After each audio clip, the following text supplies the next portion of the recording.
Left jab, uppercut, leave you laid out on the floor. Try to duck and roll, hit and miss, now you counting stars. Should've practiced more, should've hit the mask, get out there more. Claim that you're the best. You gotta show me, son. Actions over words, baby boy. Is you real or what? Talking way too much, world come. Back sports, talking way too much, world come. Back sports, talking way too much, world come. Back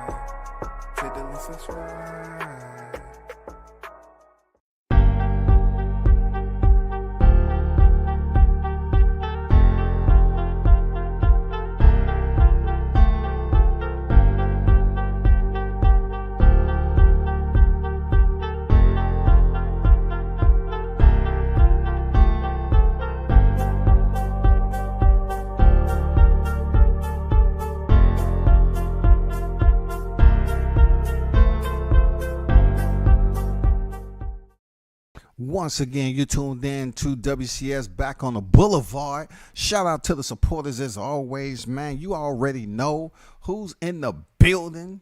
You know what I'm saying? You already know Big Blunts and boxing. Oh shit, let's get it. Salute to Blunts on deck. Pop on deck with it. What's good? Ready and waiting. Shout out to Mr. Gumbo, aka Hot Grease. $10 super chat to start off the evening. Much appreciated, my brother. Salute to you. Sucker free. God damn it. Sucker free in the building, man. Salute WCS Pop, Captain Chaos, Big Blunt, Andrew Charles, Tony Boswell, Showtime and the family. Hot Grease Fire. I will be listening, driving, no doubt, man. Appreciate you. Appreciate you. Mr. Pass on deck. What's good? CMD Boxing Reports. What's good? What's good? Salute. Got smoke and drink set up. Salute, man. Yeah, it may be a good time to get some smoke and drink, man, because it's going to be a little dirty. You know how hot grease leave burns, don't it? You know what I'm saying? Like, I took some time off, just to talk about other things in the sport at the end of the year. Not too much popping except December time frame where we got Bud Crawford, you know what I'm saying, going down in Omaha, facing David Avanesian. And then also we have the big fight card is going down to Top Rank Promotions. You already know, man. You got Jahad Tucker on deck. You know what I'm saying? Team Tucker in the building. You got Teofimo Lopez, man, formerly undisputed at 135. Jared Anderson. You know what I'm saying? Keyshawn Davis. Shoo Carrots and Xander Zayas. Man, a heavy one for you.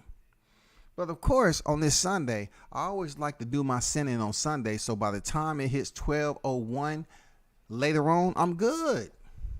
Because all my stuff is forgiven when Monday comes on deck, shouty. Man, I'm good. I'm good, man. You know what I'm saying? I'm not going to sit up here and feel all this damn guilt or anything about what's to go down. But I just had to bring this on again, you know what I'm saying? Once again, big shout out to Mr. Gumbo in the building, man, with the super chat. Salute to you. Appreciate you. You know what I'm saying? Always. Appreciate you, brother. Carl, what's good? So let's chop this up, right? You see the thumbnail. Still no fight 2023. Errol Spence Jr. missing. All right? It's a story behind this freaking thumbnail right here. If anybody... most of the thumbnails I do, I love with putting indirect messages out there for people to just do troubleshooting. I just think that's the smartest way to challenge yourself when it comes to, content creating on YouTube. If you're creating your own thumbnails, put a message in there. So people have asked me about me putting Al Heyman behind Errol Spence's head, right? And it goes without saying. The whole process in Errol Spence has played out right before our eyes, man. Especially with the Bud Crawford situation. The whole situation is played out before us. Al Heyman makes the decisions. Errol Spence do not. Once again, if you believe in 1 minute that Al Heyman works for, as in if Errol Spence says no, or if Errol Spence attempt to say no, or if Errol Spence even think about even uttering or humming or mumbling no, that Al is going to say, okay, I got you. I appreciate that. I appreciate you standing up for yourself and everything. You know what I'm saying? And that's why I like working with you. You know, it's a real smooth relationship. You know, you stand up for what you believe in. No, it's not that type of cordial relationship. Al Heyman dictates everything. Whatever Errol Spence sees in front of him, he always got to turn and look behind, because Al Heyman is going to be there. He's going to be in the shadows. He can't make no decisions without Al Heyman. So I want to break something down to the listeners, right? And this is especially to the Spencerholics. I'm going to tell you all again. It doesn't matter how many videos you put out. The fact still remains that you all can sit up here and lie to the people all you want, but WCS is going to tell you straight up like that.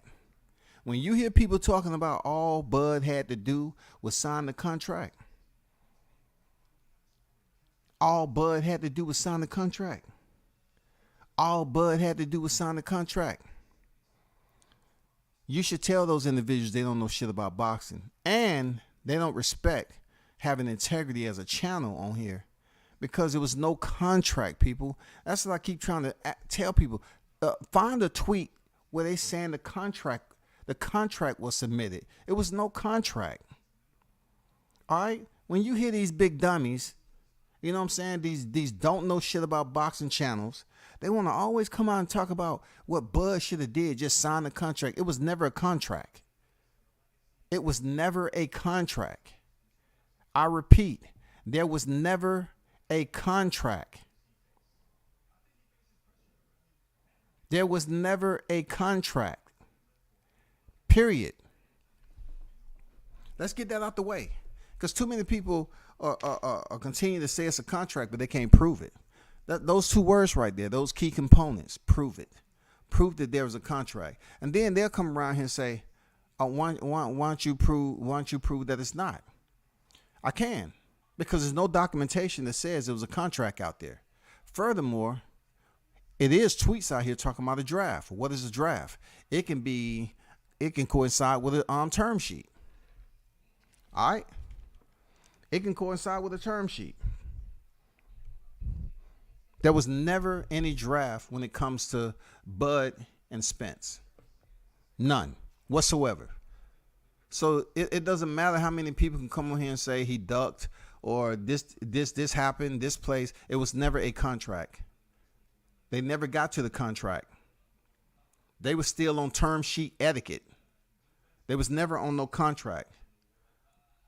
You know what I'm saying? When you had these BBC bomb boxing community sitting up here talking about it was a contract, all they doing is just sitting up here being ignorant and stupid, as they always are, and then just pushing false ass freaking narratives. You know what I'm saying? The string to that violin has already popped 10 times over. Everybody's turned on to the game now. There was no fucking contract to this. Nor was this fight going to happen this year. This fight wasn't going to happen this year. All right? Let's get on. The OG came on here and told y'all the fight wasn't lucrative, right? But people just wanted to overlook it, which was all good. But it turned out to be correct, right? It turned out to be correct. The fight wasn't lucrative enough in many ways. It went over people's head. He was trying to tell you money-wise, with Bud Crawford not having a promoter, and they have to come over there to PBC, the money ain't lucrative between Bud and Spence. The fight wasn't lucrative, rather, not the money. The fight wasn't lucrative. And it played out right in front of us, man. It played out. The shit played out. The fight wasn't lucrative. They didn't have enough money to try to recoup what the fighters was asking for or any of that. The reason why they takes the hedge funds, entertain the hedge fund idea, because Al Heyman simply didn't have the confidence on recouping the funds to reimburse these individuals. All right? Yeah, we can talk about him saying he don't want nobody else touching it.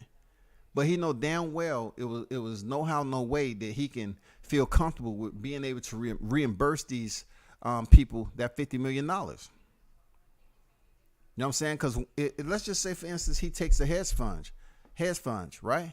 Let's take Let's look at it that way. He received the hedge funds. He's in control of the hedge fund. So he can pretty much dictate what goes on with that. You know what I'm saying? They're going to talk about what each fighter, of course, they're going to have table talks and negotiations and stuff like that. But why take amount of money and you're not sure how you can recoup it? Why put yourself in that predicament? And it's a whole lot of reasons as to why this fight didn't happen and people just want to ignore. Spence didn't want the fight. Spence has other shit going on over there. He didn't want this fight just yet. No matter what he's talking about, he can say whatever he wants in the media. You know, they leaking a freaking phone conversation as if it's honest. Oh, my God. He's just talking. Man, come on. Y'all better than that, man. All of this stuff comes out for damage control. All of this shit come out for damage control. The fight was never going to happen this year.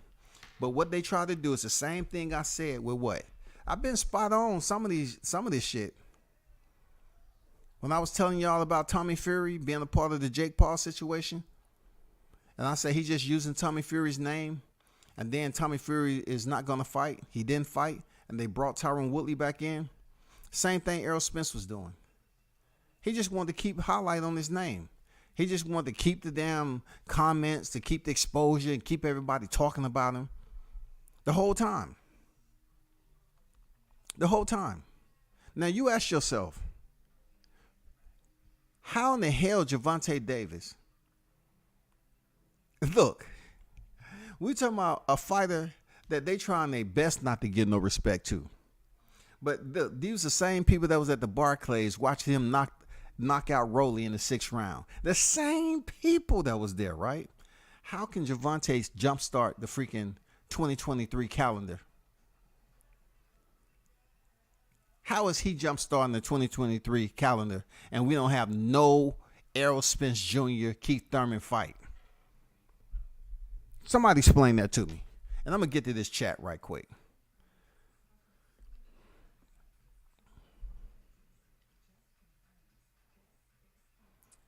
Lost all the boxing, the LAB on deck. What's good? Not the grade A pasteurized. Yes, hey, man. I really don't care about the milk because the milk is spoiled, dog. You know what I'm saying? The milk will spoil you anyway. It's probably curd and everything else.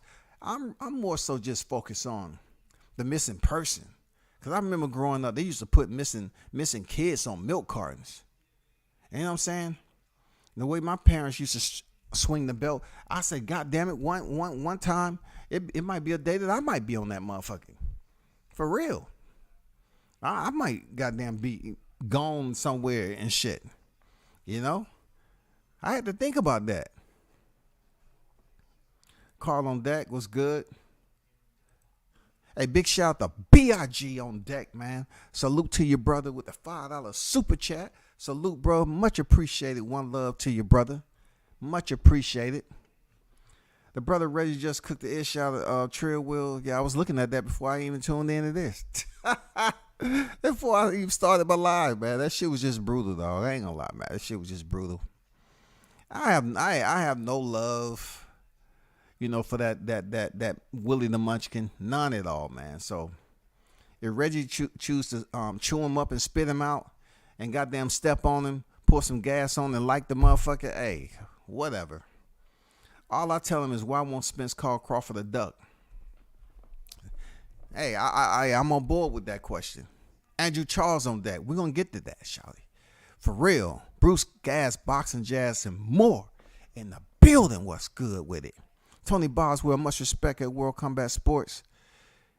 And the chat stopped in to show support. No doubt. Shout out to Mr. Gumbo. Shout out to B.I.G. for the super chats supporting WCS. Much appreciated, brother. I be who I be on deck. Salute to you, brother. So, I just thought it'd be good to address those issues. All right? No contract for the umpteenth time. There was never a contract. You want to know how I know? Because I do. You know what I'm saying? My contact is solid. My contacts, plural, is attached to my contact. So I have a contact with contacts, okay? It goes from plural to singular, singular to plural. No matter how you look at it, it's still going to be solid information. My shit ain't goddamn third party. I know people ran off with my Hector Garcia shit. It's all good. But I got a remedy for that. Next time I drop you shit that I know that's not around because I searched, hey, I'm going to tell people, hey, look, I'm just going to leave it for that. It's okay. Because I know the haters, they feel like if they can highlight another channel for dropping the Hector Garcia info, they're going to do me a disservice. No, it's all good. Because I've been on record saying I don't never try to be first. When I be first, I'm going to let you know I'm first. Period. So I ain't worried about that. Let's get back to the Spence situation. It's a lot of things y'all need to understand about this fight. They never had any intentions of making this fight for this year. When you hear these individuals up here talking about Crawford ducking, Crawford, all he had to do is sign the contract. Just because a fighter agreed to things doesn't mean they agreed to everything. You know, okay, perfect example. Let me drop another gem on you. When you hear that Keith Thurman and Errol Spence has been confirmed, those of you in the chat, what does that mean? Give me 3 details on what does that mean. When you hear something's being confirmed, you know what I'm saying? Everybody who's tuned in, Errol Spence and Keith Thurman has been confirmed. What does that mean exactly? Cause look, if I put it out there, it's been known for people to come behind me. Oh, I knew that already. When Errol Spence and Keith Thurman has been confirmed, what does that mean? Just drop 3 details on what exactly that means. That's all. What does it mean? What does it mean? That's all I want to know. What does that mean exactly? That it's been confirmed. What does that mean? You know what I'm saying? Michael Johnson said, I don't mean nothing until it don't mean nothing until they sign the contract. It doesn't mean anything at all. I'm trying to tell people was fact that they was never sending back contracts. They don't do that. You have term sheets and you have all these drafts that go back and forth to make sure everything is good. And then when it is finalized, it ain't no revisions on that shit. If it's finalized, you sign the contract. When it's finalized, shit wasn't finalized. It was never finalized, man. This shit is clear and simple. Why we have grown people acting like they cannot comprehend. They want to be a part of this YTC army, right? But yet they act like, oh no, I spend my time in in-house detention, special education. I like it. I love my helmet. I mean, come on, bro. Be smart about it. Be smart about it. Stop acting like if you're gonna sit up here and remediate what a contract is. Why you continue to think that a contract could be passed back and forth like it wasn't no revision still active? It was active revisions, bro. Those revisions was coming from who? PBC side of the house. Errol Spence has the promoter. Terrence Crawford don't have the promoter. So of course he's going in there with the less resources at his disposal. Once again, Bud Crawford is going in there with less resources at his disposal. He don't have a promoter.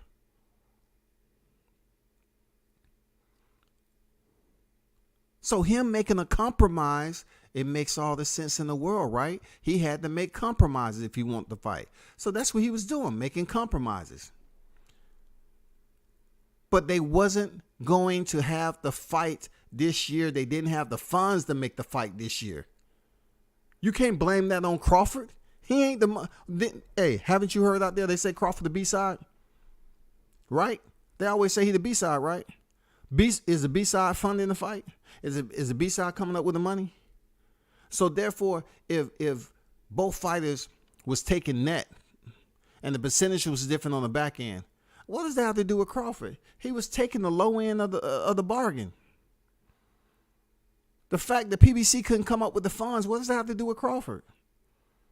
It don't have shit to do with him. Look, y'all giving this man too much authority when it's feasible for you.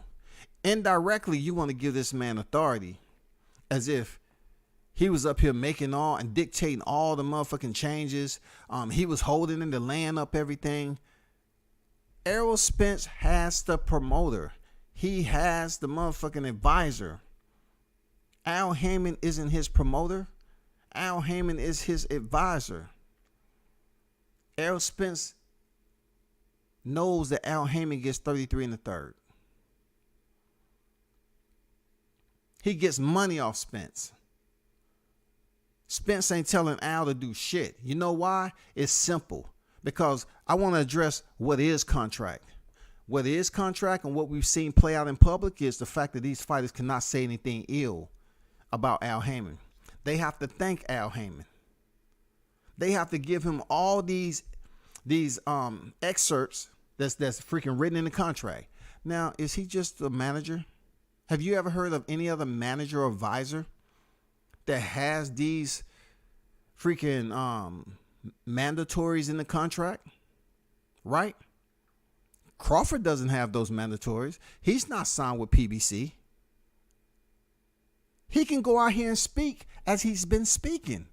That's why you've been hearing a lot from him. He's not on a gag order. Spence can't say shit unless it's in defense.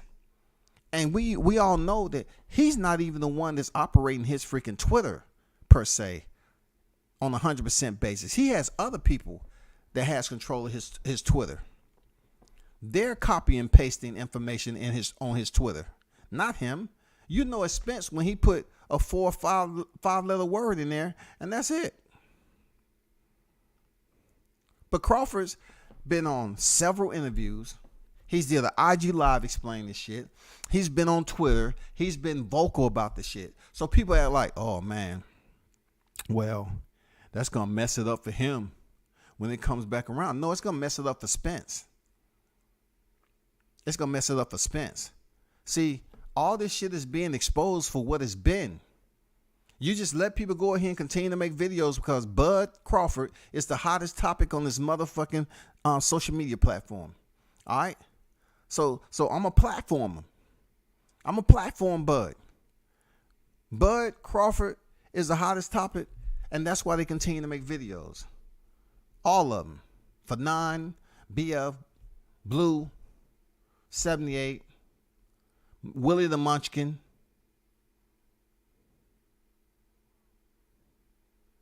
The shit don't stop. He's the hottest topic. He is the hottest topic. So what that means? ETB, everything boxing, him too. Knockout boxing, him too. What does that mean for Bud? He is the hottest topic on boxing. So with a lot of these channels coming out here, making up and fabricating freaking narratives to push, all you got to do is just listen to what they say. They saying the same damn thing, and the shit is all wrong. I bet any one of them proved that it was a contract. Proved that it was a contract. You want to talk about how Bud Crawford don't have a promoter? Then you have to understand how he doesn't have all the authority when it comes to the negotiation table. Al Heyman does. And also in that same recognition, you have to figure out that Errol Spence don't have that authority either. What did Bud Crawford say? He wasn't around. I didn't see him. I called him up and he said, I'm about to drop another gym, right? Hedge fund. You know, I got some people willing to invest $25 million. What about the back end money? Now, I'm about to drop some gems, right? And y'all go search around for these real quick after I drop them, because they want to give other channels credit for shit I drop. I'm about to drop a couple of more gems that can shine in your thought process a minute, right? So peep this out, right? Pay attention. When he's talking about the hedge fund, and Errol Spence said, what about the back end money, right? Let me inform you all of something. And look, they're going to talk about it after. They're going to try their best not to. They're going to say, I already know that shit. I already know it. But if you know it, you will understand it, and you won't be out here talking bullshit all the damn time. One thing about PBC, right? You have fighters over there, the smart fighters, that will take back end money. All right? That's what freaking Errol Spence asked. He asked about back end money. What about the back end money? All right? The back end money could be net profits. All right? Gross or net profits. That can be the back end money. Gross or net profits. He asked about the back end money. Gross or net profits, because it includes and encompassing variables on expenses that's coming in for that particular fight. And all this is like in the contract and all that. That's why transparency was asked about the books and all this other shit, because you are basically putting their expenses and their payout on the back end, whether it's gross or net. All right. When Spence said back end money, you can pretty much tell that he's used to getting back end. But one thing people don't understand about Spence, when he say back end money, he's also looking at the fact that a lot of fighters over there at PBC get deferred payments. Deferred payments isn't back end money. That's a fact. I don't care who want to come up here and debunk it or whatever. That's a fact. Deferred payments are not back end money. It's a lot of your favorite fighters are getting deferred payments. That means they will continue to get paid, even, at certain times, whatever's contractually agreed, they'll forever get paid off deferred payments. Deferred payments isn't back end money. It's back end money. That's what back end money is. The gross of the net, that's the back end money. Now, the guarantee money. People have put this rumor mill out there that if you receive back end money, right, it's non-taxable. You believe that shit if you want to. Try not paying your taxes, Wesley. Okay? You want to become Wesley? You want to become Blade? You're going to be behind bars and you're going to understand that sword is not permitted. So I don't know how you're going to break up out this motherfucker. If you want to think that back end money is non-taxable, you go right ahead and believe that.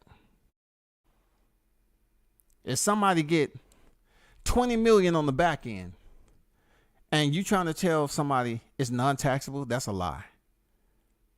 Because everybody get all back end money every single time. Now, if it's $9,999, that's non-taxable. All right? That's non-taxable. But anything above 10 grand or above is taxable money.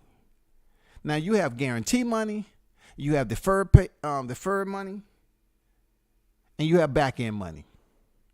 Those are three types of ways that a fighter can get paid, amongst everything else that goes in between. You can get the deferred payments, which has everything encompassing on the money that you made and what you're due to be owed. What you due to be owed can be dispersed, whatever the contract says, throughout this amount of time. So that means you're going to continue to get paid regardless, because you have these deferred payments coming. So when you fight, you get a fighter that have a certain percentage of guarantee money. You know what I'm saying? Or even, they have some back end. They have back end money. Either way it goes, if you get guaranteed money, back end money, you have to make sure those taxes are paid, and you have to make sure the people are paid. Everybody that's encapsulated in your responsibility when you get paid, that's supposed to be made whole. You need to make them whole, and the rest is what you choose to deal with. But you can know contractually, when you get deferred payments, you're going to continue to get that revenue. So a fighter can't truly go broke if they supposed to have deferred payments coming in. So just imagine getting deferred payments and you're fighting 2 to 3 times a year. You're making pretty good money. You have deferred payments coming in. Let's just say those deferred payments is every month. So you get paid every month, deferred payments. That means it's almost considered like a pension. You feel me? That's what it's about.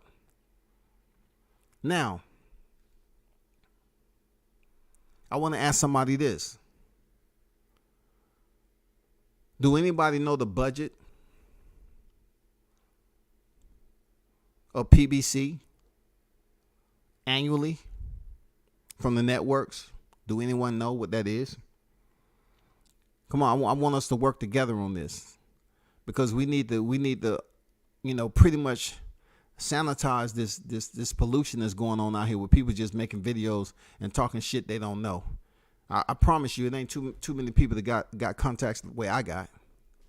I'm just not in it like that to say, well, hey, I got to go out here and show and prove. A lot of stuff I just use my own knowledge. But what is the PBC's budget from the network annually? What is their annual budget? Tell me the networks and tell me what you know about their annual budget. Because last time I asked this, no one put nothing in the chat, and then when I put it out there, people want to act like they knew. So I just want to know. We want to clear some things up. What is PBC's annual budget with their two networks? They have two networks. That's pretty simple. We already know what those two networks are. I don't want to hear about Showtime possibly going out and all that. I want to know right here, right now, the current networks that you know in 2022, and they are what?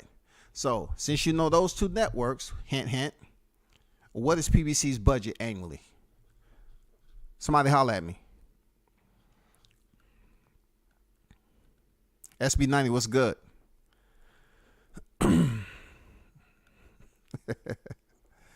Hey, look. I don't know what you mean falling for something. I don't know what you mean. It's simple. If you know, you know. You don't, you don't. I don't know. Man, I'm trying to make this user friendly, bro. Fan friendly. Look, when you in an environment like this and you have people just putting out lies, I'm just up here communicating with y'all as adults.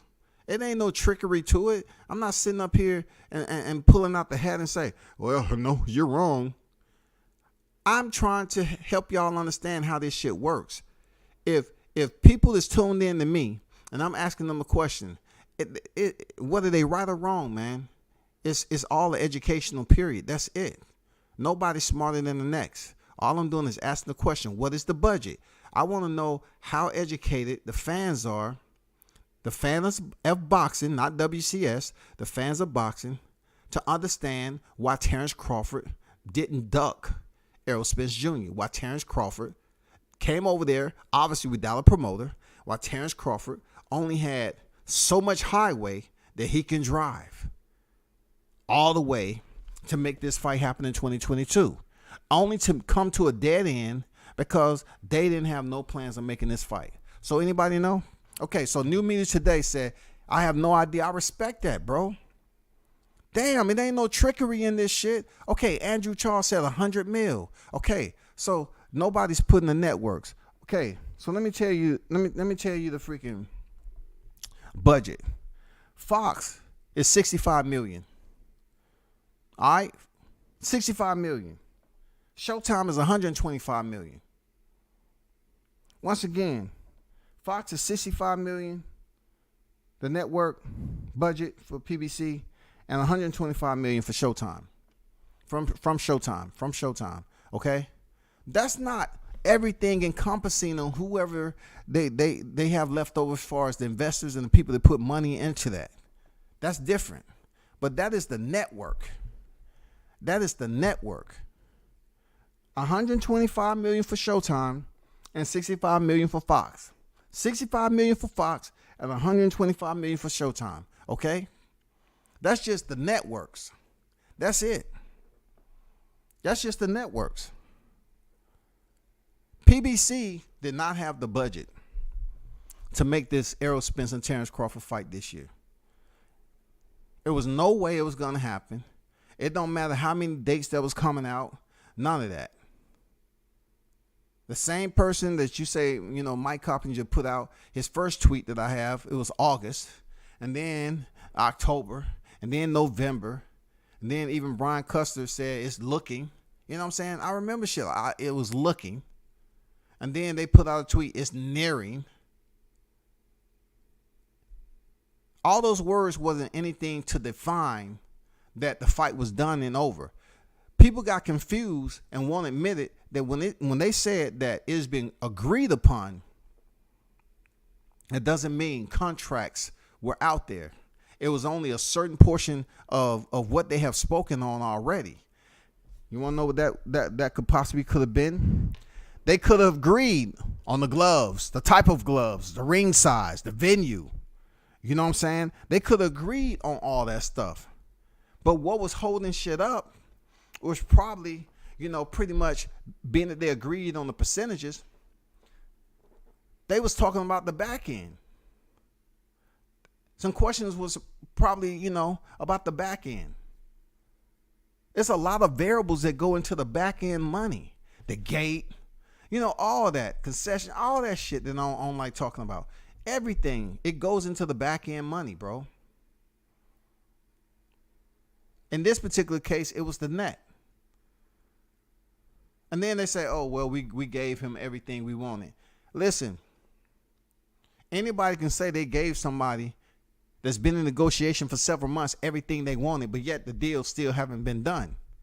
So y'all still have to understand on everything you love, whether it be your kids, God, whoever. Terrence Crawford came over there with no promoter. So therefore, if you're going to sit up here and say he came over there with no promoter, he ain't running shit, he ain't doing shit. So understand, he had limitations. He had restrictions. So he had to make a fucking compromise at the table. Him trying to sit up here and bring $25 million per for him and Spence, it still had to go through Al Heyman. He knew that. Spence can't make no motherfucking check mark. I said, okay, all right, cool, I'll take that. He can't. Either way it goes, Crawford had to go through Al Heyman. It wasn't an option. If Al said he wasn't going to take the shit, he don't want nobody else touching it, that's what it is. Errol can't turn around and say, well, I want it. That's not the way it worked and how that shit is set up over there. Al makes the approving authority. Al is the approving authority, rather. Errol Spence ain't the approving authority. Remember that shit. You can make 1,000 videos and they all be full of shit and lies. But if you get the listeners that continue to listen to the lies, they're going to condition themselves to believe that a lie is now the truth because they heard it so many times from different entities. These different entities, these people frequent their chats on and on. But guess what? It's not going to last. This shit's not going to last. It don't fucking matter how many times they say the same shit. It's not going to last because truth be told, nobody can prove it to me that a contract was out. No, now neither one of y'all out there. You can't prove to me that this shit was in contract. Like the contract wasn't no contract. They were still working with drafts. They were still working with term sheet drafts. It was still some areas that needed to be worked out. Errol Spence did not want and wasn't in no condition to take this fight this year. No matter what you say. Then you hear the audio that he was at Disney World with his. He wasn't even ready to take this fight. You're busy up here talking about what Bud Crawford did, and he went to BLK. Did y'all not know that these fighters ain't going to Disney World through fight camp? He wasn't even ready. Spence and Al Heyman, they wasn't taking this fight regardless, man. Because Al Heyman wanted an in-house fight. Point blank, period. He was going to make it as tough on Terrence Crawford as possible.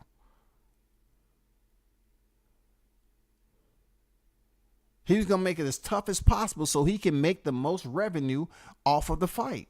He wasn't trying to go in there and benefit, just like they love to say, right? Al Heyman don't work for Terrence Crawford. Okay, since you know that, Don't sit up here and continue to say the same bullshit then. If we know that Al Heyman is not working for Crawford and he's not advising Crawford, he's definitely not going to tell Crawford what he should and shouldn't do. He's going to just lambast him with as much artillery as possible. He's going to try to break him down shotgun style as much as possible to get what he wants off the deal. But people, any one of y'all that's listening, always remember, outside of the YouTube, all the damn contamination and debris that you see blowing around on this bitch, always remember that boxing is a business first. Boxing is a business first.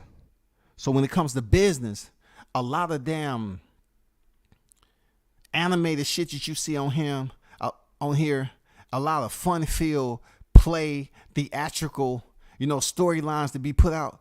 It sounds good. It looks good. But if you really know the shit behind the scenes, all it is for play. A lot of these people never sat in a full fight card with people who's actually making the fight happen. They never been there. I'm trying to give y'all some game, man. Like, a lot of these people haven't even trained the fighter. They don't even know. They think because they have a contact that they know what they need to know from afar. Stop it. You have to go to fights. You have to see what goes on. You have to hear what goes on. You have to communicate with these individuals. You have to, a lot of teams love talking off record in person. That's the most secure way. If they can talk to you in person, that's the most secure way. If they come in here where you can screen record, are you talking on the phone? Nah. They don't want to put themselves in that type of jeopardy, bro. But if you go into fights, and there's a lot of dudes on here that do not attend fights, bro. I'm not talking about in the stands. I'm talking about covering the fight and speaking with the teams that's on deck for that fight. You get to hear the conversations. Perfect example. I told people that Kambosos was not going to fight Devin Haney because I spoke to his people right there in person. And I said, hey, so what it's looking like. I heard Kambosos talking about he's looking. I just want to know, where are y'all looking? And he said, we going where the money at. I say, okay, you telling me where most of the money at? So I know they're not talking about Devin Haney. So pretty much you said Kambosos is looking for Lomachenko to fight next. Agreed. Head nod. So I came on here and I said, he's not looking for Devin Haney. He's looking for Vasyl Lomachenko. That came from his team in person right there, right then. They was looking for Lomachenko. Not only did I hear from him, I heard it from somebody else on his team. They just waiting to see what plays out and everything. And that's what it is. And you know when that was, right? That was the night that Vasyl Lomachenko had the fight. He was the main event. That's what I'm telling you. When you're able to hear these people and talk to them in person, you find out a lot of great information, solid information. I said, he's not looking for Devin Haney. He's just up here going on a freaking press tour, having fun, enjoying all the amenities and luxuries that comes with being a champion. But he's really looking to fight Lomachenko because Lomachenko is going to bring more fanfare to the event. Unfortunately for Lomachenko, he was called to duty. And then they had to revert back to Devin Haney. That's why they tried to dog him the way they did. Well, they did dog him. Contractually, they did dog him. They gave him very minimal compensation for going in there fighting for a contest that included every bit of hardware you can think of in the lightweight division. Am I right or wrong? They gave him very minimal compensation, very minimal purse. I'm not wrong on that.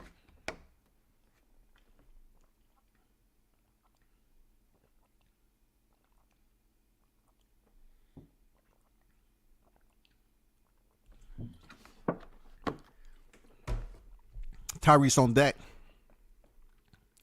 But hey, Andrew, Coach Malachi, appreciate you for dropping that info, bro. Man, you got to understand, it has to be a level of maturity and understanding. Like, I'm speaking to y'all like grown-ass fucking men and women. I'm not trying to be right like that. I'm just trying to put out information that will be correct. If I slip up on something and it changes, that's out of my... If it was what it was before, that I dropped the information and it changes, that's different. But it's not too many times that if something's not confirmed, I'm not going to stamp that motherfucker. I'm always going to put maybe, possibly. I'm not going to put a motherfucking title up there and act like it's, boom, it is what it is. And I'm not certain. Hector Garcia, I was certain. So that's why I put it out there. But appreciate y'all for even dropping a freaking guess out there. You know what I'm saying? That's how it's supposed to be, man. Like, just take a guess. Shit, you ain't gonna be penalized. Take a guess, goddammit. Respect to them for dropping that info. Appreciate you.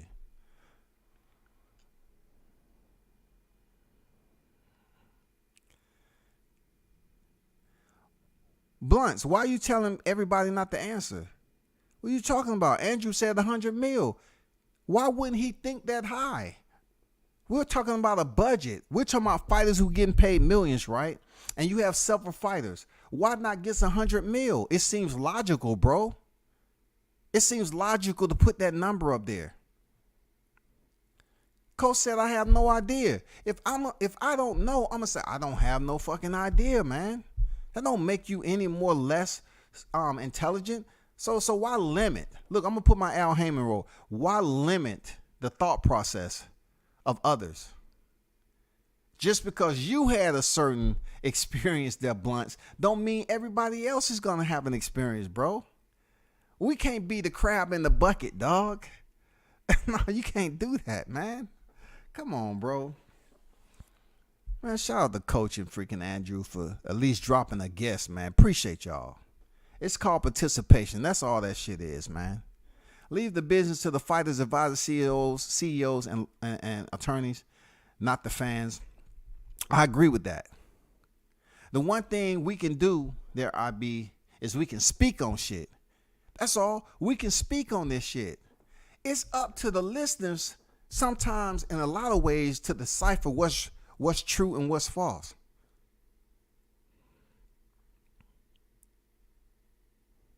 It's up to them. Now, it'd be difficult because it is it's a huge percentage of listeners that may not have a channel. You know what I'm saying? Like, it's only so many people in here that have a channel. All right? And then there's others who just listen, who's tuned in for the info. Not everybody is content creators. So that's where it comes into, oh, you got to do your own research. You got to go up here and check out another channel, not your favorite channel, but another channel that you may have faith in that's going to put out some different information than the channel you just left. You got to hit the replay on some of these channels and look and see what's being said, bro. Inside the square circle with King Judah.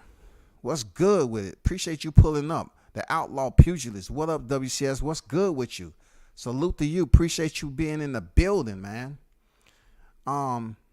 Boots is Bud's mandatory. Bud about to duck Spence and Boots and retire. He's scary. So if you believe that's scary, let's see how true. So why don't you screenshot that comment and why don't you just save it on whatever device you're on right now. Save it so we can revisit this because the fight's not happening right now. You know what I'm saying? So I'm going to tell you like I tell everybody else about Jaron Ennis, right? You can have these people up here that say they're boxing fanatics, boxing heads, but real life, all they are is just individuals that's out here being a part of social media. On social media, you have people that just want to communicate and talk to others and spread narratives. Whether the narratives be what? Truth or lies. All right? So what you just said was an opinion. That's it. Nobody's going to latch on to what you said.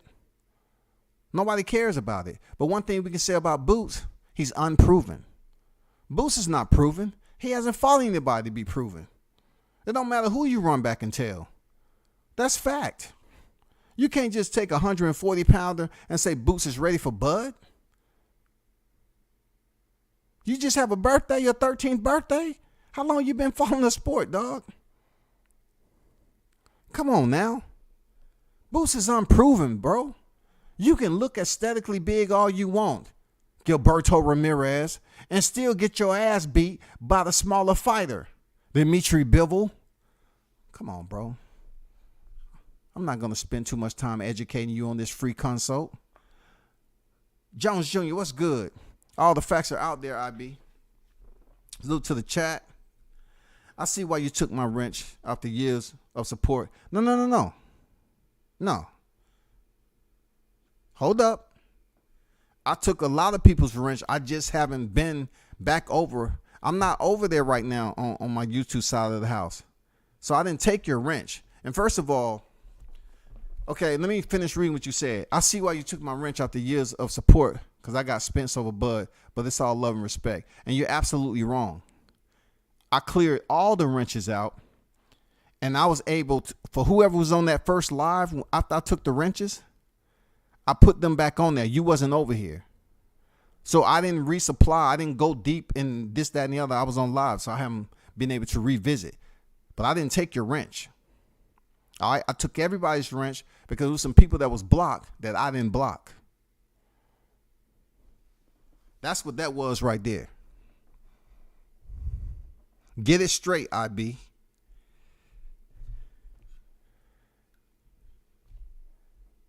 Man, these wrenches and stuff, man, come on, y'all. Y'all put too much equity into these wrenches, bro. Like, come on, man. Like, some people be browbeating the motherfucking chat for freaking super chats all the time. I don't even do that shit, bro. Whoever drop a super chat or a cash app, it is what it is. I don't even do that shit, man. What y'all talking about a wrench? Let me go over here and make sure I add you back as a moderator. You know what I'm saying? Appreciate that, Gumbo. Hey, Gumbo ain't goddamn playing around. Gumbo goddamn took that wrench out his motherfucking pocket and swung that shit. Ching! There you go, IB. Man, come on. Don't be assuming shit like that, bro. You acting like I did some shit off malice, man. You of all people, I know you, bro. I know you ain't that petty. I know you ain't a bitch, man. But you just gonna come over here and say, I took your wrench? Did you ask? You should have asked me, okay, where my wrench go, man? I used to have a wrench. I would appreciate that more than you just sit up here and talk about, oh, I took your wrench. I don't have no reason to take your wrench, dog. I took everybody's wrench.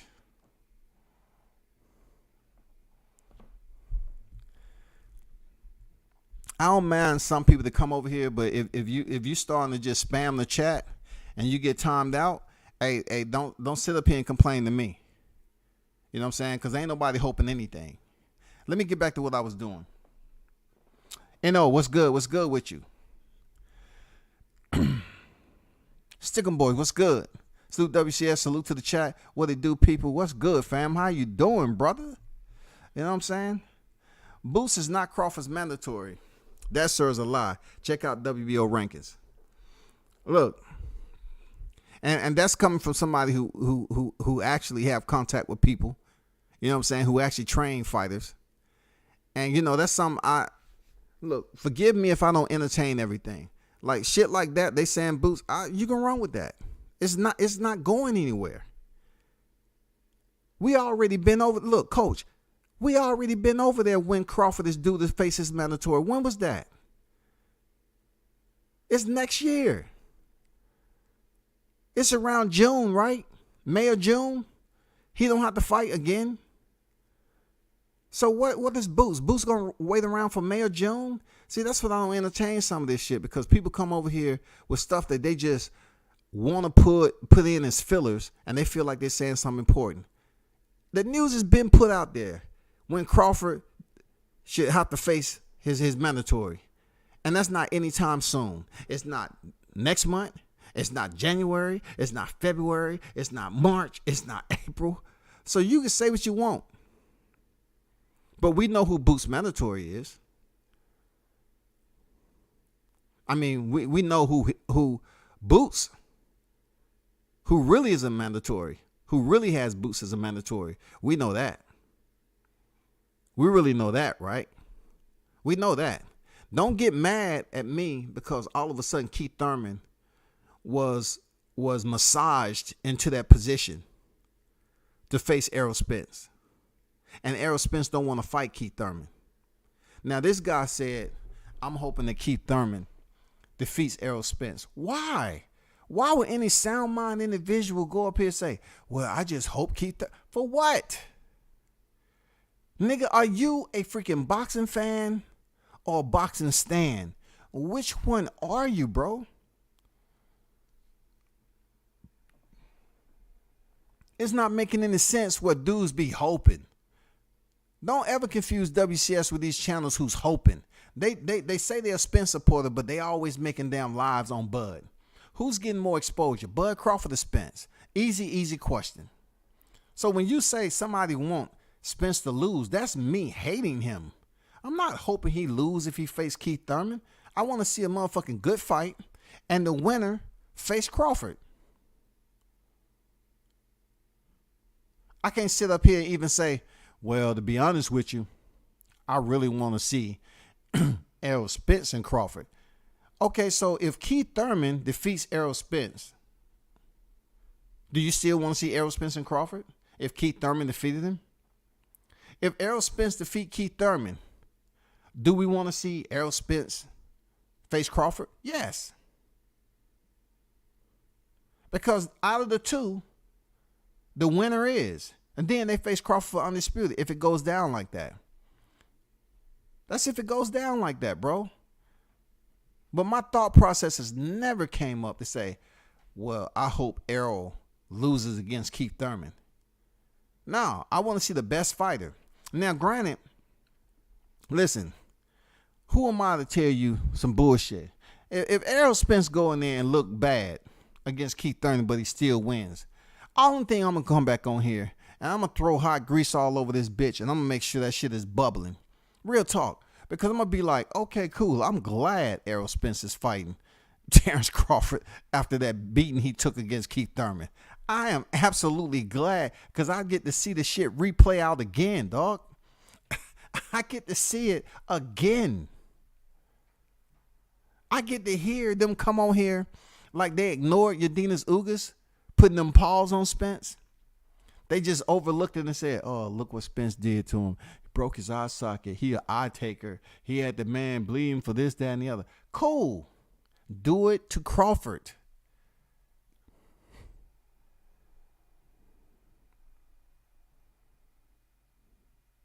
Do it to Crawford. That's it. I'm not wishing no ill will or malice. If this fight. Now let me ask you something else, right? Have y'all heard anything about the month that Errol Spence supposed to be fighting? Has anybody in the chat heard about when Errol Spence supposed to be fighting Keith Thurman? Please. It's just an honest question, man. Whenever I ask these questions, it's just an honest freaking question. Have y'all heard anything out here about when Errol Spence supposed to be facing Keith Thurman? Do you have any idea? From all these channels, have anybody put out the month that Errol Spence supposed to step in there with Keith Thurman? Because the fight is confirmed. And I already went over what confirmed mean now.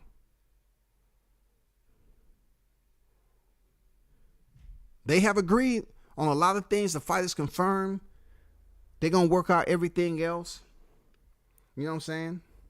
With the sanctioning bodies, the sanctioning fees being paid, all this other stuff. But have anybody heard the month on when this fight's supposed to take place?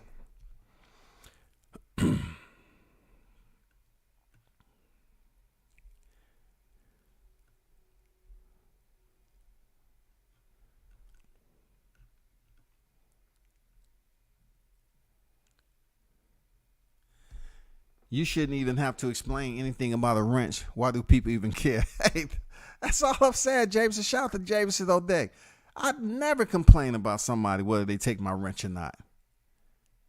When I start collecting headstones, I told them niggas, remove me as a wrench on your channel. Because some of them still had me as a wrench. Remove me. I told them. Timothy, what's good? Salute. I don't know why I be over here talking about a wrench, about all the years you supported me. Dude, come on, man. I'm one person. I don't know everybody that has a wrench, but I'm going to be very selective on who I give a wrench. You know what I'm saying? That's what I'm saying, Juice. I be over here, conduct unbecoming there, I be. You know what I'm saying? After all the years I supported you, and you take my wrench. How dare you during the holidays take my motherfucking wrench? God damn it. F you and everything you stand for. Man, I be over here on some wrench shit, dog. No, man, you know what it is. IB ain't no bitch nigga, dog. For real. He ain't, man. Real.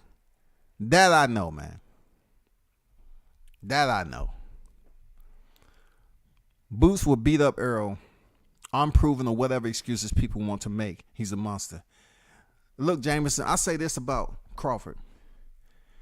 People are trying to line up another narrative, right? That Boots is somehow the boogeyman. You go back months and months back, they was talking about Errol Spence is the boogeyman. You saw you heard what he did to Broner, or you heard what he did to Floyd. This, that, and the other. He has not been the boogeyman. Then you have a motherfucker come in here and say, oh, Errol Spence.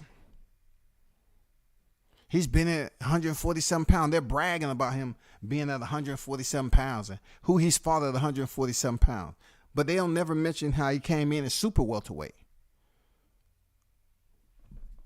You notice these dudes don't hardly mention that he was an Olympian. He failed to medal. He failed to make it to the position of medal. But they rarely mention him going to the Olympics. They barely even mention it.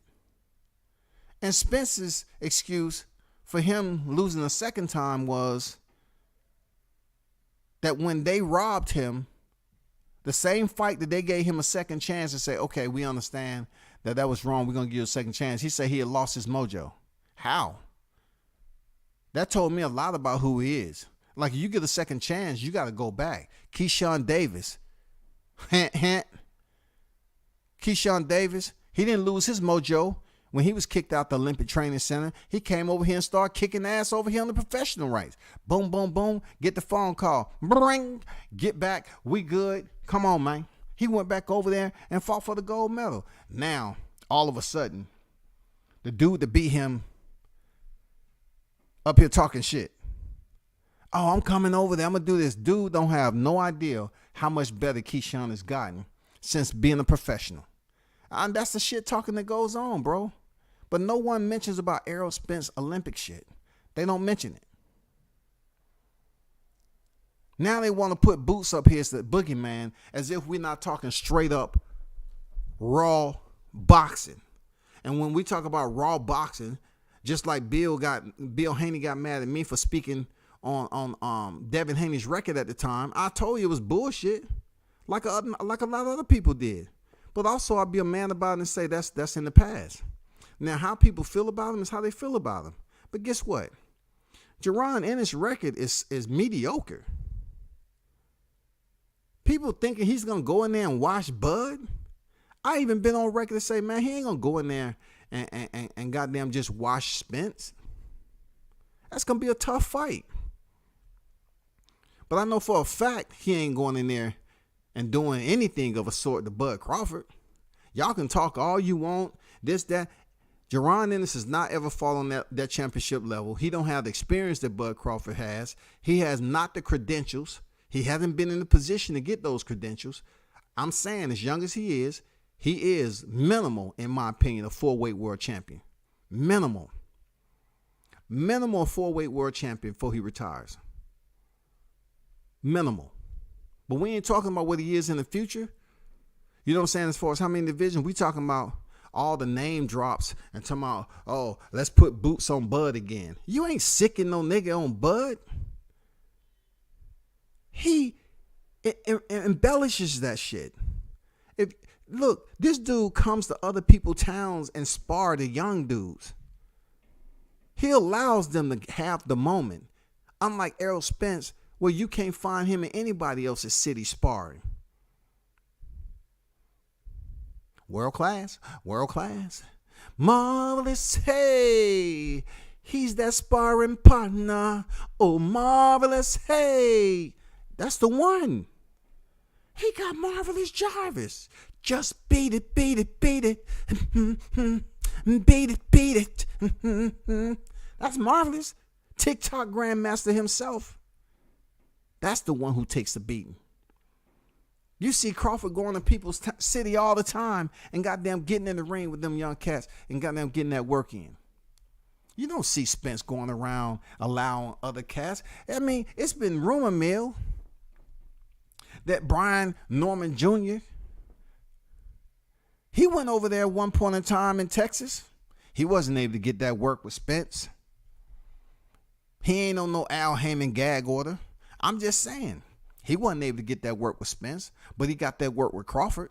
Once again, he was able to get the work with Bud, but not Spence. Truth be told, I heard Jahai Tucker wanted some work with Spence. Can't get that work with Spence. Can't get the work with Spence, man. What's up with some of these young fighters not being able to have a story to tell? Like, wasn't Spence being bragged on of stepping in there with Floyd Mayweather back in the day for work? Then Floyd Mayweather co-signed Errol Spence, and he was like making his name off stepping in there as being this quality boxer, and Floyd co-signed him and said he was the goods. So why isn't Spence able to return that experience to the young lions that's coming up like Bud Crawford does? I seen him fight. I seen him spar Tiger Johnson. I seen him spar Brian Norman Jr. And I seen him spar Richardson Hitchens. I'm just putting the names out there. I didn't see him in no corner with a whole lot of niggas around him. No, stay back. No, stay back. This is Omaha legend Bud Crawford behind me. Stay back. This is full-blown 360 security. Stay back. No, he was just up there stretching and doing his shit. So Cold was in there. Bernie was in that motherfucker. It was like 30-something people up in that bitch, man. He sparred Hitchens, Norman Jr., and Tiger Johnson.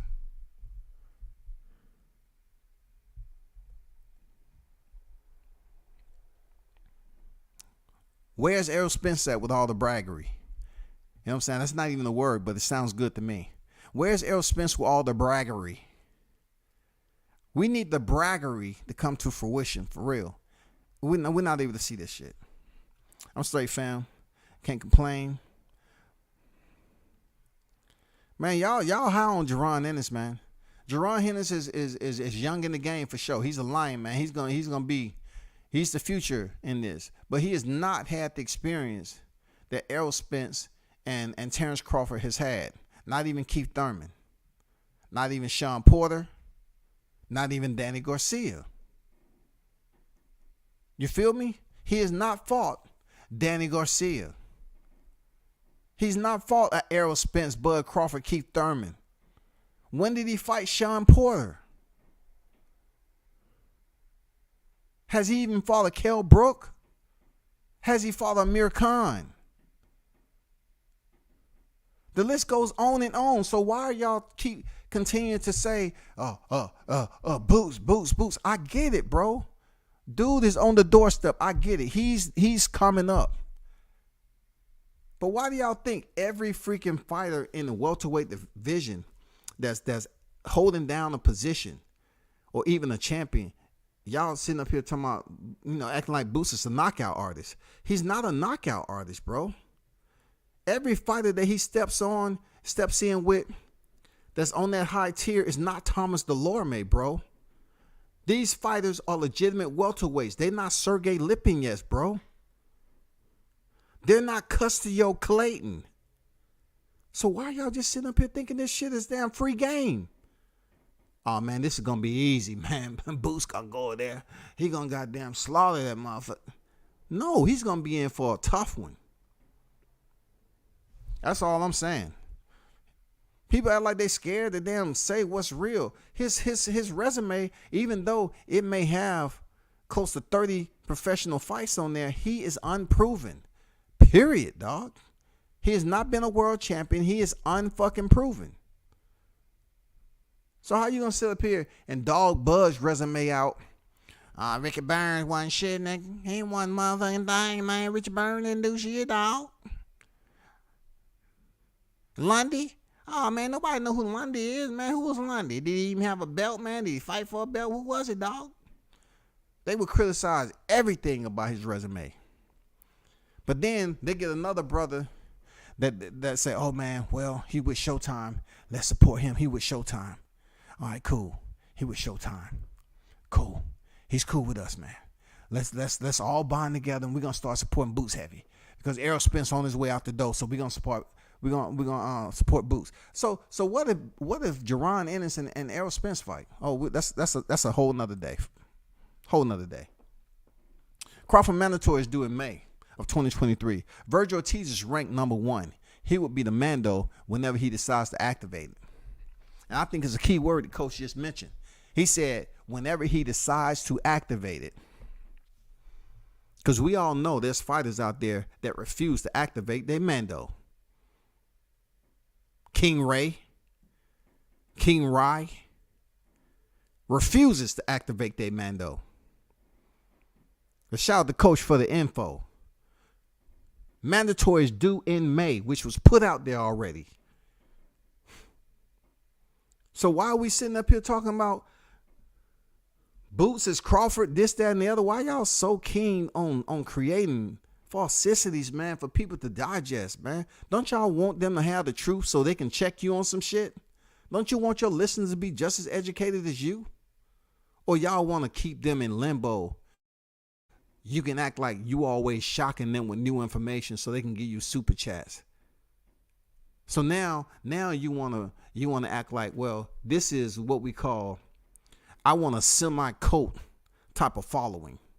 I want them to listen to my every word and believe what I'm saying is truth. Even when I'm lying straight in their face, I want to still believe it's truth. Because when I tell lies, I'm going to make that lie very, very intriguing. And the more and more I continue to lie, the better I get. Some of y'all just don't give a fuck, man. That's all. I don't want Errol to get stripped by not fighting Thurman. Isn't that fight ordered? Listen, that fight is confirmed. All right? That fight is confirmed, ordered, whatever you want to put out there. Does it mean it's going to happen? Does it mean it's going to happen? We have to see. Now, I'm telling y'all straight up from what I know. Errol Spence don't want to fight Keith Thurman. For some reason, all the time that Thurman was ignoring this dude straight on live TV, it rubbed him the wrong way. I think it's the Charlo effect. You know what I'm saying? Them Charlo twin effect with Andrade has rubbed off on motherfucking Spence. Because Spence feels some type of way about Thurman, who never stopped him from getting money. Who says that Spence should have automatically got the shot? Wasn't y'all the same niggas telling Bud Crawford to get a belt? Y'all was telling this nigga to get a belt. He gets a belt. Well, I want you to buy them new Jordans. What's that got to do with boxing? No, I'm just saying, man. There's levels to this shit. You just got here. You ain't beat nobody. And then when you get them new Jordans, I want you to go run 15 miles and jump in the ocean and swim another 15 miles and make it back to shore. If you can do that without getting eaten by a shark, shit, nigga, you good. Errol Spence don't like Keith Thurman, man. He felt he was disrespected. He even said it on the audio. He don't want to fight him. And a lot of people feel at this point in time that Errol Spence fighting Keith Thurman is a dangerous fight for him, bro. It's one thing you don't want to do is give somebody like Keith Thurman his mojo back. Keith Thurman is on record as saying, "Nah, you got my belt."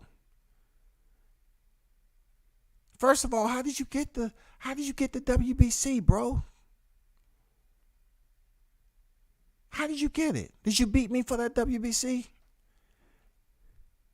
I see you beat Yordenis Ugas, who beat Pacquiao, who was in recess outside the policies of being on recess as a fighter. So how did you even get that WBA again from the right respectful owner?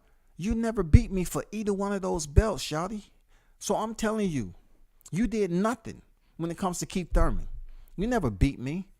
So I'm calling you out. Fight me. Now, I don't know about Keith Thurman, asking this high dollar price tag. Now, I heard Keith Thurman, he trying to come in there in the high end. He ain't playing around.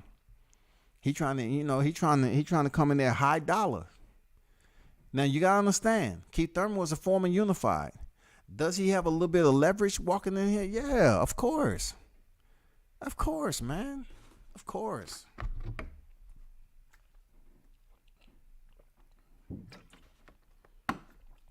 Does Errol Spence have a leverage going in here? Of course. Let's not play dumb. Of course Errol has leverage. Of course. I swear some of these Spence fans months ago said Thurman couldn't beat the top 8 and couldn't even beat Avanesian. Look, Thurman is proven to have a chin, bro. And the only narrative they love going back to, that they want to make sure they have their slingshot in hand, goddammit, and a tomato in that bitch. They always talking about Keith Thurman freaking body. Oh, he's tailor-made for Errol Spence. Errol is a body. He's a body assassin. Thurman is proven. He didn't look too good against Josecito Lopez. He got through it. You know what I'm saying? He got sat down with Manny Pacquiao and then fought on to the final bell. Why not give this man his credit for not being a bum? Keith Thurman ain't no motherfucking bum. His only sole defeat is from an 8th division world champion, man, who everybody want to talk about. Oh, that's Manny Pacquiao. I wish Errol would have got him on his record, though. When it came out that Errol Spence was fighting Manny Pacquiao, you would have thought that Jaron Ennis, him and Pacquiao was the same age. Oh, man, this is going to be that fight, dog. This is it. Errol Spence stepping up. He's fighting Manny Pacquiao. Oh, my God. You would have thought Manny Pacquiao was Boots Ennis' age, bro.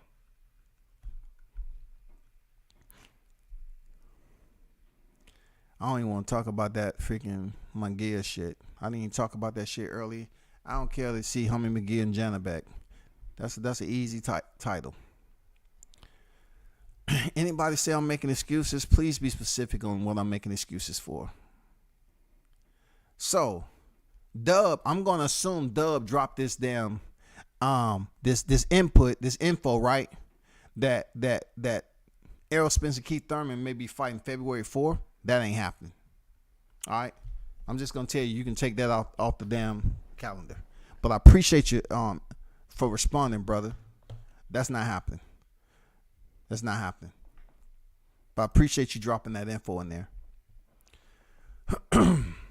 4 years since Spence satisfied Amando, but they was quick to strip Joe Cardina and Canelo.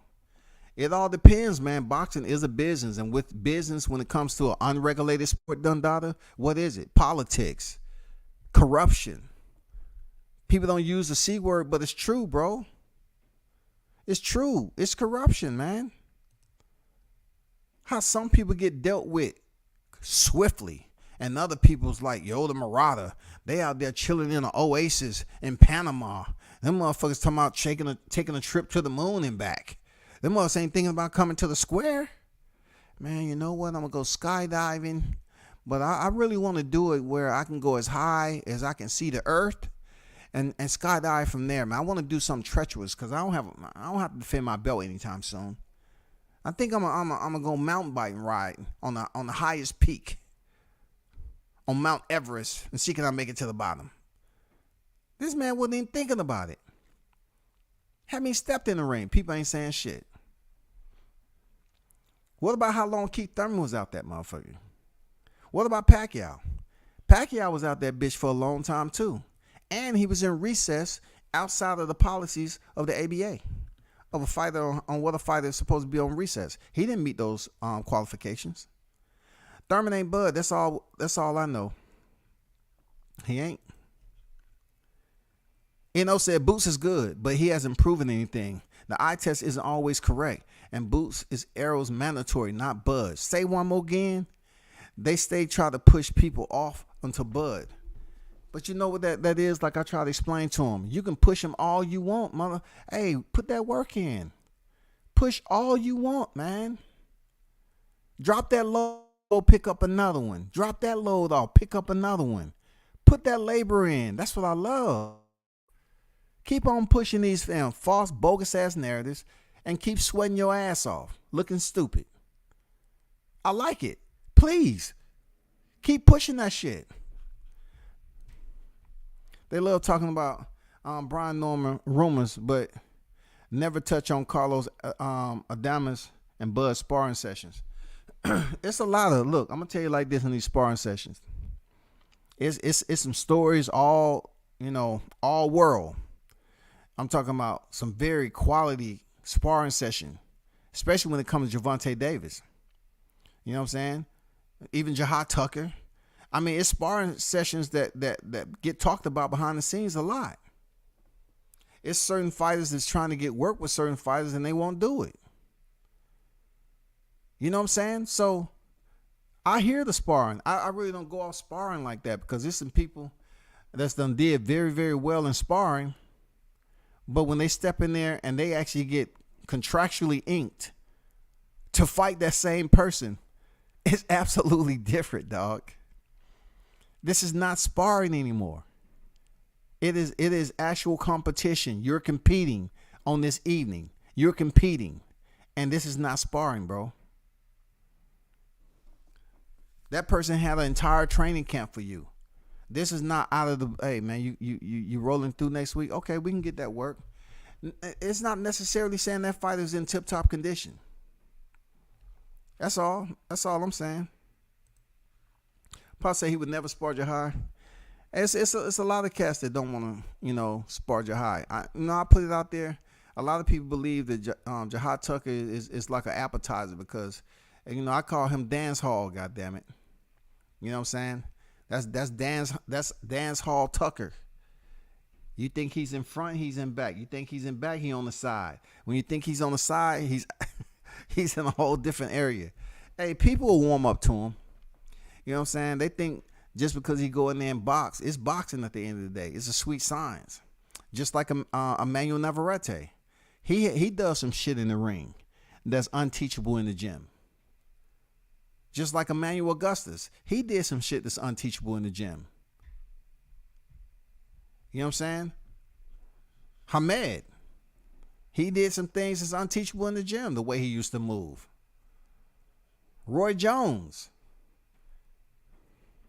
That's what makes them extra special. They're able to utilize movement that fighters don't see out of sparring partners. You know what I'm saying? Hey, shout out to Team Tucker, man. Appreciate that, Tony. Shit, Derrick James posted a pic in the gym with Brian Norman Jr. I thought they brought him in for work. He went over there and visited the gym, and he didn't get no Errol Spence work. He didn't get no Errol Spence work. That's fact. Tell one of them boys over there that love them supporting every fight out of Texas, is somebody prove me wrong. He didn't get no Errol Spence work. He might have took a picture. He might have been invited. He didn't get no Spence work. He might have even went up there and had an opportunity to go some rounds with Marvelous. I've always thought the Spence versus Floyd infamous sparring match was a hoax, a clever play to make Spence look good. Okay. I mean, Floyd Mayweather's been on record as co-signing, Errol Spence as a goods. But he did say that he came back or something and he got some real work or something like that, he said. You know what I'm saying? Just like you had a Spatafora sparring. Floyd said he was out of shape. He said after that, he'll never be out of shape again when it comes to sparring. All this little cousin has sparred with Jahar probably. Boots hasn't even fought a true welterweight. True. Avanesian ain't Thurman. Avanesian is not Thurman. Real talk. But he's not a bum either. Who's fighting better competition still, Arrow or Bud? I mean, you have to look at the common opponents, since that's the gauging ruler. If we still talking about resumes, IB, on Bud and Spence, then I'm actually lowering my attention span and talking about something that's been recycled over and over and over and over again. We know the two common opponents that people talk about the most. Kell Brook, Sean Porter. We don't even have to go past that when we're comparing resumes. We don't have to go past that. What are we going to go? The Danny Garcia? No, we're not doing that. Danny Garcia, he can be broken down. He fought Robert Ghost Guerrero for a vacant WBC title, and he lost to Thurman. I mean, come on. Was he ever that guy at welterweight? No. So who are we going to take? Mikey Garcia, who never fought, a fight at 147? No, we're not going to do that. Just like we're not going to do that with Sergey Lipinets with Jaron Ennis. We're not going to do that. Even though Sergey had some fights at 147, okay? He still was a 140 pounder. Where's he fighting right now? Back at 140. He just came up there to test the waters, found out was sharks in that bitch, said, no. Uber. No, take me back to 140, please. I know, no, don't like this water here. The current, no, I don't like this. Avanesian would probably beat Thurman due to Keith's inactivity. And that's the one part we're looking at. Right? We talk about inactivity. But yet, like I've been on record as saying, right? I said, I hope that Errol Spence fight sometime soon. Because if the Crawford conversation starts, bubbling up again, I don't want people saying, no, it's fucked up, man. Nobody told Crawford to take that fight. Nobody told him, man. He was supposed to wait just like Spence. He didn't have to fight in December, dog. Now he's trying to come back over here and fight Spence, and he ain't fought since April of 2022, man. Fuck that, man. That's wrong, dog. But yet Crawford would have stepped into the ring damn near a year layoff to face Spence if the fight was damn materialized. If it was absolutely signed off. You know what I'm saying? They wouldn't have had no problem because Spence was coming off an April fight and he was stepping in there with Crawford, who would have been out the damn ring for almost a year, bro. Stop it, bro. Stop it. Man, they don't care, man. They always want to push these bum ass narratives, bro. I always want to push these bum ass narratives for real. So Keith Thurman, man, last time he stepped in here was February 2022 against the infamous throwdown against Mario Barrios. You know what I'm saying? And he won a lopsided UD in a 12-round fight. All right? So he hasn't even came up on a year yet.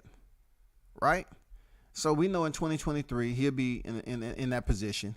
So we can't really say it's an extensive layoff. Why? Because he fought, early this year. Now, the time he took between 2019 and the 2022 February, yeah, that was a long layoff. But if he indeed, all right, step in there and face Errol Spence, the fight will probably be March or April. It's probably going to be like early spring. It's not going to be in February. But it's probably going to be around, I'm going to go on record and say it's going to be in April. All right. It's going to be in April. Now, before I said March or April, but I'm leaning more towards April. That's just me. But it's definitely not going to be in February.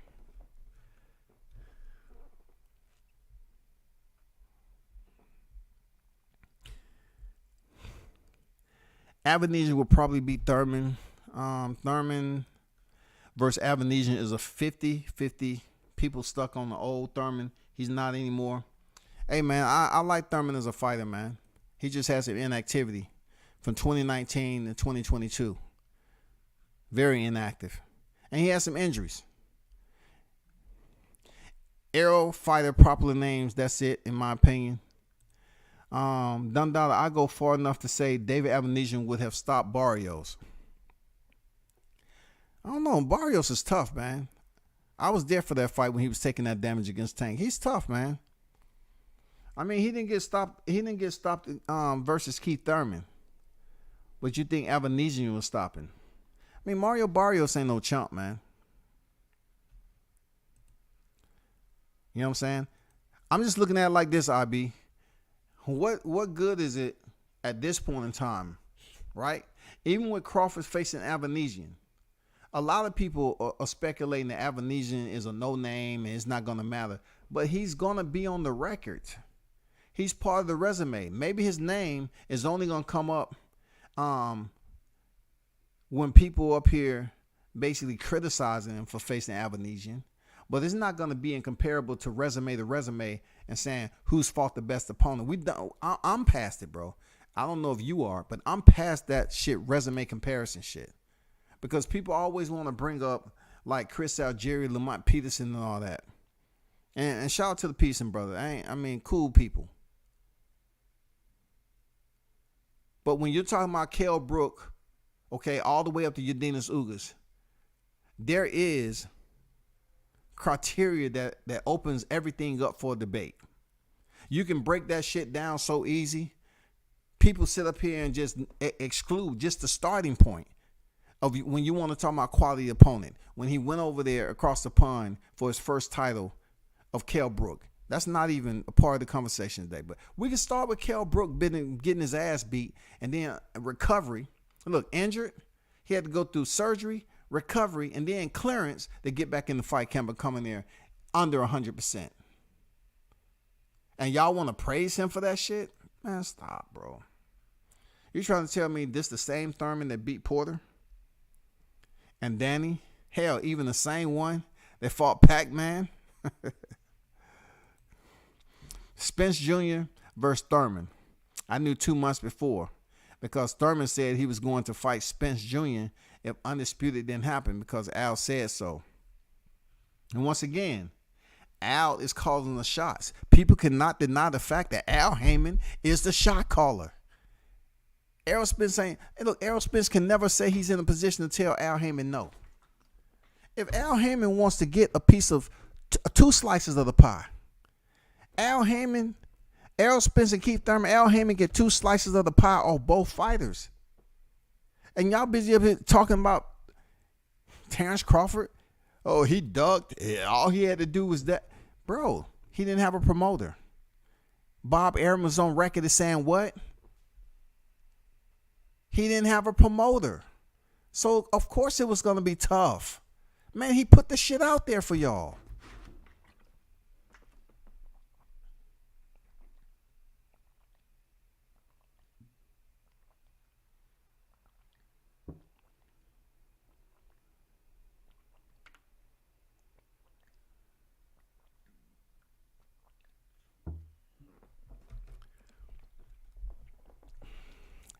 I can't believe you said who is Avanesian beat. Avanesian is one of those opponents, man. He's not a bum, but yet he has every right to be where he's at, just like Keith Thurman. If Keith Thurman really hasn't did anything except fight Mario Barrios in February, then why is the criticism raining down on Avanesian? Real talk. And we can even go as far to say Danny Garcia when he lost to Sean Porter. He stayed up there in the rankings. Sure did. Sure did. When Sean Porter lost today, Errol Spence, where did he go? Where did Sean Porter go? Man, come on. We can't play around with the rankings, dog. Oh man, say man, Bud in 6. Hey. So LAB saying Bud in 6. I'm thinking about he's referring to Bud Crawford and David Avanesian. I expect Bud to go in there and handle business with this dude. Don't take any unnecessary punishment. Go in there and make this shit happen. Clear and present danger. Clear and present danger.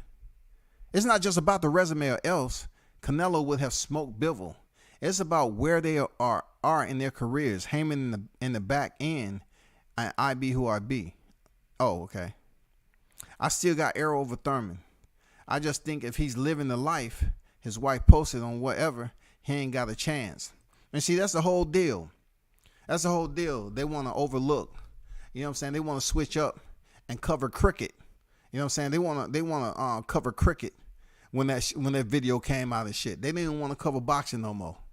They was up here covering pool. You know what I'm saying? They was looking at what the pool competitions look like. Man, who's shooting? Man, what that 8-ball look like, man? Oh yeah. Hey man, y'all gonna somebody in their chat. Hey man, y'all gonna talk about that video that came out about block him! Block him! Man, you don't come over here trolling. Did you hear us talking about that shit? Block him! Man, that is the worst, man. Spencerholics. You showed yourself once again. That's the worst. That's the worst. Y'all are terrible, bro. Y'all are terrible.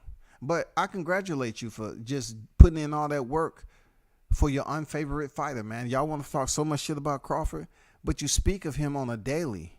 You speak of him on a regularity. If I was a fighter looking at you speak, not of me, but of the other, I would feel some type of way. I'll get on here and say facts to everybody who's sitting up here saying that y'all making money off these damn fighters, and y'all really don't give a damn about them. Facts. I'll put that shit with exclamation 6, 10, 15, 38, 40 of them motherfuckers after that word. Facts. Facts. Just like Lawrence Cole saying stop, I'll say facts. Facts.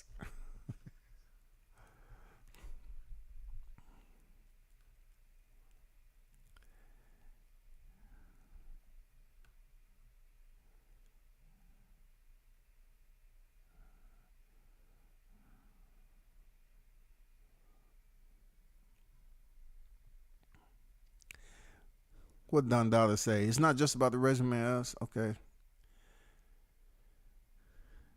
I expect Avanesian to go in there and do the best he possibly can, but I don't see him on the level as Crawford. I don't expect any type of damn surprises. None of this shit. And the reason why I say that is because I believe 100% plus that Crawford understands what the threat is and what the threat isn't. When he collects data, when he makes the adjustments, he makes them.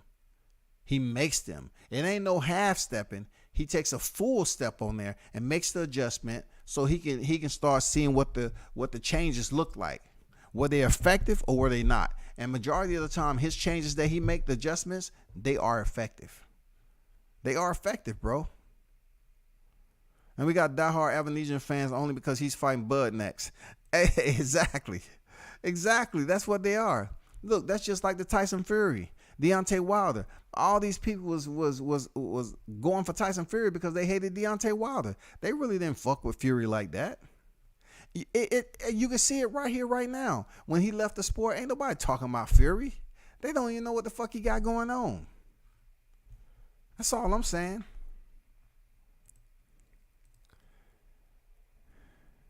I said Av versus Thurman couple possibly be 50-50 according to some of the Spence channels. They were saying, okay. So the Spence fans was talking Thurman could possibly be 50-50. I mean, I look at Thurman versus Spence as a 50-50 fight. And the only reason I'm saying that, once again, I always have to factor in what has happened and how he looked against Ugas, his last fight. I had to put it as a 50-50 fight. That's all. I can't go in here and just continue to overlook it like the Spencerholics, how they just totally abandoned and ignored this dude and treat him like a stepchild. You know what I'm saying? Treat him like he was adopted when it comes to him having problems. Like you cannot overlook the fact that this man had a treacherous incident in his career and it's still affecting him to as we speak. And y'all thought I was bullshitting? So what did he say in the interview? What did he say to Kate Abdul in the interview? He said he has flashes. What does flashes consist of? Trauma. What does trauma consist of? An incident. What did the incident consist of? Being ejected from the vehicle. Who was ejected from the vehicle? Errol Spence. So our imagination from him being ejected from the vehicle during a horrific car accident, there's going to be trauma, man. So y'all can say what you want to say. He's the same person. Y'all don't want to talk about it. And that's our brother. That ain't your brother. You know what I'm saying? Because if he was your brother, y'all wouldn't come over here and talk so much shit about him every day. I like seeing his thumbnails come up. I love how y'all dumbass up here always talking about talk not of Errol Spence and talk of Bud Crawford. I love it. Y'all think y'all doing some disservice to continue to put this propaganda out there and think it's gonna lower the value of Bud Crawford. I see through right all of that. What y'all really don't want, you don't want Errol Spence to fight Bud Crawford. That's why you're trying your damnness to diminish any type of value that it has out here on the YTC. You just too much of a coward to come out here and say that you don't want Errol Spence to face Bud Crawford.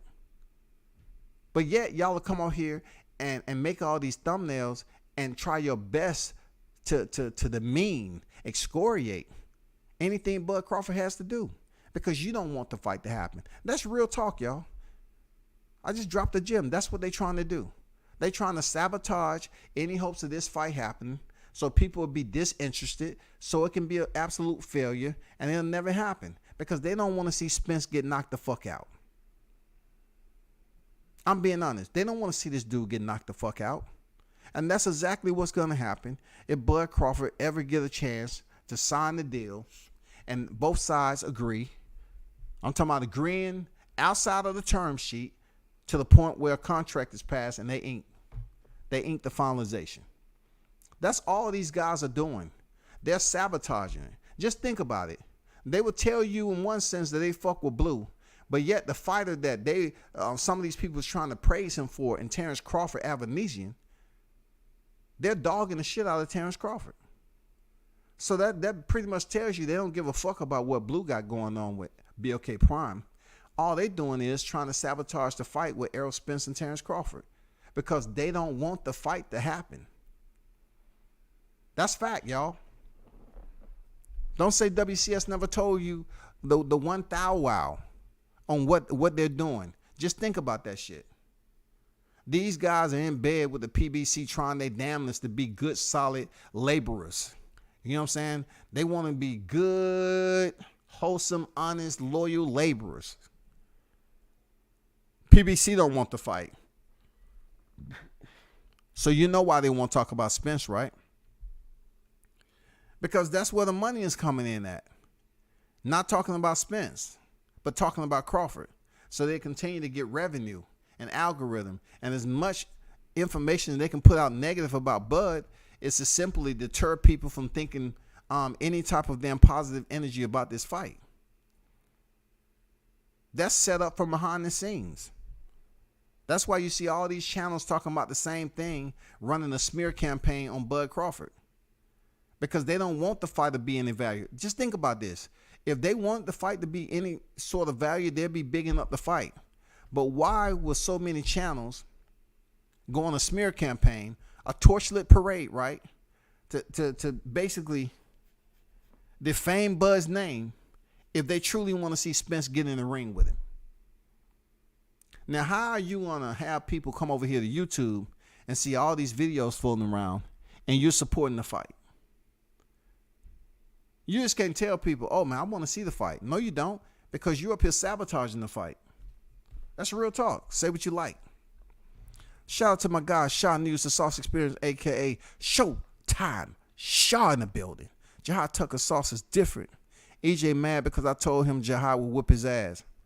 Hey, man, from what I understand, Jahai has not been able to get that work. You know what I'm saying? They have called via SOS. They have called via mobile devices, landlines, which are local area networks. We have sent carrier pigeons. You know what I'm saying? Rocket-propelled message carriers, train storks. We have did every type of message delivery possible.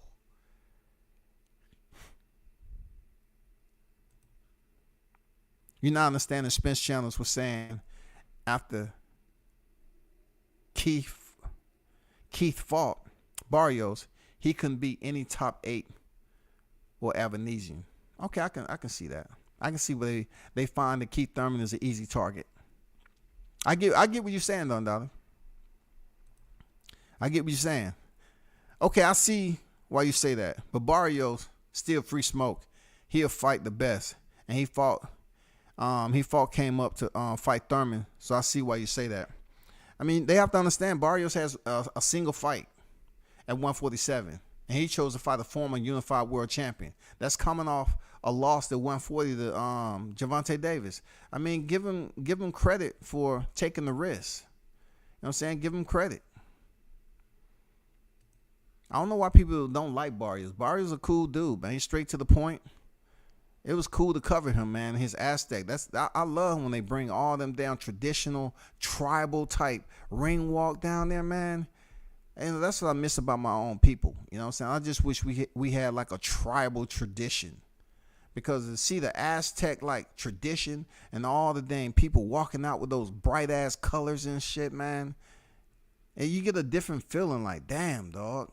That's beautiful. That shit is nice right there. Spence said he was fighting in November with or without Crawford. But the whole time that man was on vacation. Hey, man, see, I don't even have to damn cosign on that because that has top dollar. Period. You know what I'm saying? I'm fighting in November. They was never going to fight in November because there wasn't no money to fight in November. And they definitely didn't want to get in there with Crawford. You know what I'm saying? There was never no contract. Don't never let these fools sit up here and tell you it was a contract. Never was it a contract. Never.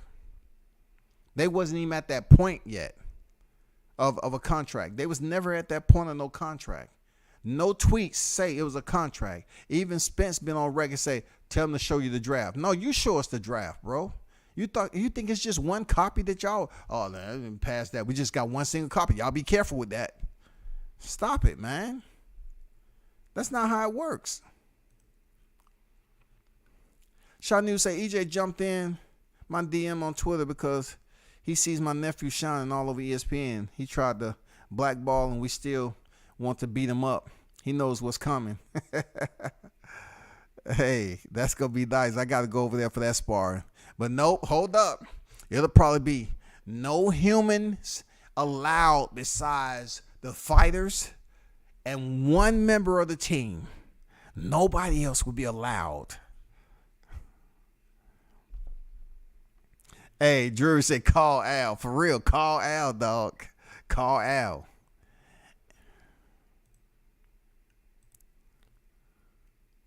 A lot of tricks and flips.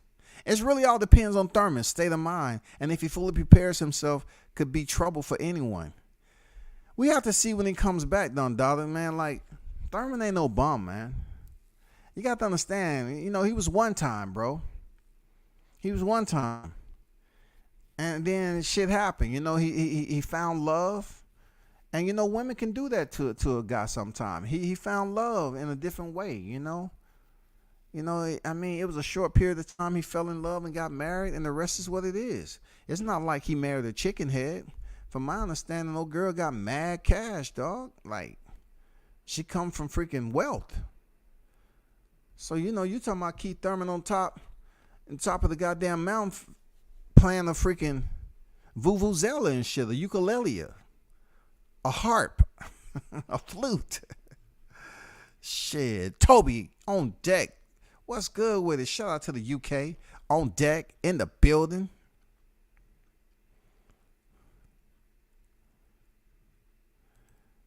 For sure, man. Smash the like button, hot grease, man. For sure. Look, what I want to emphasize, right, is just to clear some things about, the contract issue being an absolute lie. And then they're being mad about Crawford doing something that they couldn't do. You know what I'm saying? Like Errol Spence couldn't do what Crawford did because he had no plans of fighting Crawford this year. So they can't get mad at him for doing it because he got to get with Al. Now, we just seen how it played out on social media. We just seen how extreme biasness goes wrong right in front of your face. How people was talking about how he should leave Top Rank, and he did. And then when he's in proximity with the PBC to talk business, go through negotiation about this fight everybody want to see, there's a lot of people on the outside, far on the outside, that really would never have the visibility or the audio to know what's going on. They don't have the connect. They don't have people that's on the inside that's willing to tell them shit. It's only certain people. Now, people tell you, yeah, I got plenty of people numbers. I'm pretty sure you do. But are those individuals, knowing that you are a content creator, are they going to be honest with you and tell you what's really popping? Because they're not really supposed to put the info out. That's what I'm talking about, the rapport. Like, they're not really supposed to put it out. And some of them, you can call it, hey, man, I just want to call what's going on, trying to check in with you and everything. Can you give me a little bit of info, man? What's popping with this information right here? I can't, I don't know, man, for real. I don't know. You for real, you don't know that, man? No, I don't know, man. It's not much going on with that. I couldn't tell you, to be honest. I really couldn't tell you what's going on. I'm telling you, when it comes down to it, the audio and the visual is all remote. You will always be lacking on real information because you don't go to fights like that. I can understand people saying, it's much more inexpensive for me just to stay right here online and speak about this boxing. So I can talk whatever shit I want. I don't have to spend money on a plane ticket and go get lodging and visit and go to a fight and really be able to talk to these teams in person. It's cheaper for me to save that money and keep on putting out videos. I get it. I understand you don't want to, invest in yourself and go to these fights. I get it, bro. Real talk. I get it. I understand why people feel the way they feel. I do. But also with that mentality is you have individuals out here that want to convince you that everything they say is true. And it's far from it. You have a lot of individuals that's listening to shit that other people say, and everybody's saying the same thing because that's what they want to push. That's what they want everybody in that little sheep mentality to push out on certain topics. They all say the same thing. Look, they'll start off with, they'll say something like, yeah, Bam Rodriguez, fight of the year? ? Bud Crawford ain't shit. They'll say some shit like, Isak Cruz versus Shakur Stevenson? ? Bud Crawford wouldn't fight him. They can't do a thumbnail, dog. They can't do a thumbnail without putting Crawford's name in it. They'll put Bud most of the time. Like Bud is shorter. But every now and then, they'll put a Crawford. But they always got to put Crawford's ruining. Crawford's ruined boxing. How can Crawford ruin boxing and it's unregulated? And the sport pretty much is saturated in that residue for years upon years, for decades. It's been saturated in corruption. It's been saturated in politics. It's not regulated, bro. It doesn't have a single commission. It has commissions. It has sanctioned bodies. It has so many people that's eating off this sport. But yet all of a sudden, Terrence Crawford, he can't do nothing right. And they going around here talking so much shit like nobody can't see what they doing. They don't want anybody to be interested in this fight. They don't want the fight to happen. They know that that Errol Spence is fucked up. They know it. Errol Spence gets in the ring with Terrence Crawford and get knocked the fuck out. You think channels like myself is not going to be going for their neck? Absolutely. Absolutely.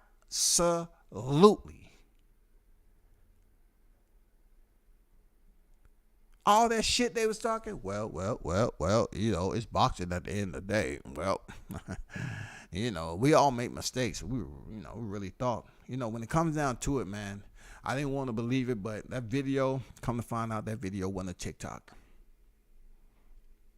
I know some cats down here, right? That's straight, like really, they straight from Texas, dog. No lie. Like they know the whole, look, what did I tell y'all about? I found out about this girl and everything that's going on. Bro, when I tell you I found out everything I know, I found out everything I know. I found out everything I knew. Kill tell you when we was on his shit, and I was like, bro, you can't find a real name out there. You can't find shit. You can't find them. Bro. It's dudes that go back and forth up there. They got family up there. They know exactly who she is. And that just goes to show you how certain individuals, you live in a freaking conundrum, right? You live in this little bitty community of people who talk the same shit all the time. And they just listen to information of the same people that may give you a little bit of different information that you believe might have some validity to it. But really, it's just something they made up too. It's not really anything solid. But then you go on the outside of this motherfucker with the connect, and people say, oh, man, you want to find out about so-and-so? Okay, cool. And then they bring so-and-so in there and talk. I was like, what? Say it ain't so, dog. Say it ain't so. I'm gonna show you. Look, I'm gonna give you. I'm gonna give you an easy one. I'm gonna give you an easy one about that chick. A stripper on the come up. That's all I need to say. A stripper that came up. No ifs, ands, or buts about it. I know her full name, her Facebook page, what she did all the way up to that point. You remember I was asking questions about the timeline between her being pregnant and shit like that. Found out all that shit. It's people that's watching that you don't think watching, man. Good and bad. Real talk. A stripper that came up. That's real talk. A stripper that ain't the first one either.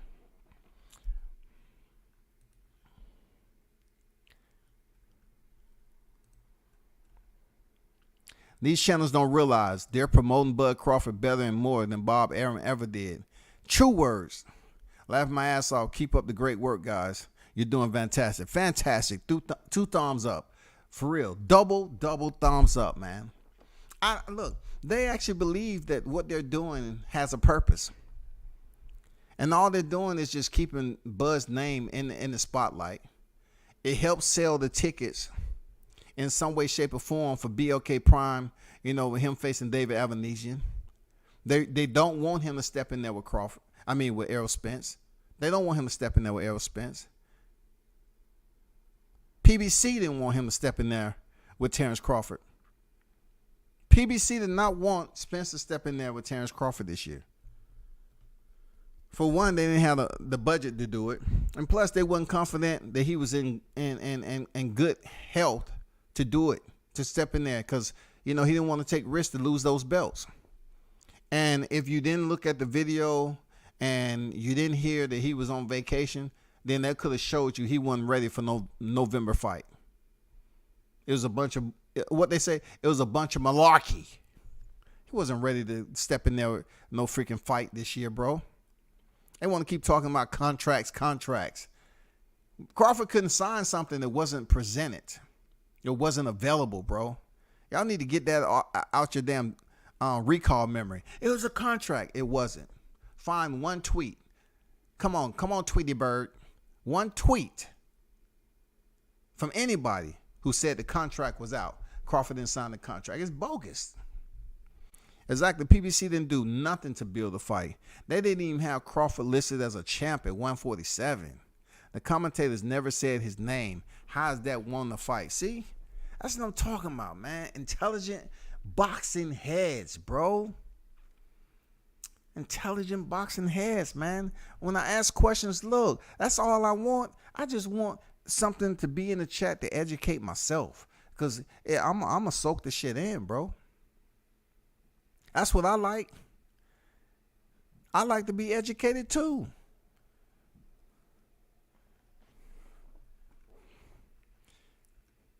If you're trying to keep Crawford a secret, and these fools out here on the YTC keeps talking mad shit about him every other freaking hour, what is it doing for Crawford? Keeping his name relevant. And then when Crawford takes the time, right, to respond to one of these niggas, they quickly do a live on it for super chats. Crawford responds to me. Crawford responds to me.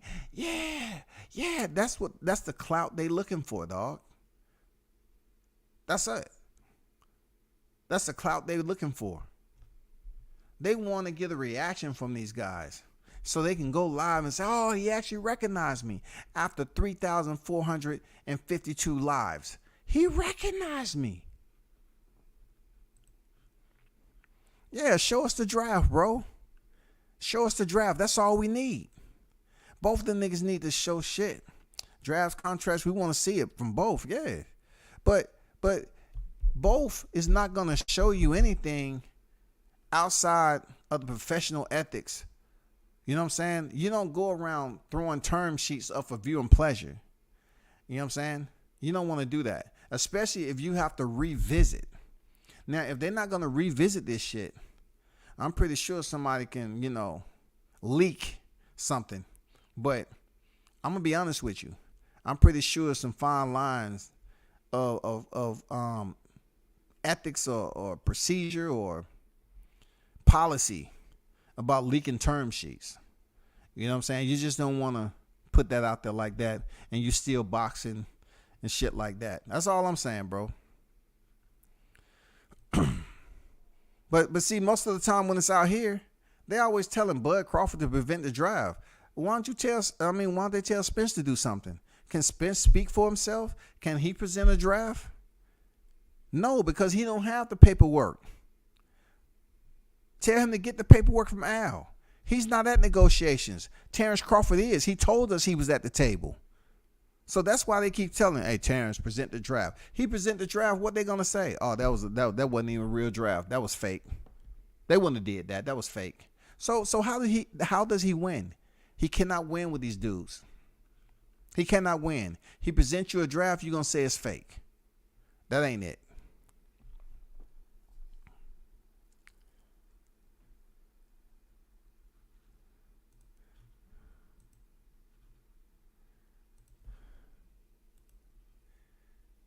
There go the link for you, Q. There go the link right there. There go the link, man. He said I'm stingy with the link. I just don't do panels often, dog. That's all. He said can't turn the whore into a housewife. Well, you can turn him into a baby mama Tony. You can turn into a baby mama for sure. The shit I found out about that situation, oh my goodness, dog. That's crazy, bro. And I'm not the one going out here getting in people's personal business, man. You know what I'm saying? But I like I always say, she made a video about him, put it out there. Privacy is over. You can't go up here whining and complaining to my, oh man, that's fucked up. That's his baby mom's. No, his baby mom put a video out there exposing this nigga that wasn't in his right frame of mind. And I found out, what was that about? People, that shit wasn't a TikTok video. That shit was for real. What's going on, Q? How you feeling, brother? I can't hear you. What's up? My bad. I have. Hold up. That wasn't no TikTok video. I'm just letting y'all know. I found out the real reason that shit went down the way it did. You hear it? Okay. All right. My bad. What's good with Man, Jones said, God bless the hoes. It's a cold winter, dog. Talk that shit, dog. Talk that shit. What's going on, Q? How you feeling, brother? Man, feeling good, man. Over here drinking mimosas, man, and all this shit, man. About to watch my Chiefs, man. Hopefully they get their victory over the Chargers, man. Listening, no to doubt. Man. Hey, man, y'all be sure to check out Shaw News, Showtime's, the Sauce Experience. Check out the Lost Art of Boxing, man. Dude know his boxing. Real talk. Dude know his boxing, man. You know what I'm saying? He be on some of everybody's panel. So definitely check out the Lost Art of Boxing, man. Q, that's on the panel right now. You feel me? Check out Coach Malachi's channel, too. You know what I'm saying? All day, every day. He comes in at a set time at 3 o'clock doing Monday through Fridays. And he one of the hottest channels out there. New Media Today, USA Boxing. Check out Coach Malachi. The Mac Mob. E-Thriller. You know what I'm saying? Big Blunts and Boxing. Man. Check these dudes out, bro. Yeah, man. Support the real, man. If you don't want none of that narrative shit, man, support the real, man. Yeah, we don't have to roll in no group and circle the wagon all the fucking time. Nah, everybody have their own little sense of thinking. They think for themselves. So what you think about this situation, man? Talk your shit, bro. It's the holidays. You know what I'm saying? Set that fire, bro. Man, hey, I'm constantly hearing, man, motherfuckers out here protecting. They protecting and protecting Earl. They say Bud a contradiction, but they contradictions. Like once Bud announced he fighting Avenesian. Man, Bud got to come out and say something about this, man. Well, we got to know what's going on, man. Bud got to come out and say something. Bud gave y'all 20 minutes of unadulterated real shit. Mm-hmm. Man, Bud don't need to be coming out talking, man. The more he talk, man, he just putting this up. No, man. Talk that shit, dog. Earl come out, bro. Said he got time and he was going to expose the truth. And pretty much backed everything that Bud said, bro. Earl came and backed a little bit of everything Bud said, and then he gave you a little bit extra. You know what I mean? Like, yeah, he was on vacation in October, and y'all do y'all thing. People love talking money. So if you love talking this money shit, if you want to follow boxing, make sure you follow the Forbes, because the Forbes gonna talk that money shit. Mm-hmm. So go to the Forbes October 2nd.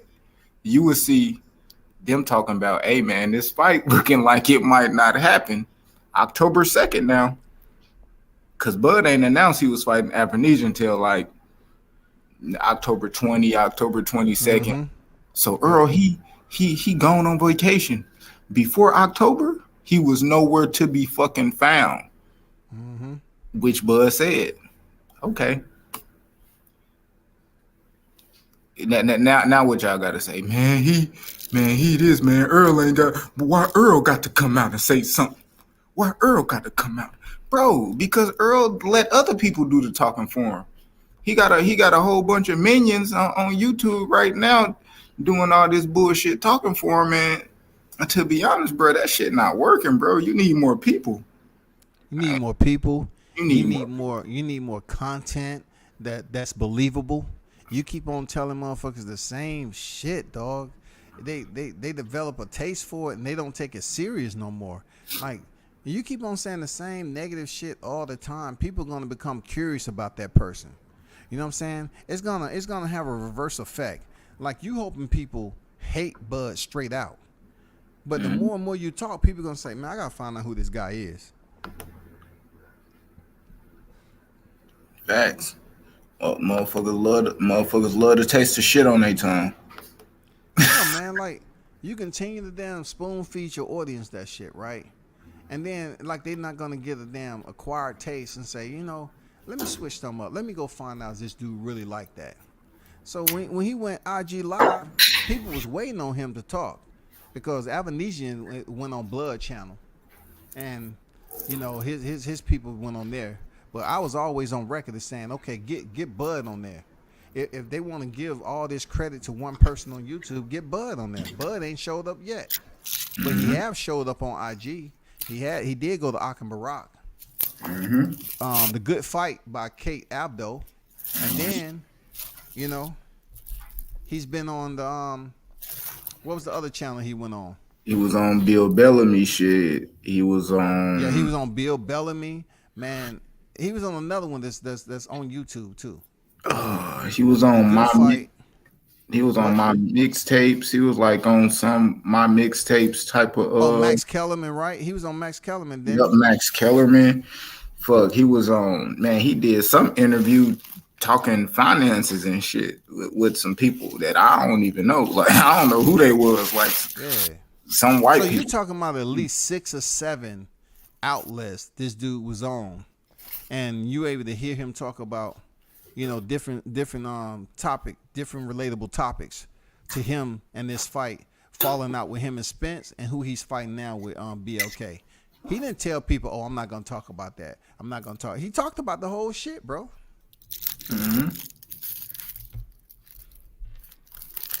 He ain't shying away from no smoke. And then just to let y'all crybaby ass, Earl Spence fans know that shit real. Yeah, he gonna keep Earl Spence's name in his fucking mouth. Just like y'all keep y'all name, Bud name in y'all mouth, he gonna keep y'all man's in his mouth because y'all not gonna keep Earl alive. He gonna keep Earl alive.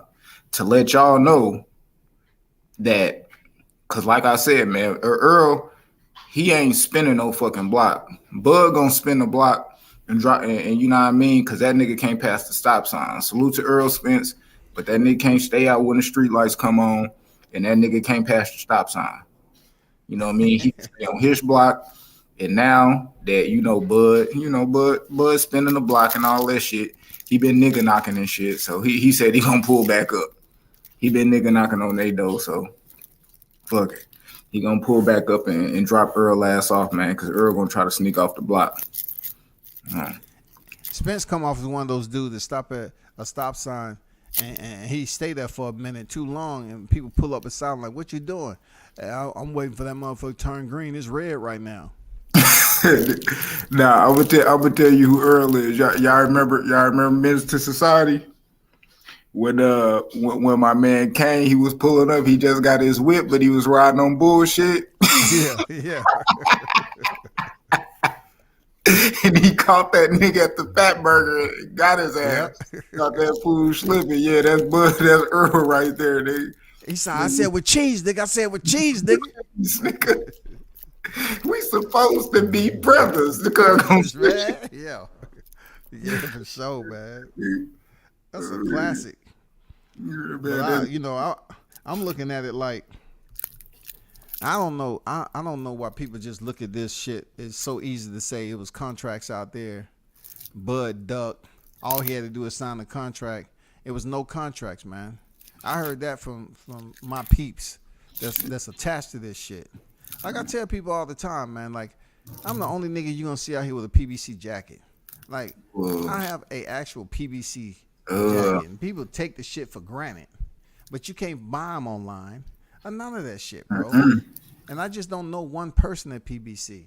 So I'm not gonna damn put all my shit out there and goddamn put my contacts. I brought my contact on here, the OG on here one time, and motherfucker wanna call him a liar before he even get his shit off. Hey, Nas. You know what I'm saying? Yeah, hey Nas nigga. So I was like, all right, cool, man. Then I just put the shit out, got hit to Garcia, and then they want to get somebody else credit. It's all good. Oh, it's all good, bro. Yeah, that's what how do you that. think about? Let me ask you this: what do you think about Bud Crawford heading in there with Avanesian, What does he have to do, man? Do you think it'll be any more or less ridicule if he goes in there and knock him out? If he goes in there and knock him out, or does he really need a knockout, or he can go the distance with this dude, which I don't think is gonna happen, and then still revisit Errol Spence fight? If he go the distance with him, then it's gonna be motherfuckers gonna be trying to talk a lot of shit if he don't knock him out. You know, I think he gonna get knocked out for the simple fact, you know, it's Bud, bro. Fuck this. He on a knockout streak, just knocking all this shit out at 147. I don't think that David Abernathy gonna be no different. You know, he gonna get dude out of there and shit. I ain't really tripping off the fact it's David Abernathy. Shit, I ain't got no problem with him fighting dude. He said he wanted to stay busy. You know. Yeah. Earl People sent my man's a draft. Keyword draft. Mm-hmm. You know, that had next year's date on it, my guy. So he needed something this year. Point blank, period. I don't give a fuck who it was. $10 million. I knocked my fucking cousin out for that. Put him in a ring. What y'all talking about, bro? All that hating ass shit. Talk about, man, hey, man, I want him to get his money, but it ain't no but. Right, you know what I'm saying? It ain't no but, nigga. I mean, let the man get his money. Then it becomes like some fuckboy shit when the fight fall out and then you don't want the man to get the money. Like you really on some hoe ass shit. Real talk. And I just see it's a trend that's accepted on this YouTube community by some, not all, some, who feels that speaking about a man from top to bottom, left to right, you know, just ignore the fact that he's making money for his family, he providing for his family. Just want to talk shit about him like he ain't nothing, like he ain't doing nothing good in life. You want to talk about the bag he making. You don't want to give him credit for standing up and having the courage to damn walk away from negotiation and not wasting his time during the holidays to 2023 to see what Errol Spence doing. I mean, come on, bro. Motherfuckers not even mad. I ain't even gonna say mad, but don't even question the fact that it wasn't even no guarantees. Like that shit don't mean nothing. Y'all love y'all boy so much. Your boy, look at him. Head down. He wouldn't get no guarantee. That's him looking at the draft like, damn, like that? Like that? Really, Al? Yeah. Like, come on, bro. That shit crazy, bro. That shit disrespectful, bro. Hey, tell a motherfucker you don't like him without telling them you don't like him. Mm-hmm. Send them both that. of y'all got kids. You know, both of these cats got kids, bro. You know what I'm saying? Both of them got family that they feed. Both of them got people that depend on them. But yet, these dudes get on here talking about what he should take. He should just take what Errol give him. I mean, Al Heyman give him. Just take what he give you and shut up and box. That's pretty much. It's okay for them to say, okay, shut up and box. But yet, when it comes over to basketball and shit, they want to talk about racism. No, niggas, y'all the racists. Y'all want to sit up here and talk about what's going on with Kyrie and LeBron James and all this shit, but y'all doing shit worse than what the NBA is doing. Mm-hmm. Let them motherfucker, that shit would have been the other way around. Let it would have been on some shit like Earl went over the top rank, and then y'all hear Bob Arum gave them both a contract with no guarantees, and he was gonna walk out with this. I want to hear what the fuck they'll be saying about Bob. Man, you know what that you already know. Racist. That's all, dog. They gonna call him the most racist individual ever in boxing, bro. But let a black man do it.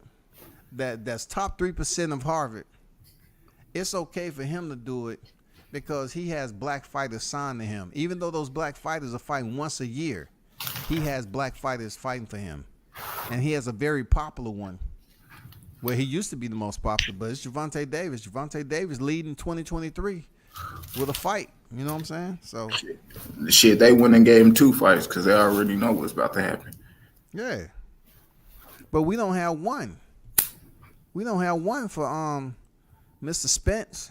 We don't have one, bro. Hey, you know what I told you? One of the most fucked up things about it too is, you know, Crawford said, what was it? I don't know. I think it was on the Max Kellerman or one of the other ones. He was like, shit, he ain't PBC or nobody from Showtime even talked to him since he made the announcement. So it's like, why wouldn't y'all? So I see that y'all did that same thing with Tank. Tank got 2 fights. You know what I mean? He got one before and one that. So y'all ain't talking with him now to try to work something out. Mm-hmm. See what's up with next year. Y'all can, you know, see if y'all got. Okay, I just put it like this. Fuck Bud. Line Earl, fight up with Thurman, and then line his next fight up with Bud. So that would mean call Bud and see what's up with the date for next year. Mm-hmm. Like, come on. Like, but they acting like some hoes, bro. Like, what's the hold up? You know what I'm saying? What's the hold up? Just like that. What's the hold up? What is the hold up?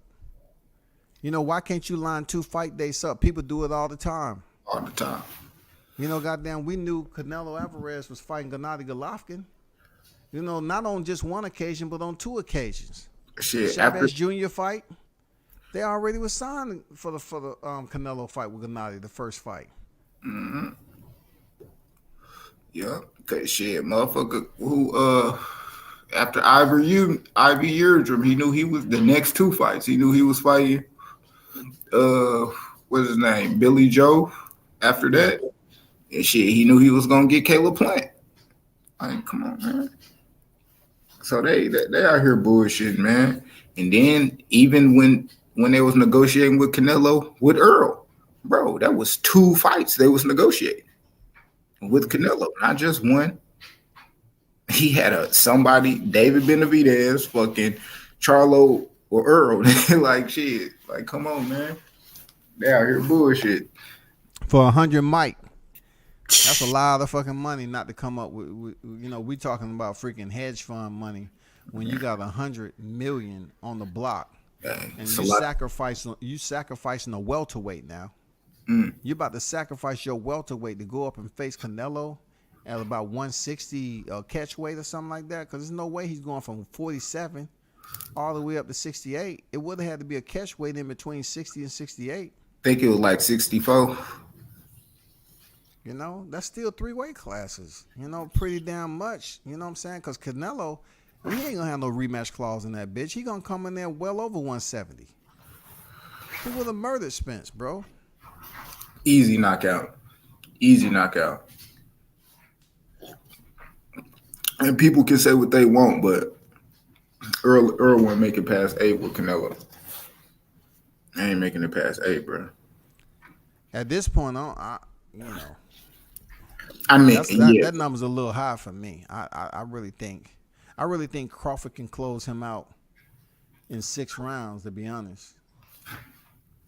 I really think with everything that's going on with them, the history, the back and forth, the personal shit, I really think Crawford isn't going to get a slow start with Spence, man. So, you know, I really don't want to close out 2022, man. I want to keep it on a good vibe. You know what I'm saying? Big Blunts and Boxing in the building. What's good, Blunts? What's the deal, Combat? What's the deal, Q? How you feeling? What's good with it, bro? Shit, I don't smoke, but goddamn it, shit, I'm about to ask Q to pass that shit off to me. Goddamn, it's the holidays too. Man, hey, this that Spence, man. I'm rolling up. I couldn't fuck with it, dog. To be honest. Hey, we got them Spence boys in the white paper, man. I hear that. What's up with your Blunts? What you got? You know, I ain't got too much. I'm listening to y'all chop it up. You know what I'm saying? I see what y'all saying. I hear what y'all saying. I know you got something to say about Errol. Go ahead and get it off your chest. Say it with your chest, man. Go ahead, bro.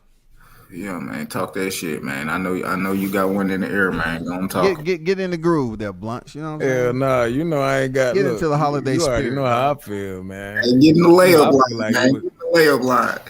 Hey, Hey, I feel like it's fair on both sides. I told you the other day, man. You know, I feel like everybody made the right decision for themselves. I see no wrongs on either side, man. You know. No, I don't know, Blunts. I don't know.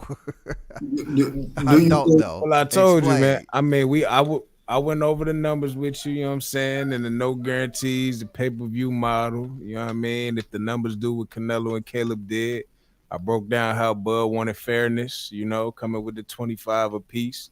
Errol, if the numbers did 800,000 plus the live gate, Errol would make close to 50 million, and Bud would make close to 25 based off no guarantee, everything on the back end with their percentages. You know what I'm saying, and I don't think that's fair. I really don't think that's fair. I don't see how Bud will walk in there and be willing to take 25 and let Errol take 50. I could see why Bud would approach it with 25, a piece for Hmm. both. And if whatever comes on the back end comes on the back end and they get what it's the money's still gonna come out fair if they both take the 25 guaranteed. So again, Al should want it to go how it go. You know what I'm saying? Because that's his fighter. He want Errol to make as much as he can, and if Errol can make 50, let him make 50. Why take 25? So Shit, I get both sides. I get both perspectives. You know what I mean? I don't feel like anybody was wrong. man, that I don't know, bro. That ain't gonna get no goddamn. I don't think it's gonna get that much. But one thing I did hear EJ kept saying is off what I was projected to get. I was projected to get this. Okay, why wouldn't Bud know what's projected to be got? It ain't even got to be what it just a fight. Period. If you bringing me a fight and you telling me I ain't gonna get none guaranteed, I'm gonna be getting this on the back end, and I got people on my side, which is Showtime or whatever, busting down the numbers. My numbers guys, they got the numbers. Boom. This what this might do, because of this.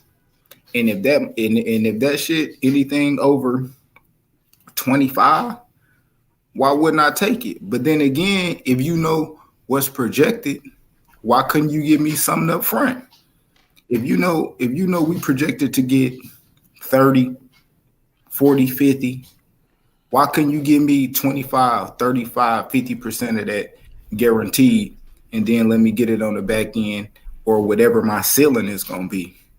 If you think I'm gonna just if it ain't no ceiling on what I could get, then let me get some guaranteed shit and then shit, the sky's the limit.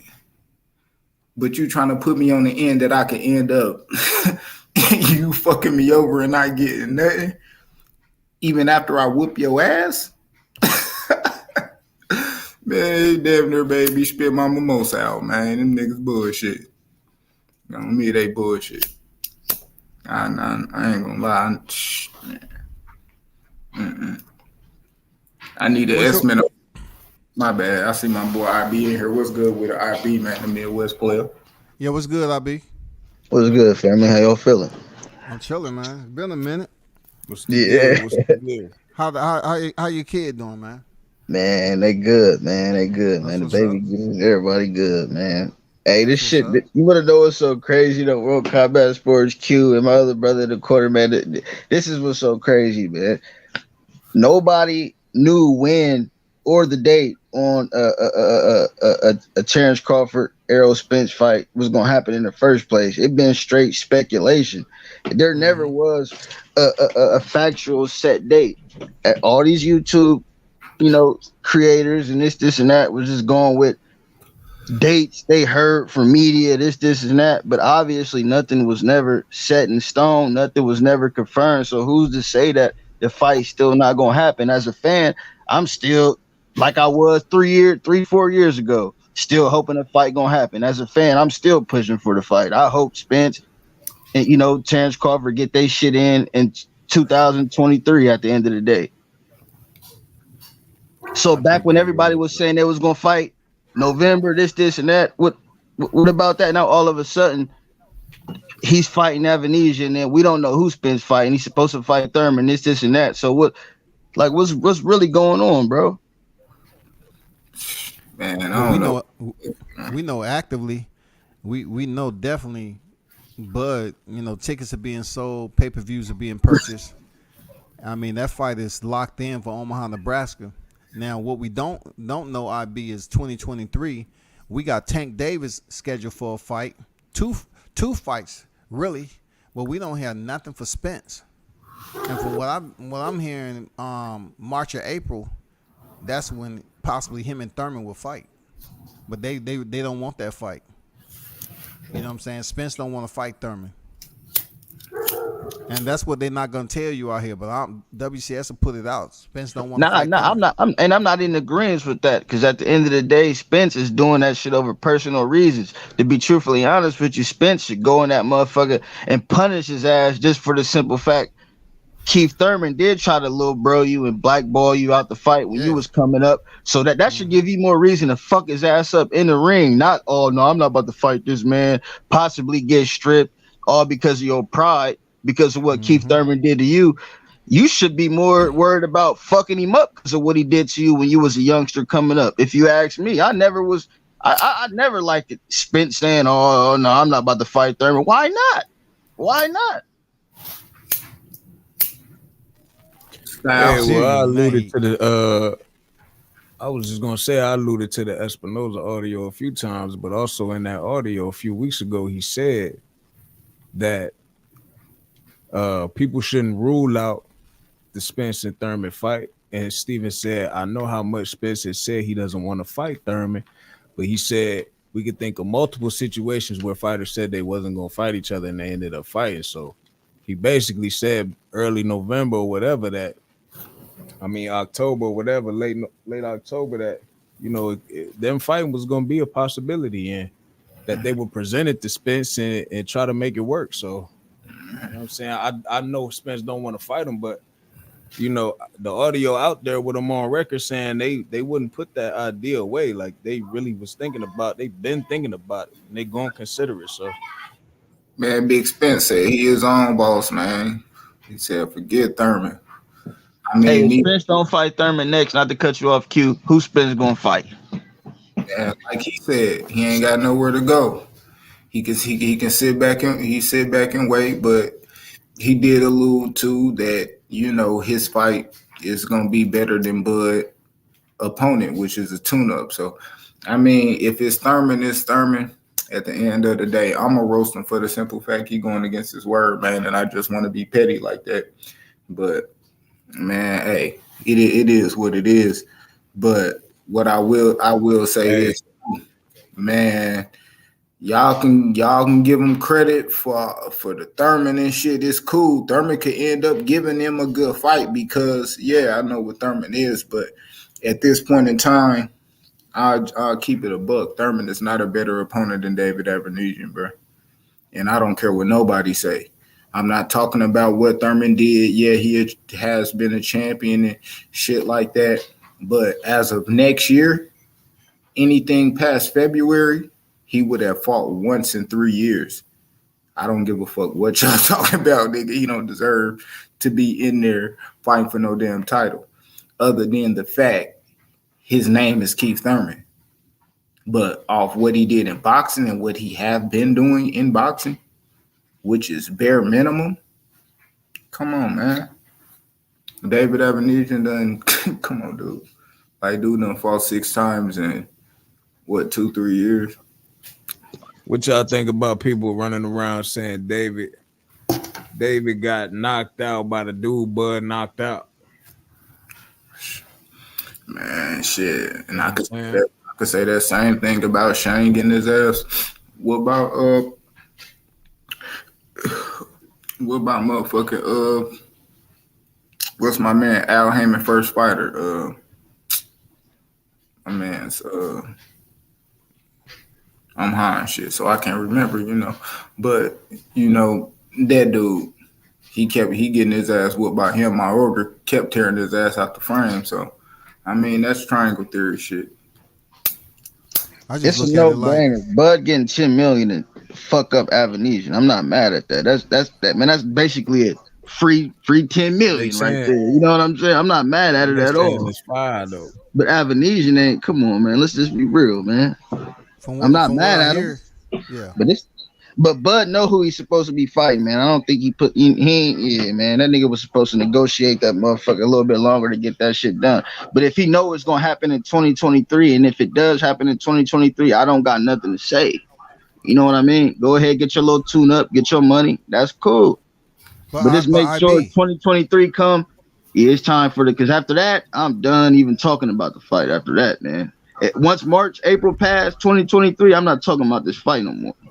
hey, Damn. but IB, you say he should have negotiated a little bit longer. It was no more longer. It wasn't no time left to do anything. They wasn't having the fight this year.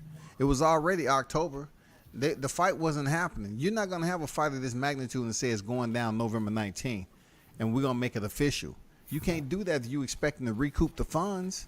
There's no way they can make. If we talking about money on the back end, why would you short promote a fight of this magnitude and think it's actually gonna work? They didn't want the fight, man. It was no time limit on negotiations. This fight wasn't happening this year, bro. It wasn't happening. Bud walking away was Bud walking away because he was told, hey, this fight ain't happening. Man. This fight ain't happening, bro. Go And, elsewhere. and I'm not Go saying Bud walking option. away because it can still happen next year, though, Scotty. You hear me? Yeah. It can still happen next year. So I'm not saying Bud walking away or none of that. You know, it's just how the fans I is don't looking think at it. Bud You know what I'm walking saying? Everybody thought this fight was gonna happen like you said, October, November. Then all of a sudden this happened.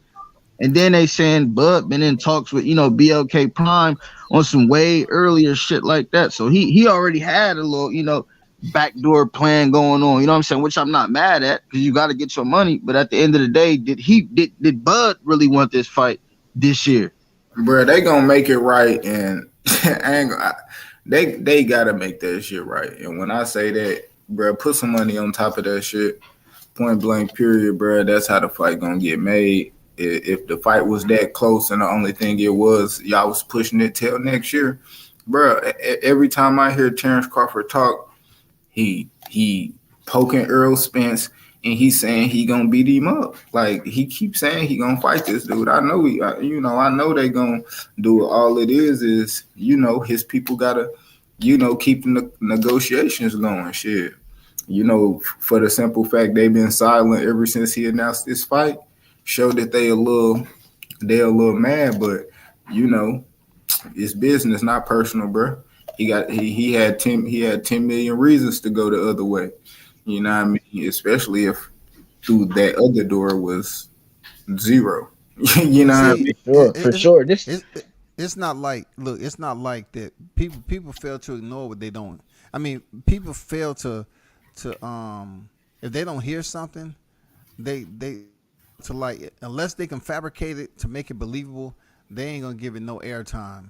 And I was told earlier when this shit took place, like even when Errol Spence was going into the Udinas Ugas fight, I just didn't want to be a bomber, and neither did I want to go out here on a limb and put this shit out there. But the people I was speaking to, they were saying, man, this shit ain't happening this year. I'm telling you, it ain't happening. I say, damn, I don't even want to put this shit out there because I don't know if it ain't. And then I kept hearing shit, oh, the fight going down in August.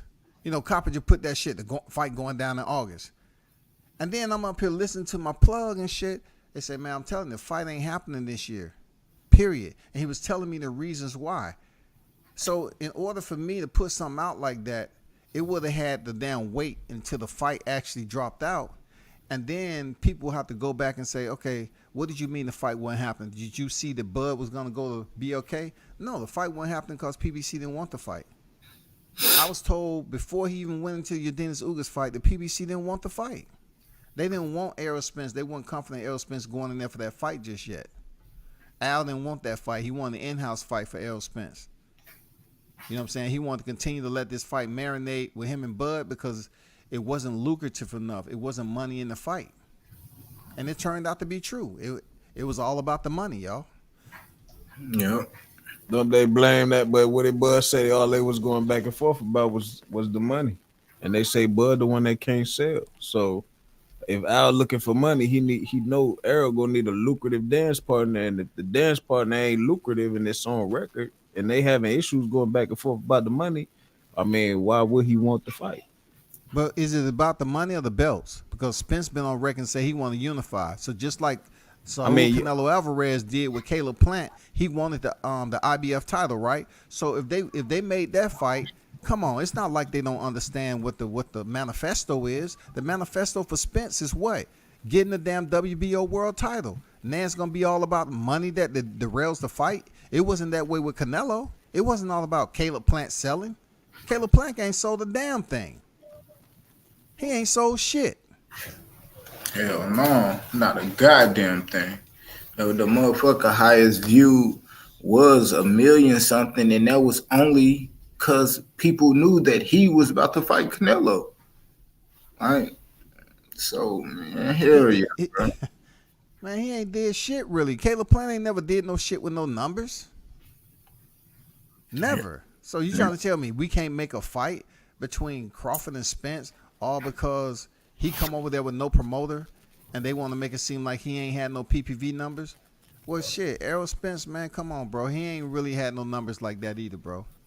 But he's still unified twice since Bud been at 147. And Bud, I understand he was on at top rank and shit like that though. But you can't say Spence ain't been trying to unify when his last fight. Well, okay, I'm not gonna say his last fight, but he's still. Well, I can say his last fight, Ugas April 16th. He's still unified. You feel me? Yeah, he's still unified. But what's his declaration? His declaration was to be welterweight undisputed, just like Canelo. So if you put that out there to the people that you want to become welterweight undisputed, then do what it takes to become undisputed. Don't act like Crawford got to give you the belt. Caleb Plant and Canelo fight was delayed. He said, I don't know why it's delayed. I gave them everything they asked for, and then they finally fought. Why can't we get the same shit with Crawford and Spence? Why are they acting like they want Crawford to just give them the fucking belt? This might be that. This might be this fight get delayed, and I mean it's delayed right now, and then it's probably gonna happen, and they're gonna end up fighting. So, this might just be that.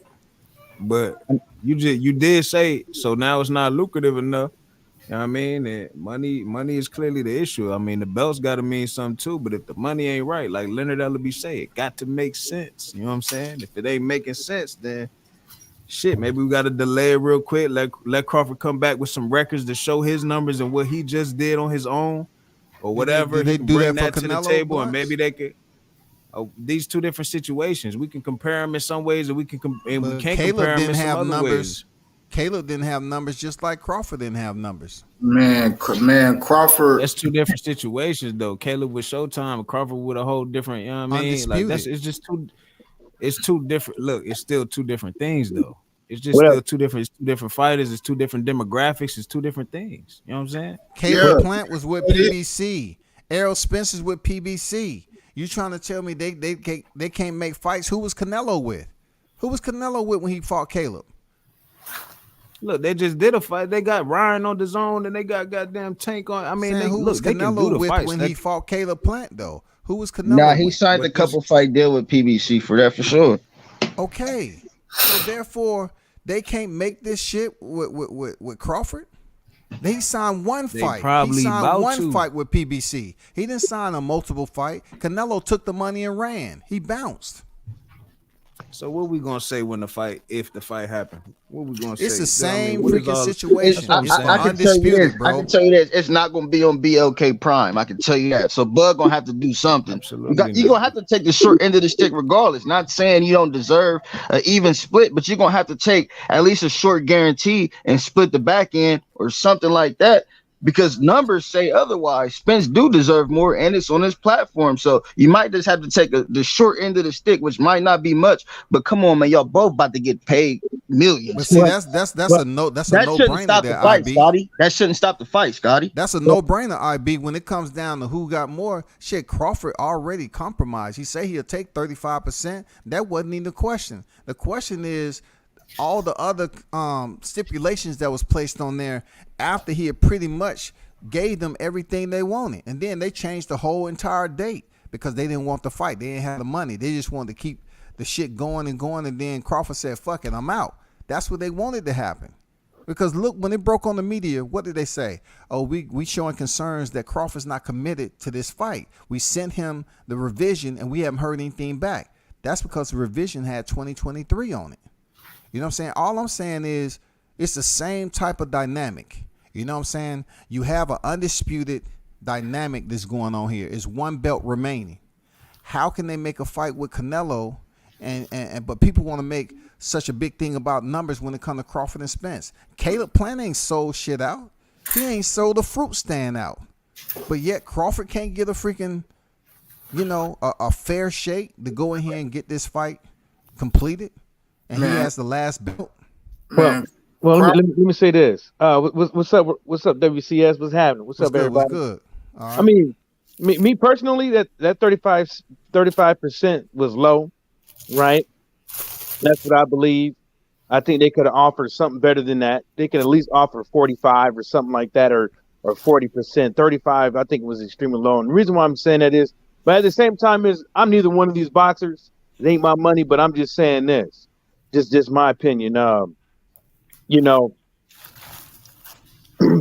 you're doing these negotiations and stuff, like it's a two-way street. Like, and you got one person saying they want to fight bad, they have the other person saying they want to fight bad, and then we all know that they're not going to get this money anywhere else. Spence is not going to get this money anywhere else, and Crawford's not going to get this type of money anywhere else.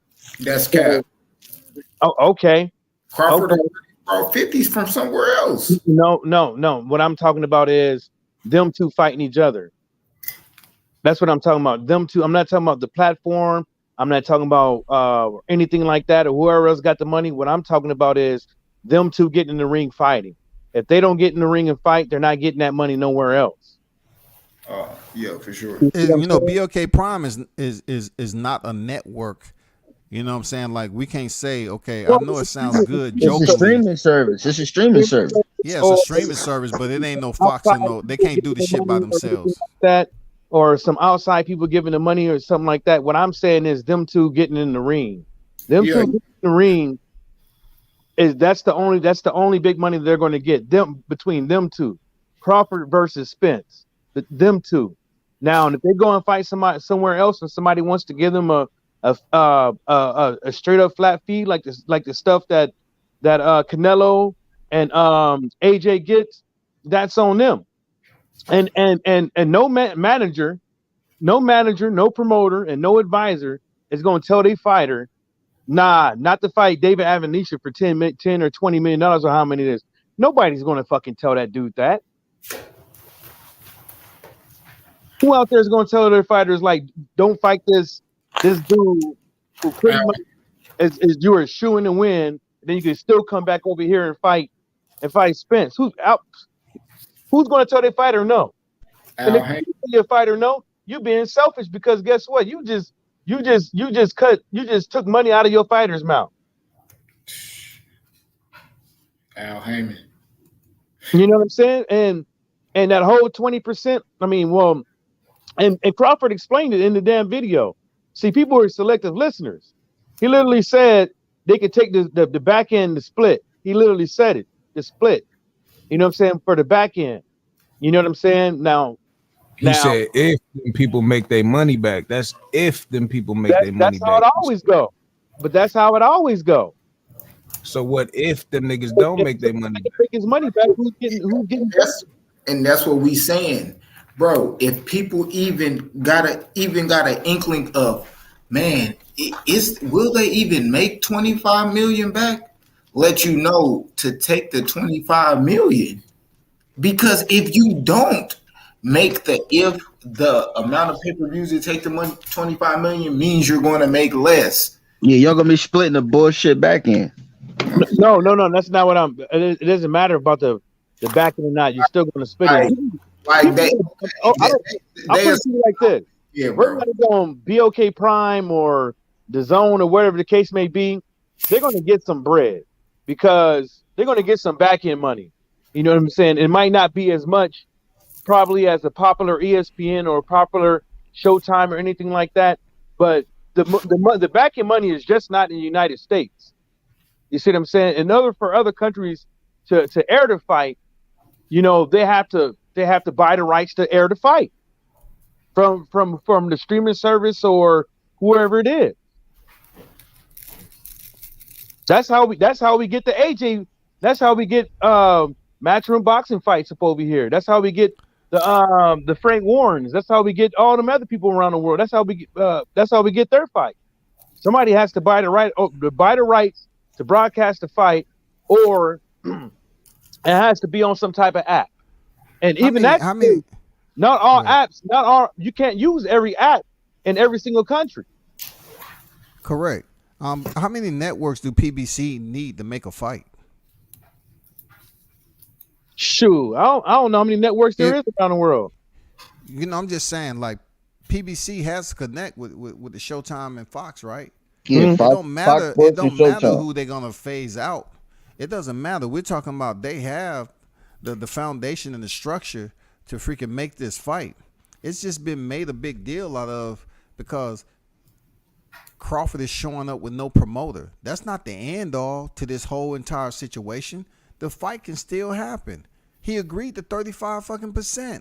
You trying to tell me he needs to damn do more? He need to drop his draws or something? Like, what else is it to do, dog?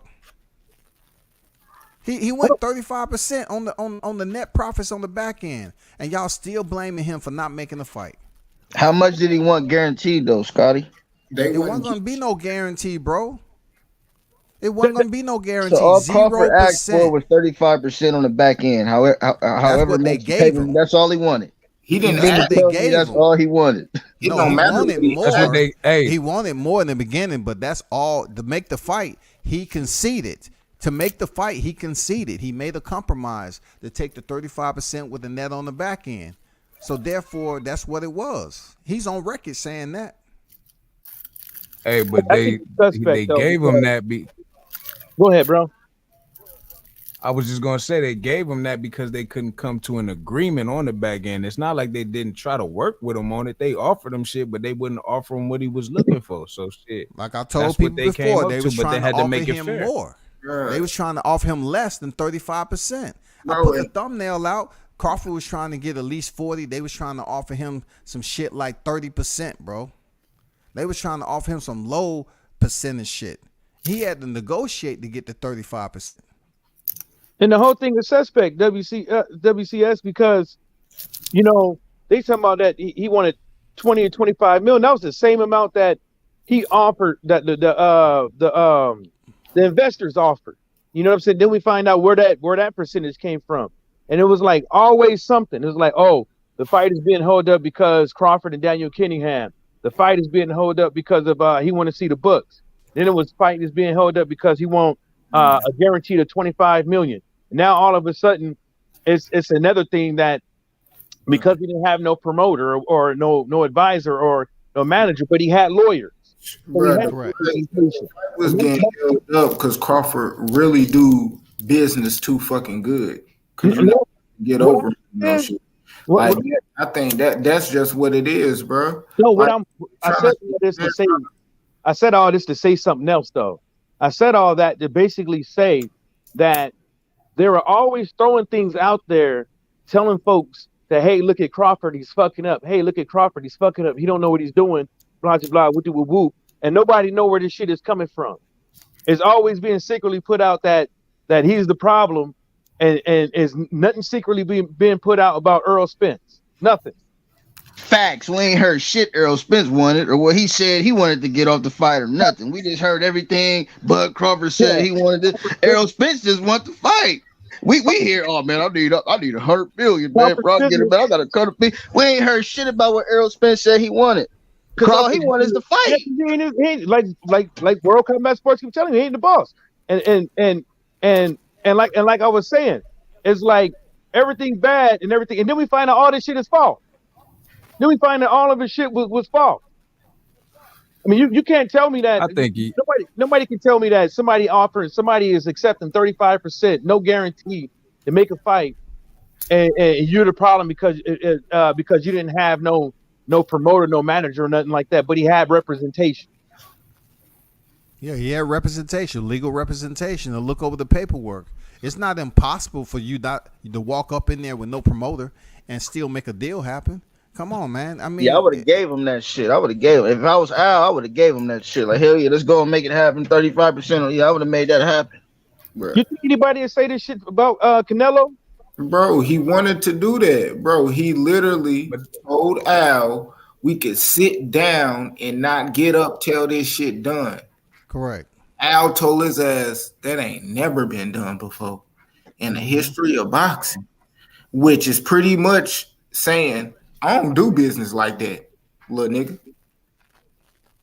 And also, saying, when he I asked to mean, see I him person to wouldn't. person, he didn't want to see him the person, because he said his mother was sick. So it's not like Bud didn't Oh exhaust. man, nah. He didn't exhaust all his means. His mother was on the West Wing eating chicken wings, and he couldn't goddamn see it because his mother man, was feeling some type of way. Yeah, but you For real, applied to dog. New That York. nigga See, mama probably 90.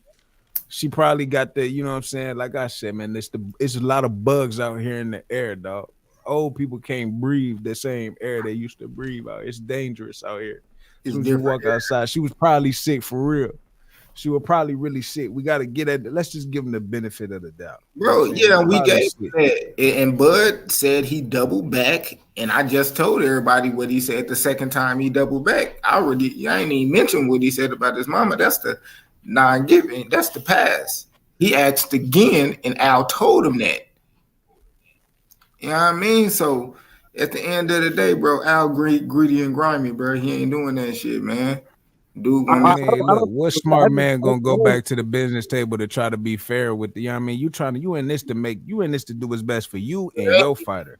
I'm it not. ain't My job is not to come back to the table and sit down with you to make it fair for you, my boy. I'm gonna give you what you know what I'm saying. We think you deserve what you should get. I mean, and it's fucked up, but that's why I understand why Bud said we got 25 mil a piece right here. This will make it fair. You know what I'm saying? Like I said, Bud coming with fairness, but they doing what's best for them on the Al Heyman and Errol side, and nobody can blame either side for doing what's best for them. look You blunt. can't. You can't blame him though. You absolutely can blame him for doing that shit, dog. Sitting at the table don't mean it's gonna be fair. That means we just sitting at the table negotiating.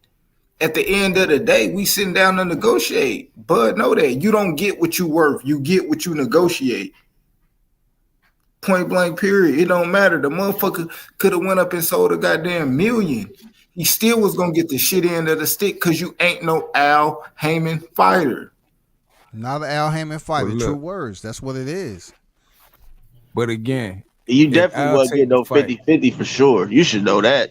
Oh But hell no, he won't get no Bud, 50 Bud wasn't about to get no 50-50. Like, I'm not mad at it. He deserved it.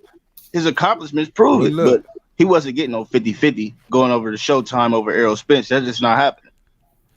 People need to eliminate Errol if Spence from even being in the equation except the fighter, because Errol Spence is not at the negotiation table. He ain't a part of nothing except a phone call away you for got Al a Heyman to manager tell him and what's going advisor. on. nigga, But to be, still, Exactly. look, That's, it- hey, look, that's he what can. your advisor do. But He everybody's talking advises about you. that's what your He advisor said that. do, but they cannot find another advisor or manager that has all these clauses and stipulations that Al Heyman has for his fighter. He has clauses and Because that nigga stipulations went to Harvard. like Of he course, is he a got promoter. extra secrets. Like he was a promoter. He Bob, act like Bob, he's a promoter, advisor, manager, goddamn accountant, CFO, friend, best friend, all that shit.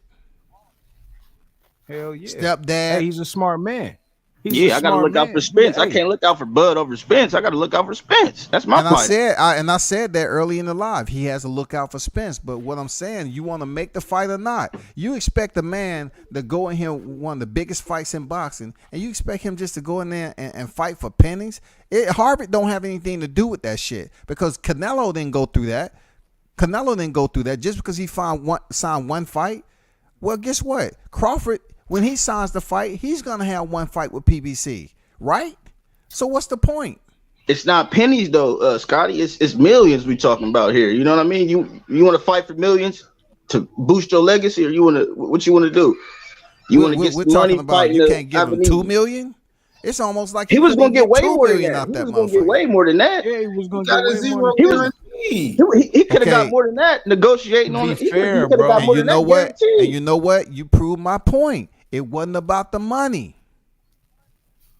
It was about other What you collateral mean? shit. Because look, they just said he could get more than that, right? That proved my point that this shit wasn't about the money as to why it didn't go down. It was about other collective collateral shit that PBC had going on. Because if Bud would have took 30, it would have been a problem. It would have been some other shit. He would have took 25, it would have been a problem. because they didn't want Errol Spence to step in there, period, and get that ass whoop and lose those belts.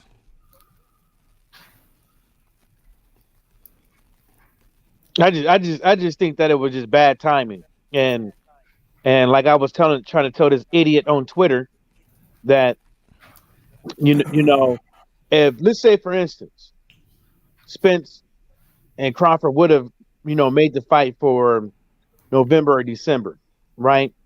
These same cats would have been saying this. Well, Crawford's been out of the ring for a year and ring rust and this and the third, so I'm going to pick Spence because even his last performance, look at his last performance, this and the third, and he been out of the ring for a year. I wonder about his conditioning. I wonder about this. So it's kind of like any time a fighter's been out of the year, has always been the aspect of ring rust being talked about. Hell, some people even do it for 6 months. You know what I'm saying? It's kind of like for the biggest fight in this dude's career, this dude gonna have to be out of the ring for a year because he did a 6 months negotiation. Because he did it for real. So they started in April? Well, supposedly Crawford didn't get the paperwork to August. Yeah, so you know what I'm saying? But they still like talking back and forth and all that stuff. So it was like a 6 month, maybe 5 month, negotiation. Yeah. 6 months down the drain, wasted your time, out the ring. Earl said he was going to fight in November anyways, regardless. I mean, of the situation. Nobody said he was looking at other avenues. That's what Errol thought he was going to fight Bud. Yeah, See, but Errol ain't had he ain't had nobody else. He ain't had no other options but Bud. What I'm saying is what came out of Earl's mouth. What came out of Earl's mouth that he said even if he doesn't fight Crawford, he's going to fight in November anyway. That was cap because it's November right now and Errol ain't fighting nobody. Well, that's exactly what I said. But what I'm saying is he said it. So was he talking to somebody else? Did he have other options? Nah, he was trying to bait a nigga in and trying to sign that bullshit ass, probably even more bullshit ass contract that he sent back and had revised, and then they dragged their motherfucking feet and sent that bitch and they won that this year. Yeah, that sounds good and dandy and all, but like what I'm saying is, it came out of his mouth. So you could put that what you said in the count, but you could also have to put what I said in the count because ain't nobody over here no mind reader. Shit, it's only two options. If he said he was fighting somebody in November with or without him, you either gonna say, oh, he talking to somebody else, or I'm trying to pressure this dude into signing some bullshit that I just sent him. But you see what I'm talking about? That's not the same. That's not the same. That's not what Terrence Crawford gets afforded when he talks. When he talks, people just take it for this and they just go blind with everything else. You see what I'm saying? He said he said he signed something and in August, and everybody thinking that's the real. Oh, you signed the contract. You said you signed the contract. So this is the third show is that you signed the contract, but everybody know it was a draft. But they taking his word and they twisting everything that the dude says. He could say it was blue house, it was a nice sunny day, and then call it a cap and say you know what I'm saying? So basically what I'm trying to say is anything that comes out of Crawford's mouth is going to be taken as face value. And when you say something, I'm going to fight in November, regardless, nobody's taking that at face value. No matter how much money would have been if the percentage he took, the fight wouldn't have happened this year, man. I'm trying to refrain from calling up the dang OG and having him tell you, because he told me this shit long. I just didn't want to put it out there because for me, I would have had to have like a projection. Like, okay, how can I make this believable without revealing the source? It would have just been hearsay until we got down to October and the fight finally fell out. You know what I'm saying? But I was told when Spence was heading there with Ugas, he said, man, hey, I know you on there. I know, you be going back and forth, but Errol Spence and Crawford ain't happening. It ain't happening this year, bro.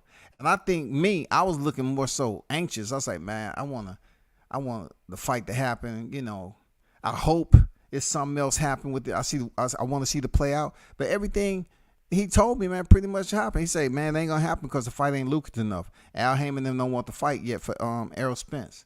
You know what I'm saying? They don't want the fight for Errol Spence yet. He want to have an in-house fight, and you know, they just don't have the money to pay Bud. He said, if them dumb niggas would look at what Timothy said, Timothy put that motherfucker out there and told them they didn't have the money, and they just ignored what Timothy Smith said. I remember that. Yeah, he said they just overlooked what Timothy put out there. He said, but Timothy was telling them, we don't have it. We don't have the money to make a offer that Bud will respect. He put it out there. He told them. No, he told them. He did. I remember. He said, and then he basically had to give the interview like he was giving his opinion. Correct.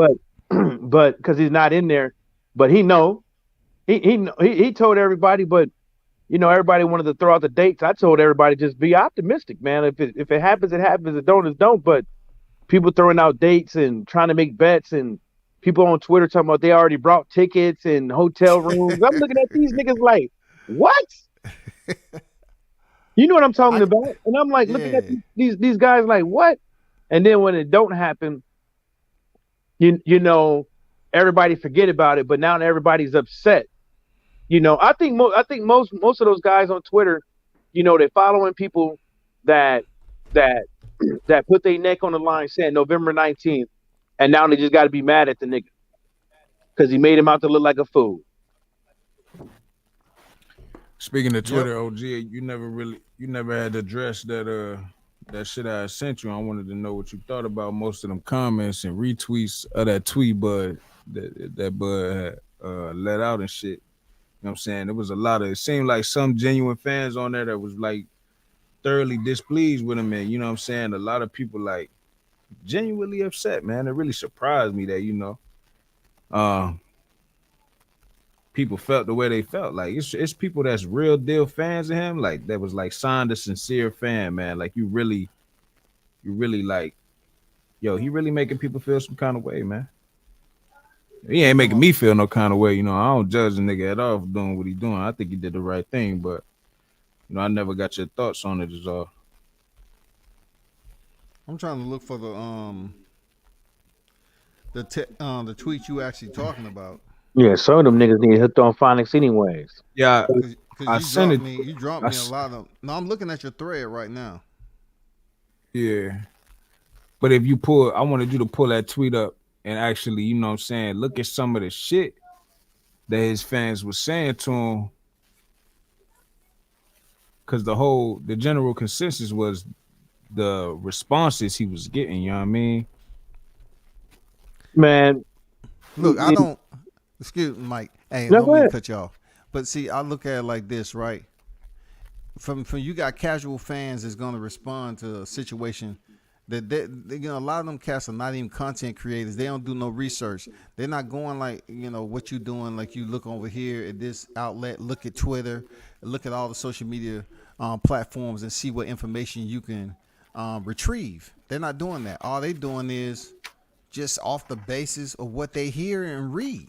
They don't have no intentions of going to research the shit. So if they want to criticize him for whatever, they don't know anything behind the scenes.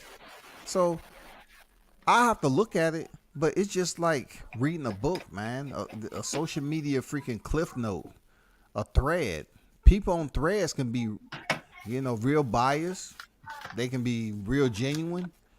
It's according what the topic is, man. Like these people, they have their own sense of thinking, man. What they want to feel about it.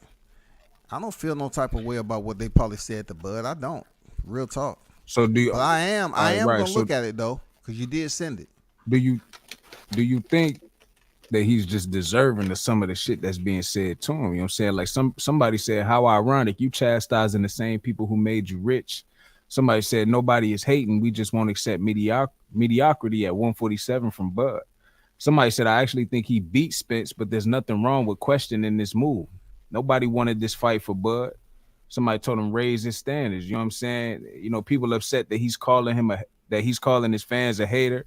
One dude said, nah, man, it's one of your biggest fans. We just want to see you up against the best. Line that shit up 2023. Somebody said the real flex is how you could have been great, could have built legacy, but now we'll coast on the possible greatness you showed fighting in the past. Somebody said, we're not sad, broke, and miserable. We supported you and bought your ticket and pay-per-view fights. That's what made you rich. So give us the fight we want and stop running away from making history. So on that? Okay, go ahead. Yeah. Like, look, when I'm on social media, I can't take what nobody says like they coming from the heart. You know what I'm saying? You don't see them or nothing like that. But I'm also say this. This is the reason why I said people need hooked on phonics. And this is the reason why I believe some of them things are false on there. Because they run in their mouth and don't know what they're talking about. The dude said a lot of y'all. He didn't say all y'all. He didn't say the universe. He didn't say the world. He didn't say the galaxy. He didn't say the USA. He didn't say all you black folks, all you haters. He said a lot of y'all. And he's talking to a specific type of people.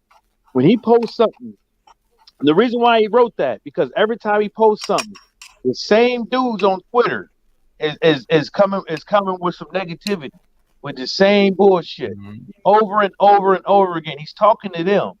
And then those same guys is flipping it around to say that you're talking to your fans. This is going to hurt your pay-per-view, and this is the third. They know who he's talking to, and that's the reason why they mad.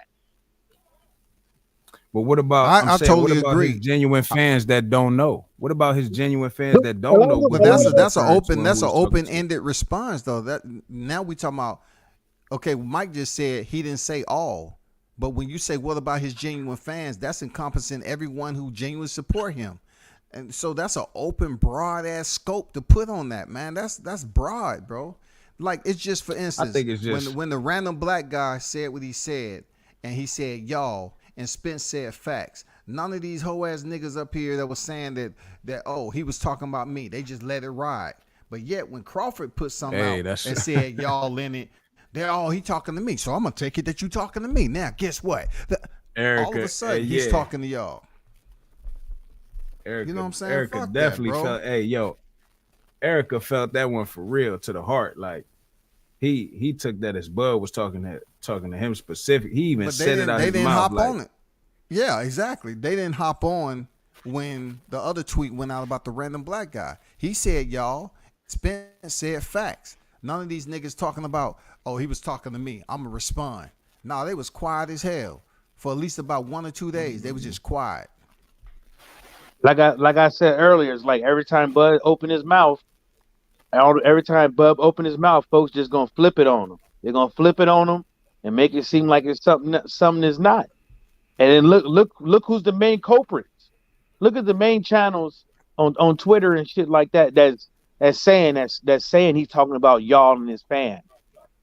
You see what I'm saying? Look at it. He's talking about everybody. And then all them mind readers, all them body language experts. Now all of a sudden they want to be like, one minute they want to be like, when black folks say this, see, that's how I know Crawford's lying, because when black folks say this is what they mean. But now you know well when black folks say a lot of y'all, they is not talking about, they mean some. You know what I'm saying? Now all of a sudden they don't want to do it. And then you have the aspect of a lot of people. So you can't get emotions from no tweet. But then you got to look at it from the aspect of that you could trust people are being genuine, but you can't verify that they're being genuine. You know what I'm saying? And a lot of people out there, you know, when they're writing on stuff like that, they may be possibly trying to be a one-upper. They probably sounding all emotional and sincere to make themselves look good so they can make Crawford look bad. Mm-hmm. They do it all the time in the UK with social media. You know, they push social media heavy. Ain't no way in hell in this day and age should you have that many people around that can't freaking read and comprehend. No way in hell. We live in an era of skimmers. You know, people skim over and they don't read line for line no more. So no, my bad. You're right that they said, you know, they didn't say all. He didn't say all. You know what I'm saying? How can you encompass everybody into something? You can do it if you're just trying to mislead somebody. You know what I'm saying? It's two different tweets came out. One that damn Spence said facts and nobody jumped on that shit. Bud Crawford said all y'all want to act like he talking to y'all. And get the fuck out of here, man. Y'all grown ass adults acting like kids, man, when it come to comprehension. Come on, bro. He didn't say all. Come on, we gonna play the game like we don't understand what all mean. Shit, I just, when I seen that shit, I'm like, damn, this man Bud losing fans right before as he's trying to sell his pay-per-view and get people, you need people to do them numbers, you know what I'm saying? You need people to buy that shit. And from the looks of it, it's a lot of it appears to be genuine fans upset and not really, wanting to spend their money on him at the time. Like, you need these people to spend their money. Well, from what I heard, he don't need that because the money is guaranteed.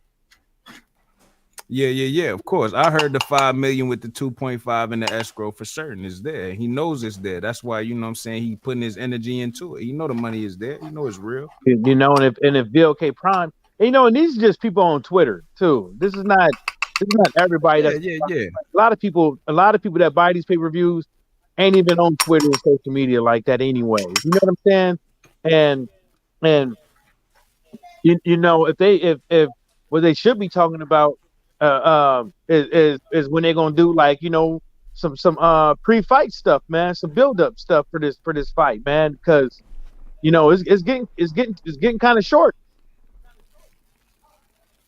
Yeah, what's up with the undercard too? That's what I want to know about. What's up with the undercard? What's the word on the under? It's probably a whole bunch of people that got promises and a whole bunch of hearts gonna be broken when they don't get that call for a payday. You know what I'm saying? Mm-hmm. That's what I'm assuming. I'm pretty sure they got something worked out. Hopefully, I don't wish nobody the best. I mean, the worst. Damn, I said that fucked up the first time. I wish nobody the worst. I was about to say, dog. That's Bud naysayers right there. They don't wish him the best. Nah, but I don't care who it is. Like, I don't wish Edward Hearn to fail or nobody to fail and stuff like that. And make your money and get your money. You know what I'm saying? I hope they do all right. You know what I'm saying? But I do have my opinions and stuff like that. It's a tough one. To put on a short notice fight like this, kind of sort of for a company like BLK. Yeah, this is a kind of little short notice. Getting everything together. Biggest fight on their platform so far. So it's kind of, a lot of people think this stuff is easy. And what's her name? She be on Twitter. She even said it. That she got to take a break from boxing. She's a promoter because a lot of this stuff ain't easy. It ain't easy. Me and Scotty talked about the other day, all the stuff you gotta get before the fight. You know what I'm saying? All the stuff you gotta do during the fight. Like, it ain't easy. Now, I don't even know half of it. You know what I'm saying? I don't even know half of it. I know it's just, just like what Crawford put out, just like what Earl Spence put out, that shit's only 20, maybe 20, 25% of what's actually been going on for the last 4, 5, 6 months or whatever. Between them, but everybody. Go ahead. Everybody got it figured out. Exactly. Everybody. It's probably only 25% of what's really been going on the whole time, if any of what they said was really even that true.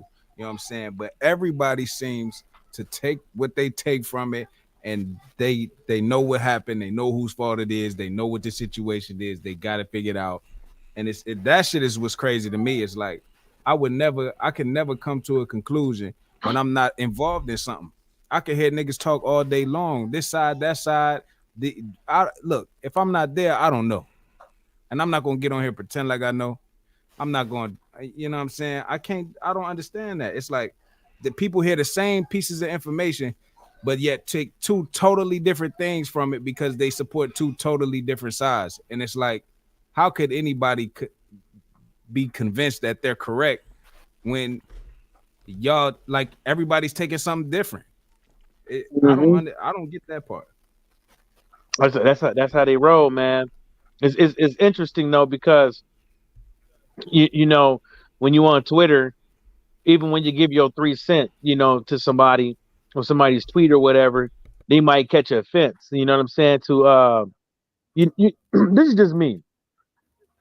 When you got, there's a difference between protecting somebody and and just stating what the fucking facts is.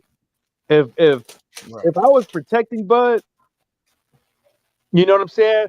My ass would be making Bud videos all the time. You know what I'm saying? All the tweets. Everybody will be getting all the motherfucking smoke. I try not to talk to a lot of people about this Bud stuff on Twitter because some people, they just don't know when to shut up. And a lot of people, look, they all getting their feelings. I rarely call somebody out of their name when I'm having a discussion about boxing. If I'm calling you out of your name, it's because I really truly feel that you're an idiot. I really truly feel you're an idiot. You know what I'm saying?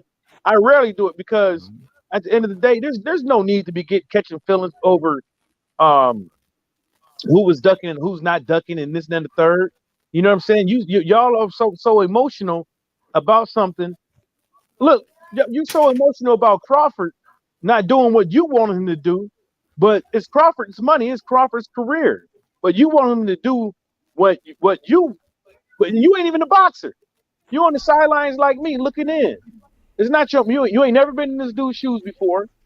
You could say what I was this guy, this job, and this guy, this job.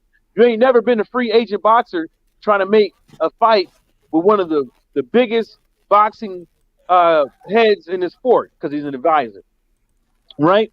But like it's just mind-boggling. Spence is not calling Crawford a duck. Crawford is not calling Spence a duck.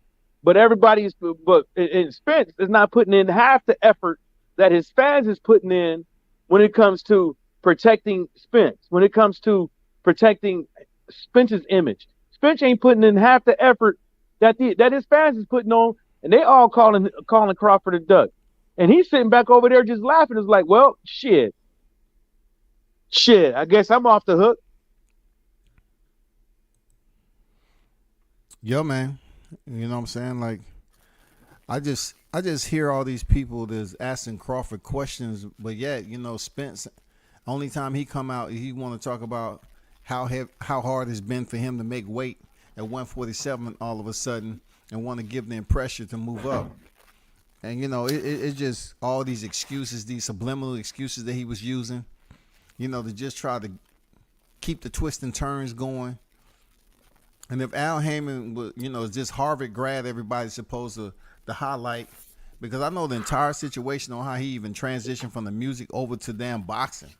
You know what I'm saying? He's a smart individual, but a lot of smart people, rich people, affluent people, they have their own grimy ways on how to make money. Period, man. They have their grimy ways. Some people, they eat. If all else, they're going to eat first, and then you're going to get the rest. And Al Heyman could have made this fight happen if he wanted to make it happen. You talking about human beings. You talking about Crawford, goddamn 3-way champion, former undisputed. He has credentials just like Errol Spence has credentials. So this fight shouldn't be extremely difficult for people like Al Heyman's shoes to make. It's not that damn difficult, man. I mean, come on, man. Like, it's so much bullshit coming from the YTC on this. But that's not influencing the damn negotiation tables. They can still make the fight if they want to. You know what I'm saying? It's just the money have to be right. You know what I'm saying? And you can't blame the money issue on Crawford when he's coming over there with no promoter. Why are you putting so much of the culpability on him when he can only do so much? That is what it is when it comes down to this shit, man. People gonna continue to talk what they talk, blame who they blame, and damn, not recognize that they should be asking Spence. They should be blowing up Spence's Twitter, his IG, and getting some shit from him. He ain't talking to nobody. They feeling sorry for this. They calling the fuck out of Spence right now. But Scotty, when has PBC ever protected Spence? They threw his ass in there with the best fights that was possibly going to be made, because we all know who at PBC, all the top welterweights. When have PBC ever protected Spence and just threw him in there with some bullshit just to make By some money. taking okay, Come on, no man. doubt, They threw him no in there doubt. with the IB, best let me answer. competition. No They doubt, never IB. I protected answer him. your question. They protected him by letting him go the easy route. That's what. He admitted to everybody that Al Heyman didn't mention Bud's name. So he was gonna take the easy route and go get the belts from freaking Porter. You know what I'm saying? He was going to get the IBF, WBC, and the WBA. He was taking the easy route. Bud Crawford's name wasn't in there. He's on record as saying that shit, bro. Is it the easy route just because you're not fighting Bud, or is it really an easy route? Because at the end of the day, he was fighting the top competition, though. So come on, WCS, was that really an easy route? Even if Manny would have beat Ugas, is that still the easy route? Hey, I wasn't the one that set up there and told Spence to take the easy route. He said Al Heyman. Well- he said Al Heyman did not mention Bud's name. He said, why wouldn't I take the easy route and go knock out Sean Porter? Well, when he said it, I don't.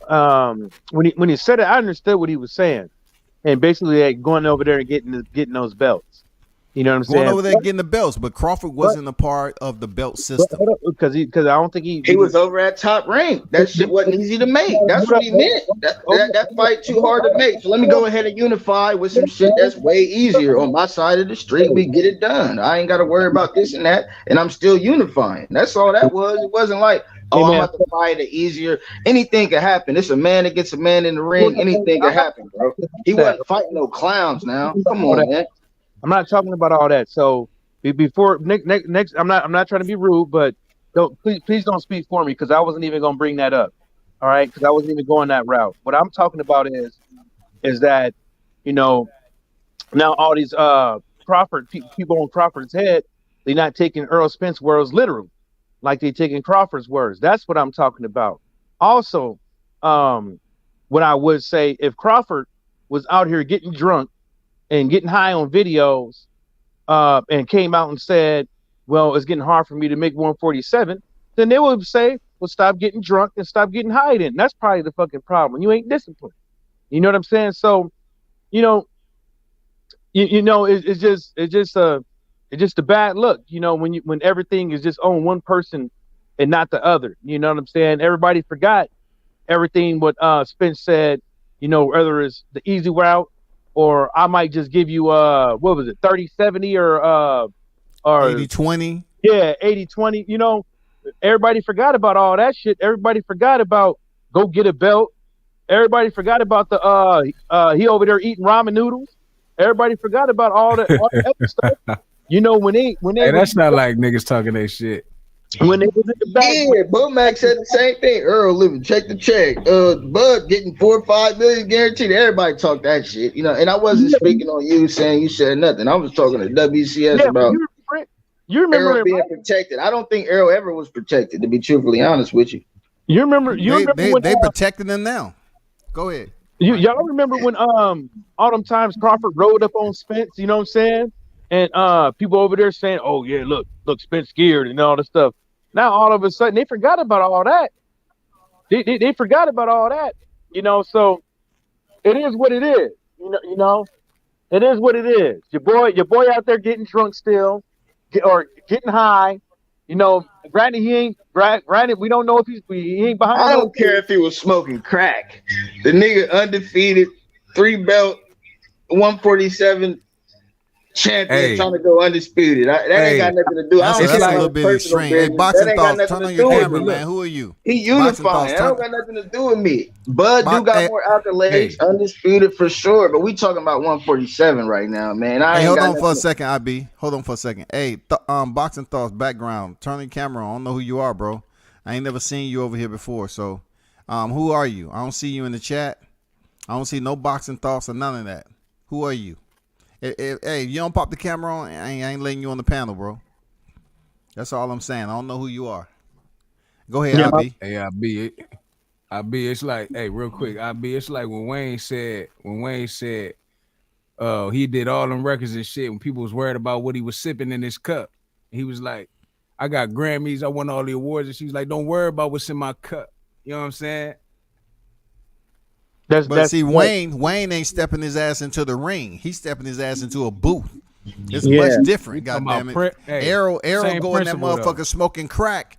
Arrow go in there smoking crack. He getting knocked the fuck out.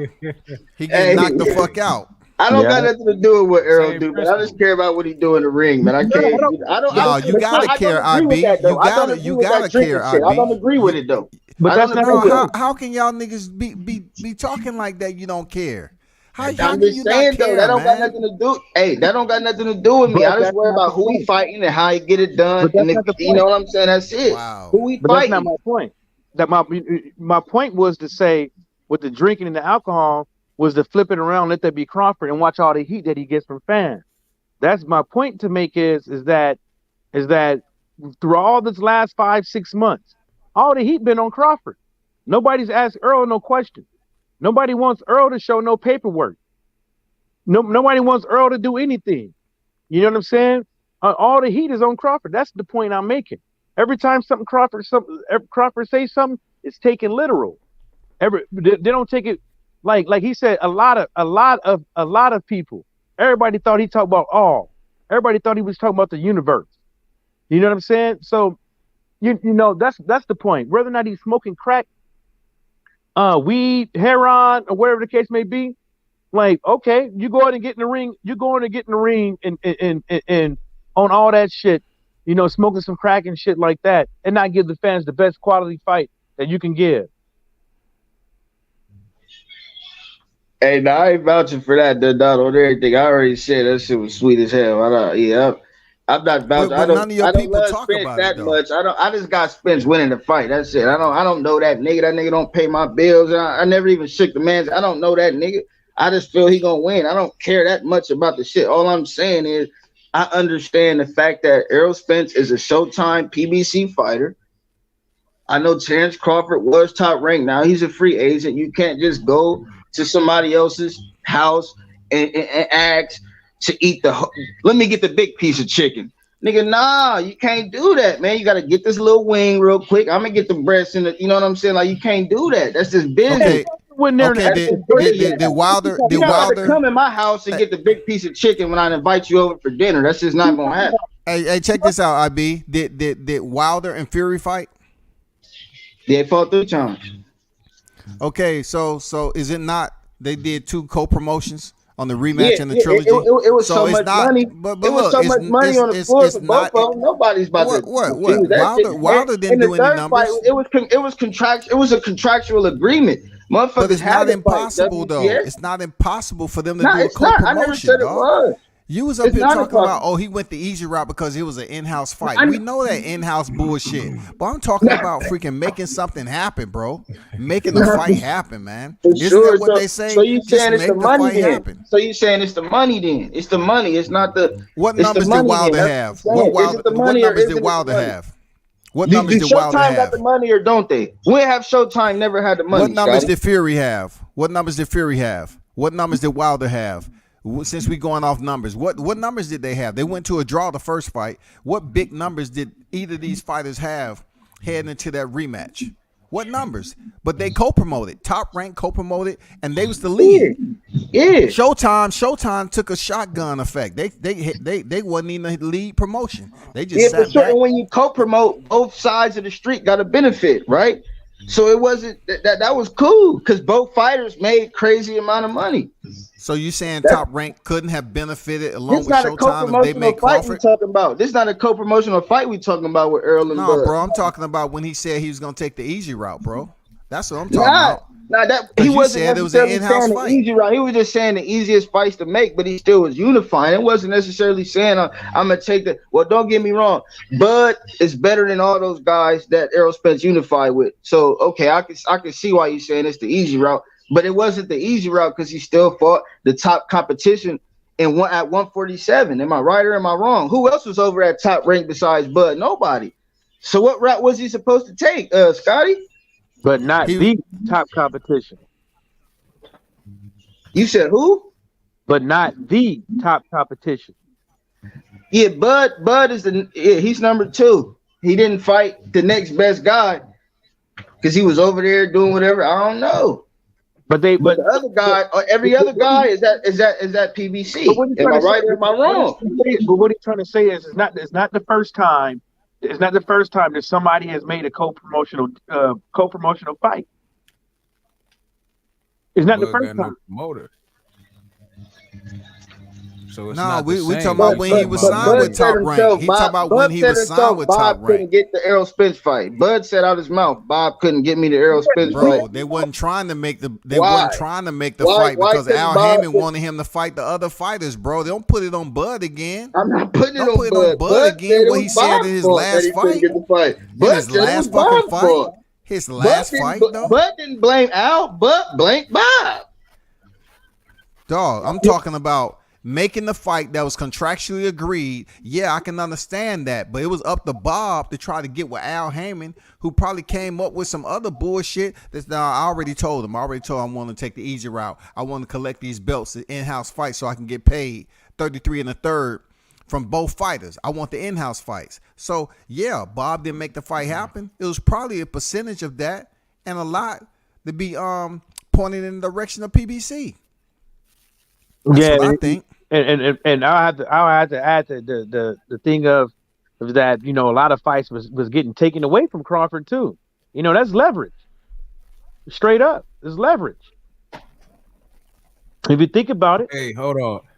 Hey, don't forget your chat. Hey, Don Dada said, "IB, you vouching for a guy that kissing yellow beezy and chocolate covered strawberries." Oh, nah, hey, and I already told him. I've been said months ago. Yeah, he already commented. That shit's sweet. I never vouch for no goofy. I don't love Errol Spence. I don't even know that nigga. I already said, nigga, that shit's sweet as hell. I don't give a fuck about that. I care about what he do in the ring. I don't care about that man's personal business. But hey, Don Dada, that shit was sweet as fuck. Hell no, I don't support no goofy ass shit like that. Come on, man. Me and my homies don't do. Come on, man. We dap it up. Ain't nobody about to hug a nigga, try to kick. Hell no, nigga. That shit's sweet, Errol Spence. I've been said that. Yeah, he do stay on code with that. I agree. He do stay on code with that shit though. That's one thing I can say about IB. Real quick. I don't really take it past, you know.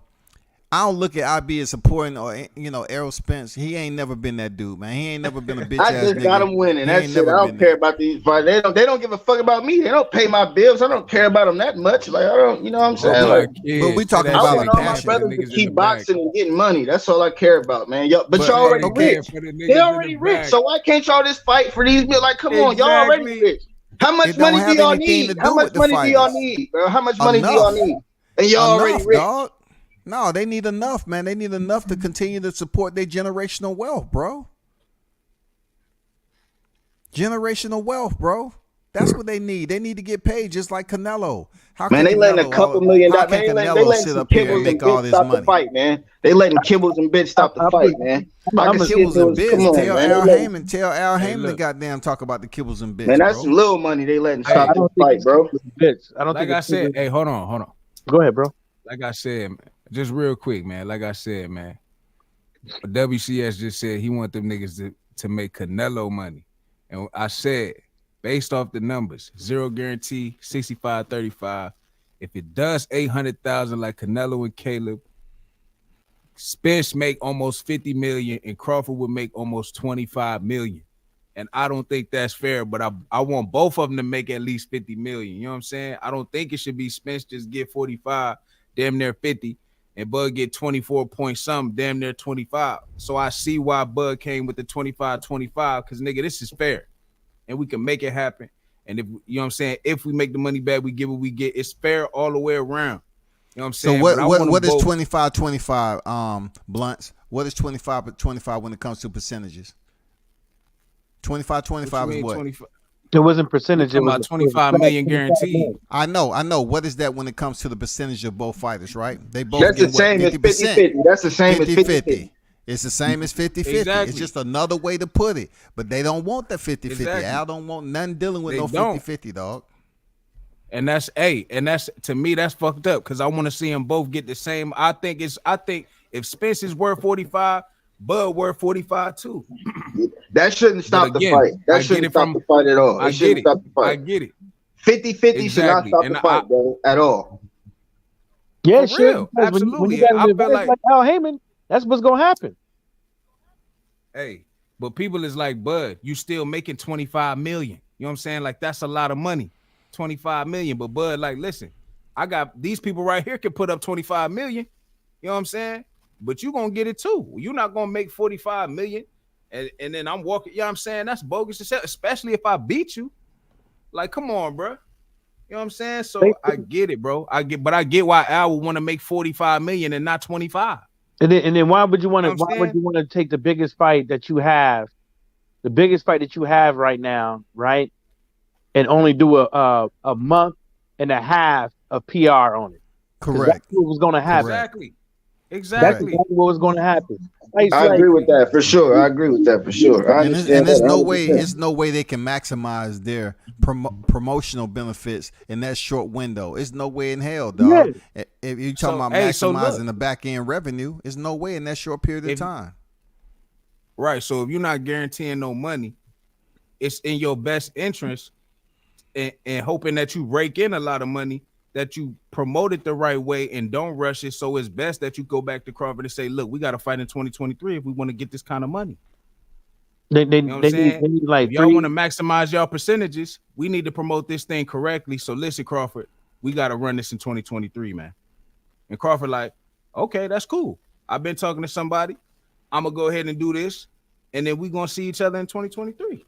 And it is what it is. Spence gonna buy himself some time because he know what kind of money's on the line. He want them to take their time with it too. So look, I definitely think this fight gonna happen. Well, you just answered my question. But after March, April, May, after that, I'm not giving this fight no more energy. Like I said before, if this is just some shit, you know what I'm saying? Okay, Bud wanted to fight again, get a little tune up. We'll do that's cool. I feel that. If Errol fight Thurman, okay, we'll get a tune up. That's cool. But if the fight's not happening in 2023, early 2023 to mid 2023, there's nothing else to talk about. Because now I'm gonna say neither of y'all wanted to fight, bro. Because what is the money if both of y'all already filthy rich? What really is we here to talk about, bro? This is the fight that we've been asking for 4.5 years, man. I done put bets on this fight in 2018. And we still ain't got the fight. Look, if it happened in April or May, right? And Bud fight Keith, and Spence fight Keith in February, that means Spence got to jump back in there within like 90 days. February is a short month too. You know what I'm saying? So Spence got to jump back in there in like 90 days after fighting Keith Thurman. Yeah, but we don't make me wonder. We don't know how that fight is gonna go. So,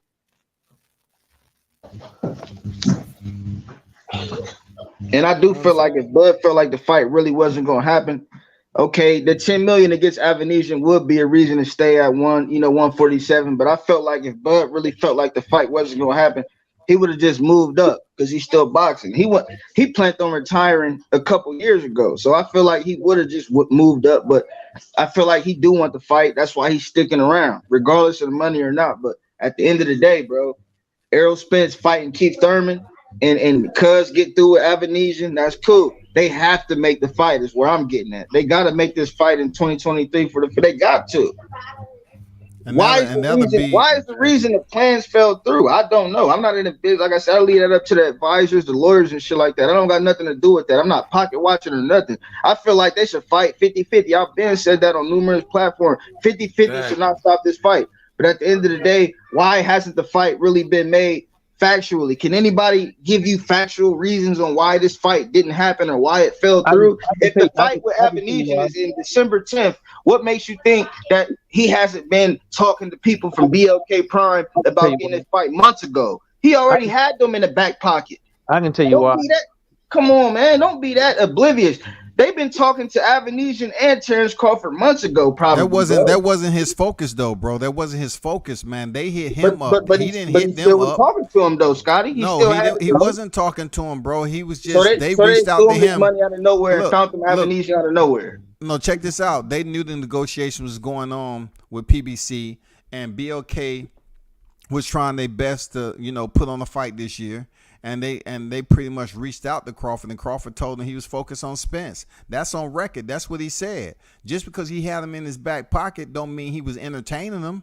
He could have just been sitting on the phone call and going through these negotiations, dialed in, locked into the dang Spence negotiations, and then it got to a point where he's saying, well, guess what? If the only date we have for BOK Prime is December, or whenever they came up with that date, I'm running out of time fucking off with PBC. And he would have, look, he made a damn good choice there, IB, because the fight wasn't going to happen. Look, the fight wasn't gonna happen this year in 2022. He made a great choice to pick up 10 mil. I'm not mad at him. I'm not mad at him at all for that. Absolutely. I never said I was mad at him for that. 10 million for Avenetia, nigga. What? Nigga, I'll skip out on Mike Tyson for that type of money. If I'm gonna get shorted fighting Mike Tyson, hell yeah, I'm gonna beat this nigga's ass. Especially if I can make the fight next year. Okay, but just make sure you make the fight next year. That's all I'm saying. You got a 2-for-1 if you really gonna make the fight next year. But if not, it ain't a 2-for-1, nigga. I feel you. I mean, you know, a lot of people putting this in the lap of Crawford. You know, they always want to talk about, you know, what he did with BOK Prime. But look, let the facts be known. The fight wasn't happening this year, period.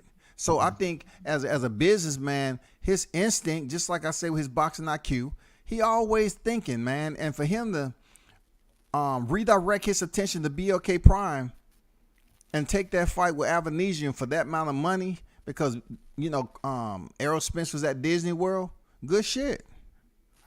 Good shit, bro. I'm not going to knock the man. Good shit. Yeah, and ain't nobody coming out of pocket to put these fights up either, man. So that's another thing, you know. They got to be put in account. Al Heyman's not digging in his own pocketbook. Showtime, they're not going to do that either. And I think that they had a budget. They have a yearly budget, a quarterly budget. And I think about time they figured out a date when they was going to have the fight, it was too late. You know, because if that was the case, if they sent the contract in August, you know, they had August, September, you know what I'm saying, to come up with something. They had 2 months to come up with something, and they couldn't do it. Couldn't do it, man. Tim, earlier this year, before all these negotiations, even said that he doesn't believe there's any money. And Tim works for who? The PBC. He said he doesn't believe there's any money right now to even make the fight. You know what I'm saying? And so then you start hearing actual people other than Cappinger and the Ricky Trickies and stuff like that, like people that's actually close, you know, throwing like little things out here, basically telling folks that the fight might not happen. You know, but it was the way that a lot of people were saying that the fight didn't happen, didn't make any sense. Because it was all on Crawford's part. They forgot to mention that, you know, this fight was not in the budget. It just wasn't. You got to have like 3, 4, 5 months of going around putting PR out, holding spots on ESPN and all these other sports companies throughout the whole world. You got to be able to fly these people around, fly these fighters around in between camp, right? All kind of money they probably got to spend for this thing and editing these videos, pushing out these articles and stuff like that. That's probably right there, 5-10 million. You know what I'm saying? Before the fight probably even started, 5-10 million gone for this big of a fight.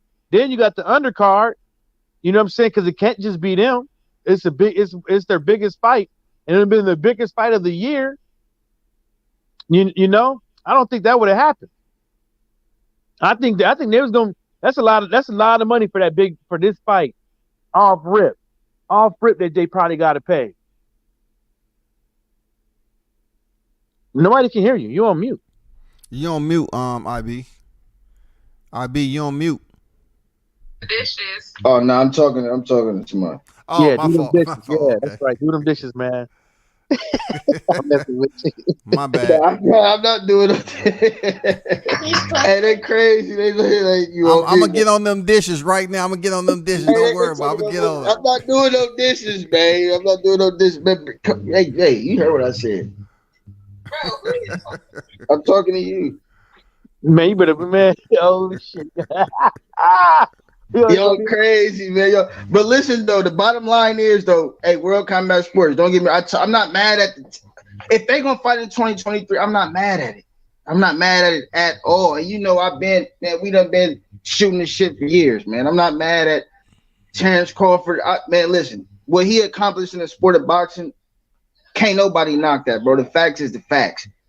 But don't sit up here and act like Errol Spence Jr. was his. Come on, he's a free agent. You got to think you have to have a side plan. Why do you think he took this fight so quick?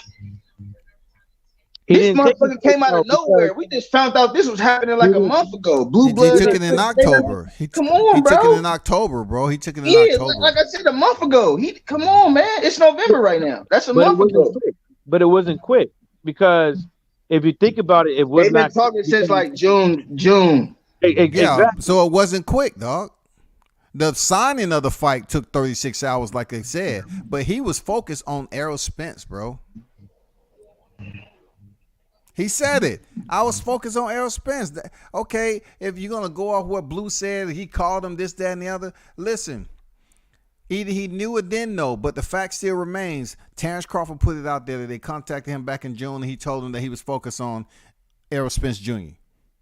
And one fighter around here never had a backup plan. Yeah, for real. You got to have a backup plan in life, man. This is like what Edward Hearn make up backup plans all the time. Yeah, he do. That's why he put rematch clauses in his shit all the time. Yeah, I mean, well, he better because a lot of his fighters ain't shit. You know, we got to get my money back. I got to spend all that money on you training and all that stuff. You lose. Yeah, but I mean, that's just me. It's like, how you gonna go into negotiations for 4, 5, 6 months and don't have a backup plan? Your whole year, half a year gone. You out of the ring for a whole year. You're not supposed to have a backup plan if things fall through. I think it was smart. You know what I'm saying? Yeah, because that shit is smart as hell. Shit, that $10 million play, that's smart as hell. Don't get me wrong, but damn, bro, like, just make sure you do everything you can do to fight Errol Spence. So what he gonna have to do? He gonna have to sign a Showtime for something, a 1-fight deal, 2-fight deal, something. Because they ain't never seem like they. But there would be a 1-fight deal. If he signs the fight Errol Spence, that would be a 1-fight deal because they're gonna promote the shit. Hey, y'all don't need no rematch. I don't need no trilogy fight. BOK or nothing like that. BOK can't put a chokehold on him or none of that. He gonna have to lay down and take what he gonna have to take this next fight. He's not. It don't look like he about to get no even split or none of that. So what is he gonna do in 2023? The same shit. But in 2023, what's gonna change? In 2023, what has to change in 2023? That's what I said. 2023, you putting all this culpability on what has to change to make he already took 35% though, bro. He already took 35% in 22. How do you know he took 35%? He took 35%, bro, because it would have happened then. It would have happened then because Spence offered him 60-40 out the gate. So Spence did not. That's a lie. That's a lie right there. They was alphing that man 30%, bro. 30%, man, and he was trying to work up the 40, and he took 35, man. He took 35 in the middle, bro. You remember this thumbnail I put up? It proves what I was saying about this whole entire deal. I put this out way before the percentages came out, bro. 60-40 on his terms, not yours. I put that shit out. That's what he was going for long before that 35% came out because they was trying to give that man like 30%. And he was trying to get 40%. I thought he said he was getting lowball when Spence said 60-40. Crawford said he was getting lowball. He probably is because he just want to make the fight. And that's the thing is like, that's another thing. Like World Combat Sports pointed out, it ain't no guarantees. It's all percentages. When has we ever heard this? Yeah, Mikey didn't get no damn back end only. Did freaking Ugas get back end only? You know what I'm saying? Did Ugas get that shit? Did Danny Garcia get that? Did Sean Porter? Nope. That basically means they waiting for everything to come back in, tally up, then you get your bread. And We all know Exactly. sometimes that back end money could take 6-9 months to get it. Yeah. Yeah, absolutely. Hey, when it's damn near 50 and 25 million, it be like that. Yeah, for sure. You don't know how the fight gonna do. Then when the real numbers come, you know what I'm saying? So it do take a little bit of you. That's right. That's true. Man, That's that's for true. any. That's for a That's lot true. of fights. Yeah, You don't know yeah, what it's that's gonna do. for That's for sure. a Yeah, lot of right. fights. Right.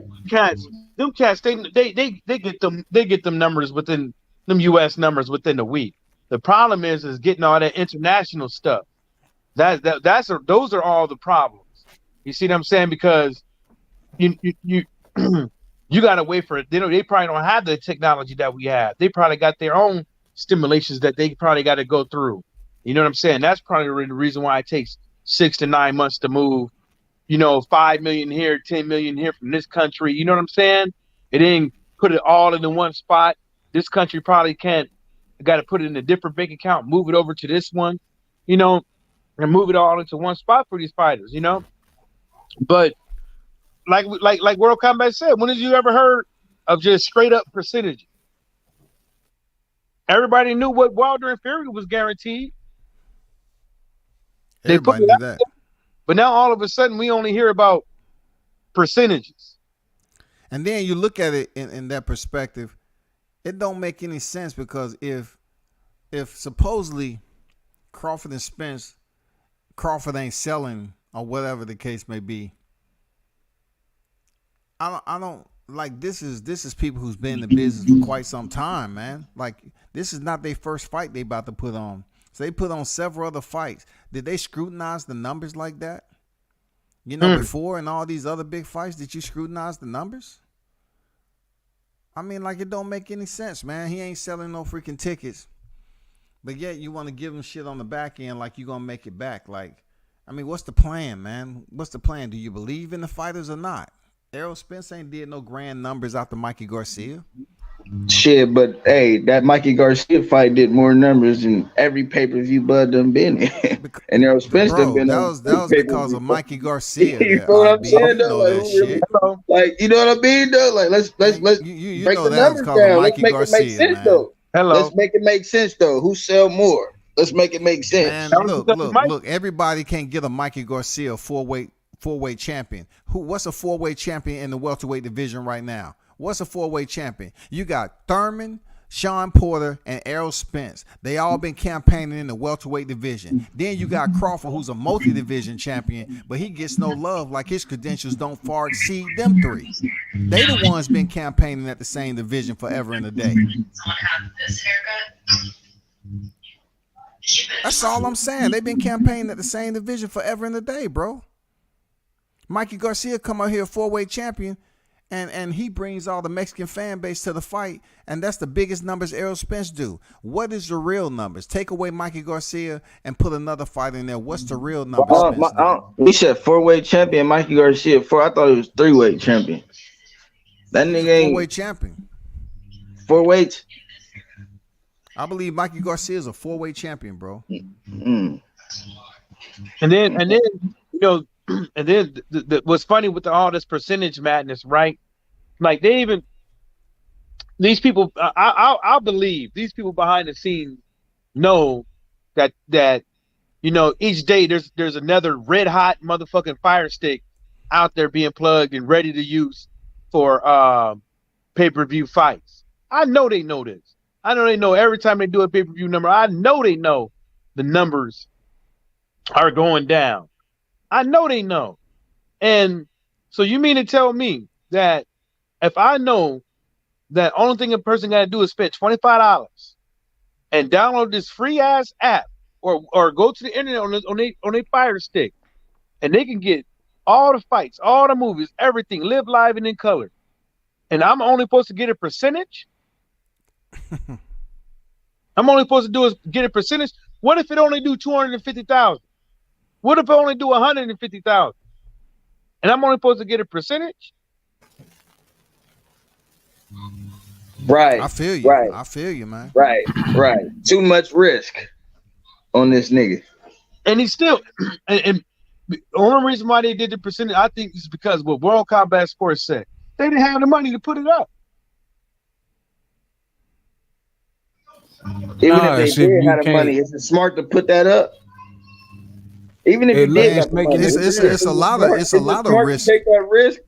It's a lot of risk in boxing, bro. This ain't the first time. Let's not act like this fight is gonna be the one and only starting point for taking risks. How much It's risk did plenty Top of Rank put on Bud? look. And what did Bob say? Promoters take risk all the time. Promoters lose money I all know the time. Top Rank put hella Come on, risk bro. on Bud, and you seen what happened. Bro, you can't just sit up So here and you say think Top Al Rank. Heyman gonna look at that and be like, "Come on, man, let me go ahead and get this take nigga a all look at this it like money"? this. Take a look at it like this. You acting like Bud don't sell, right? Now you're trying to act like he was the most popular boxer at Top Rank for years and decades. Which one is it? And So that if nigga Bud still wasn't didn't selling sell. fights, That's the thing, though. That's the thing. He still didn't put up those numbers. Like, what the fuck going on? He don't promote like who himself. did? They How don't many promote him. pay-per-views? How many pay-per-views did Bud do on Top Rank? How many pay-per-view shows did he do on Top Rank? How many did Lomachenko do on Top Rank, bro? How many Lomachenko do? What's another good fighter at Top Rank? Who's another big star at Top Rank? They give us Lomachenko fights for free. Correct. So he's still out here getting fights that he want, right? And we ain't talking about these numbers. So they why take we up here risks trying on to act like Bud, and then they owe him money. They in the hole. No, I'm somebody that check they you. should. You know what I mean? Take a risk No, on. bro, I'm gonna check you down on the Bud. Bob Aaron lost money on Bud because of his high guarantee, not that he wasn't selling. Because it's high guarantee, bro. And that's why he's so comfortable. That's why they got him comfortable. Hell no. He packed out the house when he fought in Omaha and all these places. He packed out the house when he fought Amir Khan. Man, he packed out. That's the gate. That's the gate. We talk about the pay-per-view buys, though, Scotty. Bro, you have to understand the pay-per-view buys. What was the pay-per-view buys for Amir Khan then?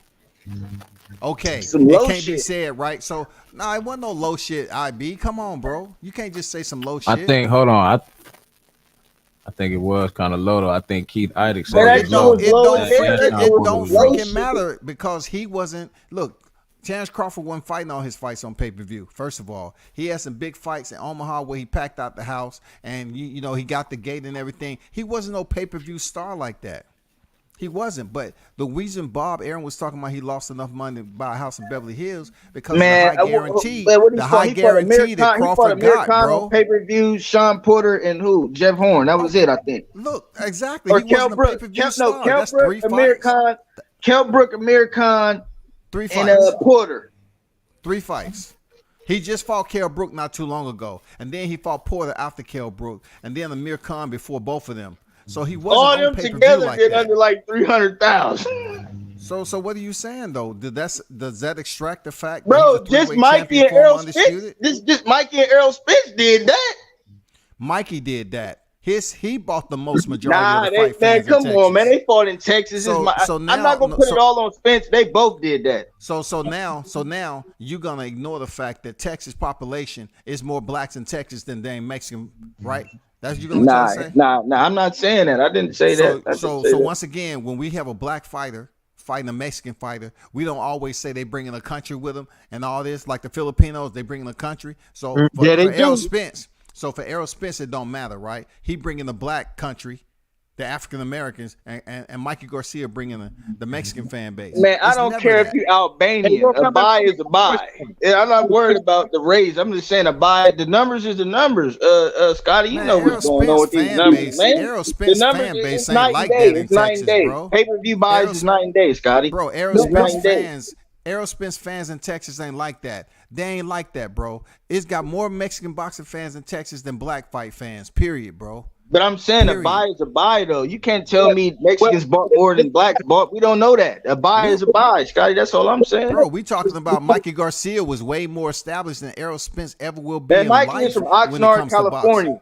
Mikey is from Oxnard, California. Errol Spence is fighting out of Texas. Come on, man. And we're talking about Texas being the old Mexico. Texas is the old Mexico, bro. What are you talking about? I know, but I'm saying, though, Mikey is from Oxnard, California. We can't say all those I didn't say he was from Texas. I didn't say he was from Texas. I say he's a Mexican in Texas, and it's a lot of Mexican fight fans in Texas, bro. It is. And I know he brought a lot of supporters. I know that. But hold up, man. Because look, we all know. I mean, you can believe what you're entitled to. You're entitled to take the interpretation of it how you want to. You know what I'm saying? But I remember watching the crowds for the build up, and I remember watching the crowds when people was walking into the stadium, and I remember watching all the little fights that was going on up in that in there in the crowd. Hella Mexican packed out. Now I'm gonna Hell say, yeah, and he did the same thing when he fought Sandor Martin, coming out with the monster trucks and shit on the little the same thing when he fought, and then what happened? Like same shit. Now I'm gonna say this, right? Pay-per-view buys wise, you can literally see the trend that there's a common denominator on what made Earl Spence's highest pay-per-view. Because he got Mexican fans too. He got Mexican fans too. Can I speak? Can I speak? My bad, brother. My fault. And the common denominator was Mikey Garcia. Now he can have Mexican fans and all that stuff like he wants to, but we could also see that the raw data that's out there that those pay-per-view buys has been going down with anybody else. You see what I'm saying? With anybody else, they've been going down. Right? And not only that, pay-per-view buys has been going down over the course of years, period, in general. That's facts. That's facts. So it can be interpreted how anybody wants to out there, but you have to take this one thing as a fact. The common denominator is Mikey Garcia and Earl Spence.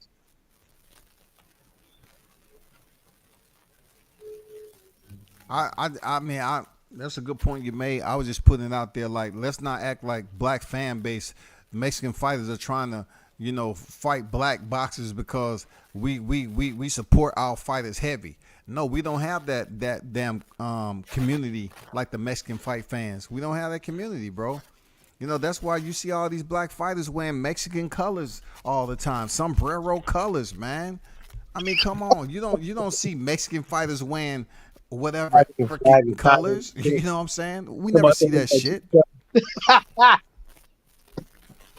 Hey, but that's why I feel like, it was low key fair to do no guarantee for each fighter and go based off percentages, because with them still, with the pay-per-view model the way it is, it's declining. People still in the fights. You basically letting the fighters determine the value and the worth of the fight. And what the numbers is and what the numbers are, the people that come out to support it are the people that come out to support it, and what y'all make is what y'all make.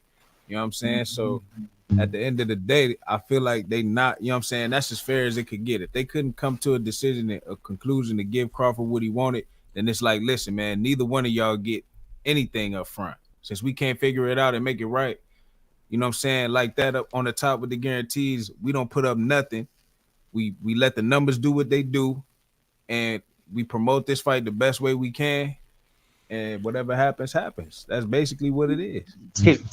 I'm not mad at that, but I feel like you gotta have some guarantee for both fighters. You feel what I'm saying? Like, I don't care if it was 5 for one, 3 for, you gotta have some guarantee to make. You just got to. Like, Bud ain't never accepted nothing less. We seen the guarantees Bud been getting. You know what I'm saying?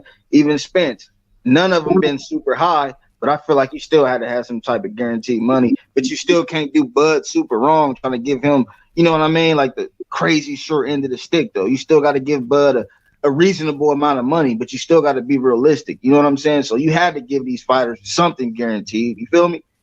I put it like this, a business standpoint, because you don't know what it's going to do. It doesn't make any sense realistically not to take a guarantee. I don't care if it's 2 million. I don't care if it's 3 million. I don't care if it's 4 or 5, because you don't know what it's going to do. Right.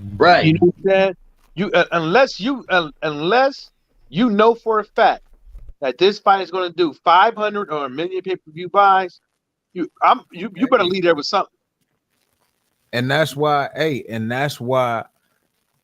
it goes back to when Al said, why would you want to put a cap on yourself? I feel like Al asked that question because Al knows that fight can do at least, that's what I'm saying. That's why I use the Canelo Caleb as a reference, because they did 800,000. You know what I'm saying? With things are how they are today. You know what I'm saying? Or, even though the time frame is a little bit spread apart, it's basically the same thing. So Al's thinking that maybe it can do at least 500,000. to 800,000, maybe a million. You never know, but 500 to 800,000, and in that case, Errol would make, based off 65, 35, almost 50 million, and Bud would still make 25. But like somebody said in the chat, after expenses, Bud will walk out with probably about $10 million. You know what I'm saying? So I get that as well. But I mean, it's like, again, it's how fair can you get it? That's why I understand why Bud would be like, nah, what's up with the 25 million a piece? That's why I'm saying, man, ain't nobody wrong. Like, ain't nobody wrong. In order for Al to take that 50 million, he has to be able to know that he's going to recoup that 50 million. And they have to have enough time to make sure they properly plan that shit for him to be able to pay back that 50 million. Else, that's a problem. So it's not as easy just to take 525 and they not trying to make the fight because, for one, it's not enough time. Two, they have to build it up enough to make sure they set a good pay-per-view price point, because both of the fighters haven't really did no grand numbers when it comes to pay-per-view consistently. So they have to make sure everything is good so he can get that money back and then make some themselves so they can come out on the green too. You ain't gonna just taking people hedge fund money and then say, okay, thanks for the gift, I get back with you. Al has to make sure he's able to recoup that, man. Yeah, for sure. Neither of them just sold a crazy amount of pay-per-views. Arrow ain't sold, but Bud really ain't sold. You know what I mean? That's all I'm saying. Like, you know what I mean? I ain't saying that Bud ain't sold nothing, and I ain't saying Errol Spence done sold a crazy amount. I'm just saying, like, Errol Spence sold a lucrative amount more than Bud has. For Al to be thinking in his mind, like, okay, we're gonna put this fight on pay-per-view for sure. It's definitely a pay-per-view fight. It's gonna be on our platform. So at the end of the day, how can I get this man all this money he's asking for and feel comfortable with making a great amount of money and then giving him a, you know what I'm saying, like a 50-50 split on the back end too? Like, goddamn, we don't even know how it's gonna do. But look, PBC is up here putting every fight on PBC now. I mean, not on PBC. On Showtime. On pay-per-view. Yeah, Showtime pay-per-view. Fights that's not even pay-per-view worthy. They putting these fights on pay-per-view. Why? Because it's a money issue. I agree with you on that. They're putting fights up there. None of the fighters have a history with numbers. Thurman versus Barrio should have never been on pay-per-view. Correct.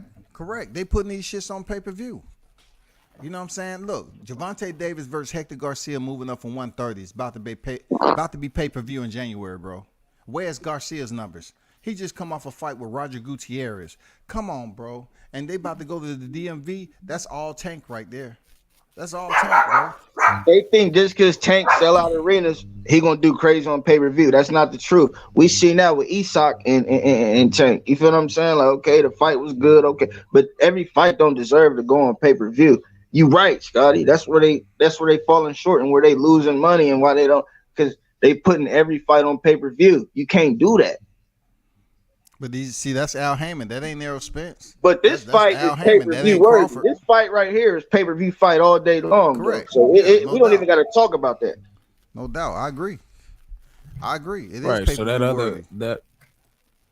other shit though, putting the other pay-per-views out that's not worthy. That could be them just finishing up the year, spending whatever little money they got to spend. But niggas' tax time is getting ready to come around. They could be making these last minute adjustments and preparing for what's all the transitions that's getting ready to happen in 2023, especially with all Blunts. I know that's networks not, and all that. Hey, Blunts, and I don't mean to cut you off, but that's not true, man. PBC trying to recoup some money, brother. A lot of fights gonna be on pay-per-view. Just think about what I just said. They ain't trying to pay no tax or trying to recoup shit. That's what the plan is for PBC to put these fights on pay-per-view. Tank is jump starting the new year on pay-per-view, bro. It's not going. Go ahead. My whole thing is like how much a fight. I mean, if they put it on free TV, how much money they get versus if they do a pay-per-view and they get 150 pay-per-view fights. See, it depends on the fighter. It depends on the fighter. It depends on the fighters. No, that's just no. It don't necessarily depend on the fighter, because the only people that's putting on pay-per-view is the people that can kind of negotiate something. You know what I'm saying? So I'm not talking about how much the fighter gets, but I'm talking about do they recruit their money? You know what I'm saying? The network and the promoter or advisor who's putting on the show, because if you're putting on pay-per-views for um this Tank Davis next fight, and you know if you think that's supposed to be pay-per-view, how much pay-per-view do you think that's going to do? So is they losing money or are they making money? Because I'm not the one that's sitting back crunching numbers and stuff like that. But ain't nobody, I know for a fact, ain't nobody is in the business of losing money unless you're just a fool. You know what I'm saying? And I don't think they're in the business of losing money. Showtime nor the PBC. And I think they've been getting their money back, even with those horrendous numbers. I don't get in the pocket watching either, but you know, from what I heard, PBC, yeah, it was some money issues going on, and you know, like I said before, Timothy Smith put the red flag up, ran that shit all the way up the pole at the beginning of the year, and people just ignored it, and then that shit actually played out through the year, all the way to this Spence and Crawford fight. One of the primary fights that they mentioned was Crawford Spence, and they let people know we ain't gonna be able to entertain that shit. We don't want to insult Crawford with a low offer. We ain't gonna be able to entertain it, bro. I don't get it. You know what I'm saying? I don't get it why people just ignore what Timothy put out there like he was bullshit. And like Dundada said, that's what it is right there. Al don't want to guarantee something he can't make back. The nigga been in the business, not just the boxing business, the music business for too long, hella years. He not stupid. What the fuck? Come on, man. You gotta work smarter, not harder. He know what Bud is. He know what Bud brings to the table as far as a talent and what he accomplished. But at the end of the day, he got to look at the business side of it. I can't just throw all the. If I was a boxer, I want the most I could make too. Shit, give me $1 billion right now. You got to be realistic, nigga. I'm not worth $1 billion. That's just how it is. You got to be realistic, man. Well, if fighters don't ever take the risk to negotiate higher than what they actually made before, just like I always mention Tio up here negotiating his fight with Lomachenko, and he hadn't even made that type of money, but he still negotiated from 1.2 to 2 mil. And you know, if he never would have stood his ground and negotiated, he never would have got paid like that. So now he just, and that's why I'm not mad that Bud went and took the 10 million with Venetian. Al wasn't trying to. So I'm not mad at that. Like I've been said, I'm not mad at him taking that 10 mil. Like shit, go ahead, go take that. That's an easy payday. Why not take that shit? Anybody would take that if you're smart. Yeah, just make sure you make that fight with Earl next year, though. I mean, it's not him making the fight with Earl. It's Al Heyman, the advisor, the Grand Poopa, making the fight between Errol Spence and Terrence Crawford. It's not Terrence Crawford making anything. He can go right back to negotiations and run into the same shit. Like, a lot of what happened in these negotiations this year should make it extremely easier for them in 2023. That's all I'm saying. They already know what's on the table. They on a whole nother physical year. It should be a lot easier. Different budget, all this shit. So let's see if they're able to get a guarantee or something next year. You know what I'm saying? And let's see if Errol Spence can get knocked the fuck out. Let's see it. Hey, Jameson in the chat funny as hell. He said Errol's been drinking up all her money. That's funny as hell, dog. Man, that's funny, dog. I mean, but all jokes aside, though, do you feel like this fight will happen next year, Scotty? Just keep it with all your sources. You got more than me. You in the media. I'm not. You got a channel. I don't. I'm just a fan at the end of the day that talk boxing. I ain't in none of it. I don't go to all them fights and all that. You the one that know. Do you feel like the fight is gonna happen next year or not? I'm just a fan. I don't care. I don't pocket peep or none of that. But I still try to look at the realistics of the whole situation. That's it. The reality of the situation. What I heard this year that I just didn't put out there, like I mentioned earlier, my sources told me the fight was definitely not happening this year. But they said in 2023, with a different budget and everything, possibly the fight can happen. You know what I'm saying? But I heard this shit before he even went in there and fought Yordenis Ugas. But I just didn't want to put it out there because everybody was so dead set on Errol Spence, Terrence Crawford fighting, and then all this other damn news coming out. So I just fell back. I just watched and let it put out. I didn't want to go, be a rebel about it and say, I told y'all the fight ain't happening. I told y'all. If I would have said that shit for months upon months and the fight didn't happen, somebody would have ended up saying, oh, the only reason the fight didn't happen is called Bud with the BLK Prime. No, I was telling you the shit wasn't going to happen with PBC. They wasn't going to make their fight because they didn't have the budget. You know what I'm saying? They didn't have the money. Just like Timothy Smith said. It's not that I'm making it up. Timothy Smith put it up there. My sources told me the shit ain't happening this year. The motherfuckers on YouTube can talk all they want. And they even mentioned names. They said names. The channels that was talking that shit, they said, them niggas can talk all they want. But this fight ain't happening this year. I put everything on it. But next year, with a different budget, the fight may potentially happen. But I'm not going to go into detail as to why they say it may not happen in 2020. Oh, yeah, you will. Oh, yeah, you will. I'm just saying. Come on. Because look, if I put it out there, people gonna act like I'm trying to sabotage some shit. I'm taking away from their super chats. They act like they don't want to listen. But hey, I'll talk about that shit another day, man. You said, yeah, they show. I'm just saying. I like how conveniently, how sometimes you think you're crazy when you drop a video, and then you be like, damn. And you watch somebody else's stuff, you look at their stuff, you be like, that nigga just watched my video and steal my shit. You just kind of think a little bit, and you just kind of like, then it happens again. Then that third time, you just like, nah, that motherfucker a thief. And a lot of them cats don't want to give you credit, just like me saying to Hector Garcia. That's why I don't be trying to be first with this shit at all, man. I'm like, fuck it, I ain't got to be first because these niggas going to try to put it off on somebody else. But guess what? I got some more info. It's all good. Because, look, they source ain't my source. It's all good. I'm comfortable. I'm cool, dog. Half these motherfuckers don't know how to use their source anyways. They be talking too much. They try everything I had not to bring him on today. I wanted him to explain. Now that this shit is over, I wanted him to explain to us the whole situation on why the fight didn't happen this year. Yeah, you would have got hell. Huh? Then folks still wouldn't have believed your ass. They'd have been no, like, I'm talking about, I was thinking about bringing him on tonight, and have him explain. Now that the shit is over with, just bring him on and explain why the fight didn't happen. And some of the shit that people hear, they're not gonna believe it because it's not them that got the source. They can say, "Oh man, no, that ain't it."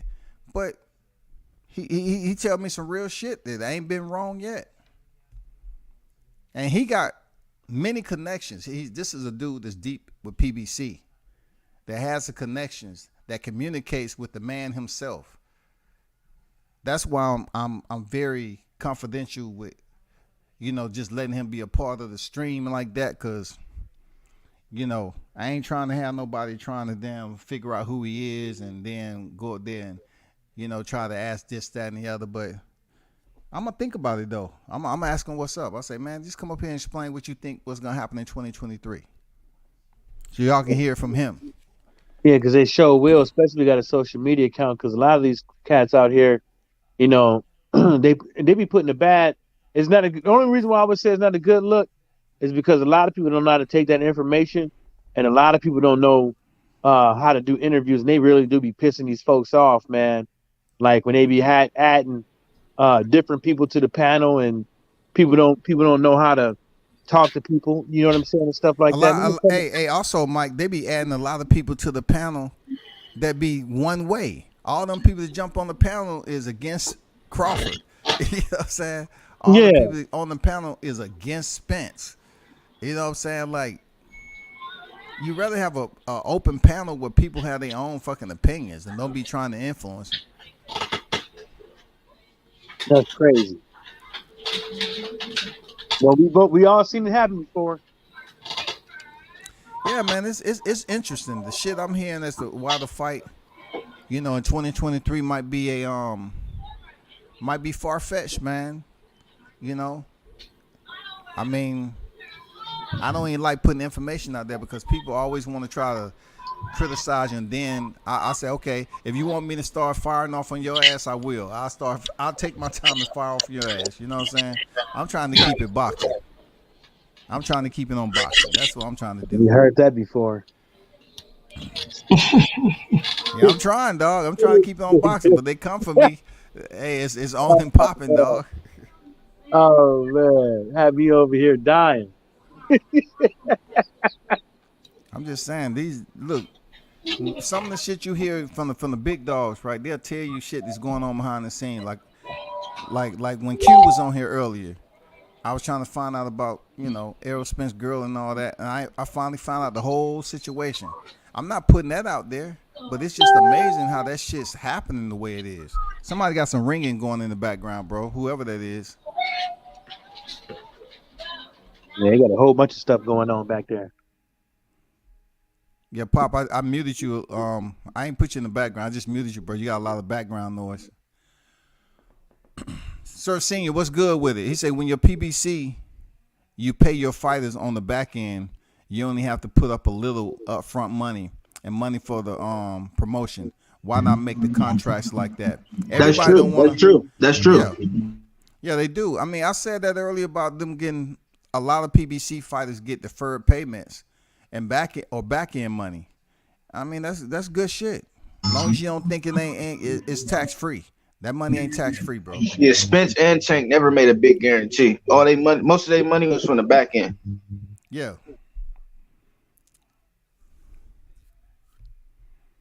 What's going on, Pop?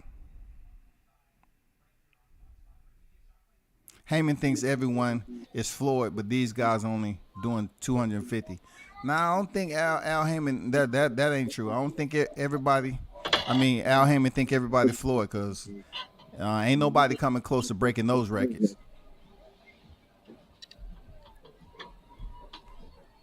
Nah, nobody. No time soon. Hell no, the top 5 pay-per-views most selling in history, Floyd on 3 of them bitches. Yeah, Mike Tyson's number 5 with Evander Holyfield. And then you have Lennox Lewis and Mike Tyson. Then you have Marvin Hagler, Sugar Ray Leonard. Then Floyd Money Mayweather Conor. And you already know what number 1 is. Floyd and Manny. Yep. And then you got Floyd and De La Hoya. Yep. Yeah, have y'all ever heard of that Filipino Mafia? Oh yeah, the Filipinos, man, is tougher. In my opinion, they neck and neck with the Mexican fan base, man. Yeah, it's true. Should you ever, if you was there, no matter what service you in, they always got a group. Always, man. I've been over some Filipinos fight parties in Cali, and it's almost like Thanksgiving over there. Real talk. I mean, they have like a 15 entree spread. Man, that food's so damn good. They heat you up with the lumpias, and motherfucking you drinking, eating lumpias, shit. And they feed you fish and shit, man. Don't ever marry no Filipino. You marry the whole family, bro. You ain't lying. But you will gain weight up in that motherfucker. Believe that. They eats. They eat good too. They I like love their boxing. I like that bulalo, the oxtail soup. Yeah. I'm gonna get on out of here, Pop? man. I talk to Hey, y'all. man, All right, man. Appreciate you pulling up, Michael. Yay. I just hopped off. I was roasting them real fast. I had fun with it. Captain Chaos was feeding me info. Like I just had fun with Earl and the Alphabet Boys. Oh, okay. What's up? Oh, So did you do a live yourself? Yeah, so I had fun with them real quick. And then I came back over here. I said, you still got this hot grease over here. I said, let me get some of this hot grease over here. Yeah, for sure, man. It's like I've been on for 4.5 hours, man. That shit went fast, bro. Yeah, because I was on for about an hour and a half, and I come back. I was like, he started before me, and he's still going. He got to be killing them right now. I mean, it's a panel though. We was really talking about the situation with the negotiations falling out. Everybody was giving their opinion on that, what they thought, and then potentially is the fight going to happen in 2023? Well, I mean, you know what I'm saying? That's all that is. And then of course people curious on to know how BOK Prime gonna do with Crawford and Albanese. Well, in my opinion, on all of that, I'm I always I thought when we didn't have nothing going down in October, that fight wasn't going down this year, and we need to sit back because everybody got to remember this is Bud's first attempt at trying to make this fight with Earl. It didn't happen. Like how many times did Floyd and Manny negotiations fall through? Boxing negotiations fall through. This is the first time ever. Like it's acting like it's been 10 years. This is the first time.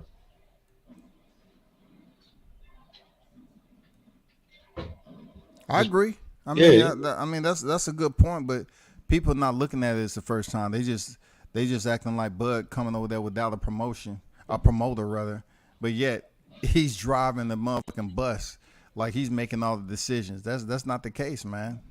Al Heyman is the man at the forefront. He's directing traffic, everything, bro. Yeah, Bud just want his fair. He just want to be treated fair. Like I'm like you're not gonna do what you. That's not gonna happen. So I just feel like, and with the BLK Prime, I just seen how they told Adrian Broner, you gotta shut your OnlyFans account down. We gonna pull your contract. Why? They don't approve. Hey, hold it. on for a second, Pop. Hold on. Hey, Dundalli, that's you? Dundalli, that's you, man? Yo, yeah. Give me 1 second. Okay, I just want to know if it's you. Go ahead, bro. Go ahead, Pop. But yeah, they I seen that I think Bushido had broke it, but I had got the message probably about 2-3 hours before that. I had just already set my live up to go on, so I just waited and I didn't even talk about it that much. But yeah, they say you got to drop your OnlyFans account. I mean, all respect, bro. Adrian Broner ain't a part of this motherfucker tonight. No, I'm just saying when it comes like BLK Prime, I'm just saying like how they doing it. Oh, you saying BLK Prime told him to shut his shit down? Yeah, BLK Prime told him to shut it down. So I don't see them like for what? I don't know. I don't think they want no spectacle or nothing. They don't want to look like Trill or nothing. They want. But the spectacle was him getting in front of the camera talking about "Welcome to Death Row." That was a spectacle. I think that was enough right there. I don't know, but I seen it. Somebody seen it. Ohio sent it to me. I was like, well, him kicking that dwarf in the chest, and I mean dumping water and kicking him in the chest, and shit like that. That was a spectacle. I don't know if they seen it as fast as we did, or if they just now seen it and they made a decision.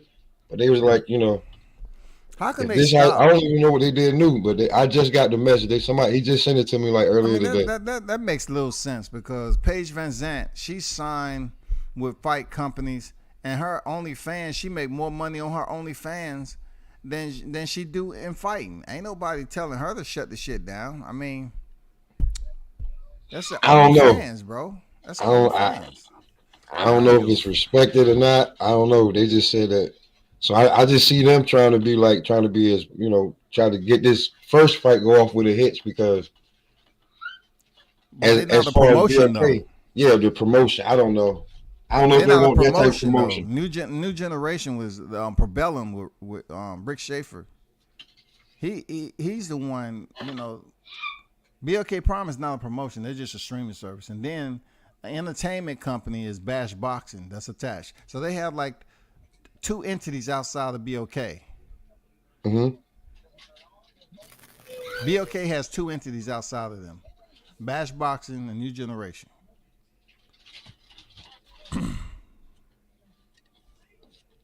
So I have no idea why they would just, but for some reason they want him to shut down his OnlyFans account. I don't know if that they if they want to be look professional or. They don't want that type of promotion. They don't want that look coming in, giving him this, 3-fight deal next year. But as far as them, like, they don't seem to be playing. It seems to be real strict over there. No, it's only that way for him. Okay. Well, I mean, anything, yeah. I'm You definitely not subscribe gonna to spend too the much junk. You time. seen it pop? Did I see it? Oh shit, dog. Yeah, God like damn. did you He said that you did you get subscribe to did you AB's sign up? Did OnlyFans, you get a dog. subscription? God. Man, y'all crazy, man. Damn, Nah, he I said didn't that you see. I subscribe didn't to even that know he shit. had an OnlyFans, bro. I got it.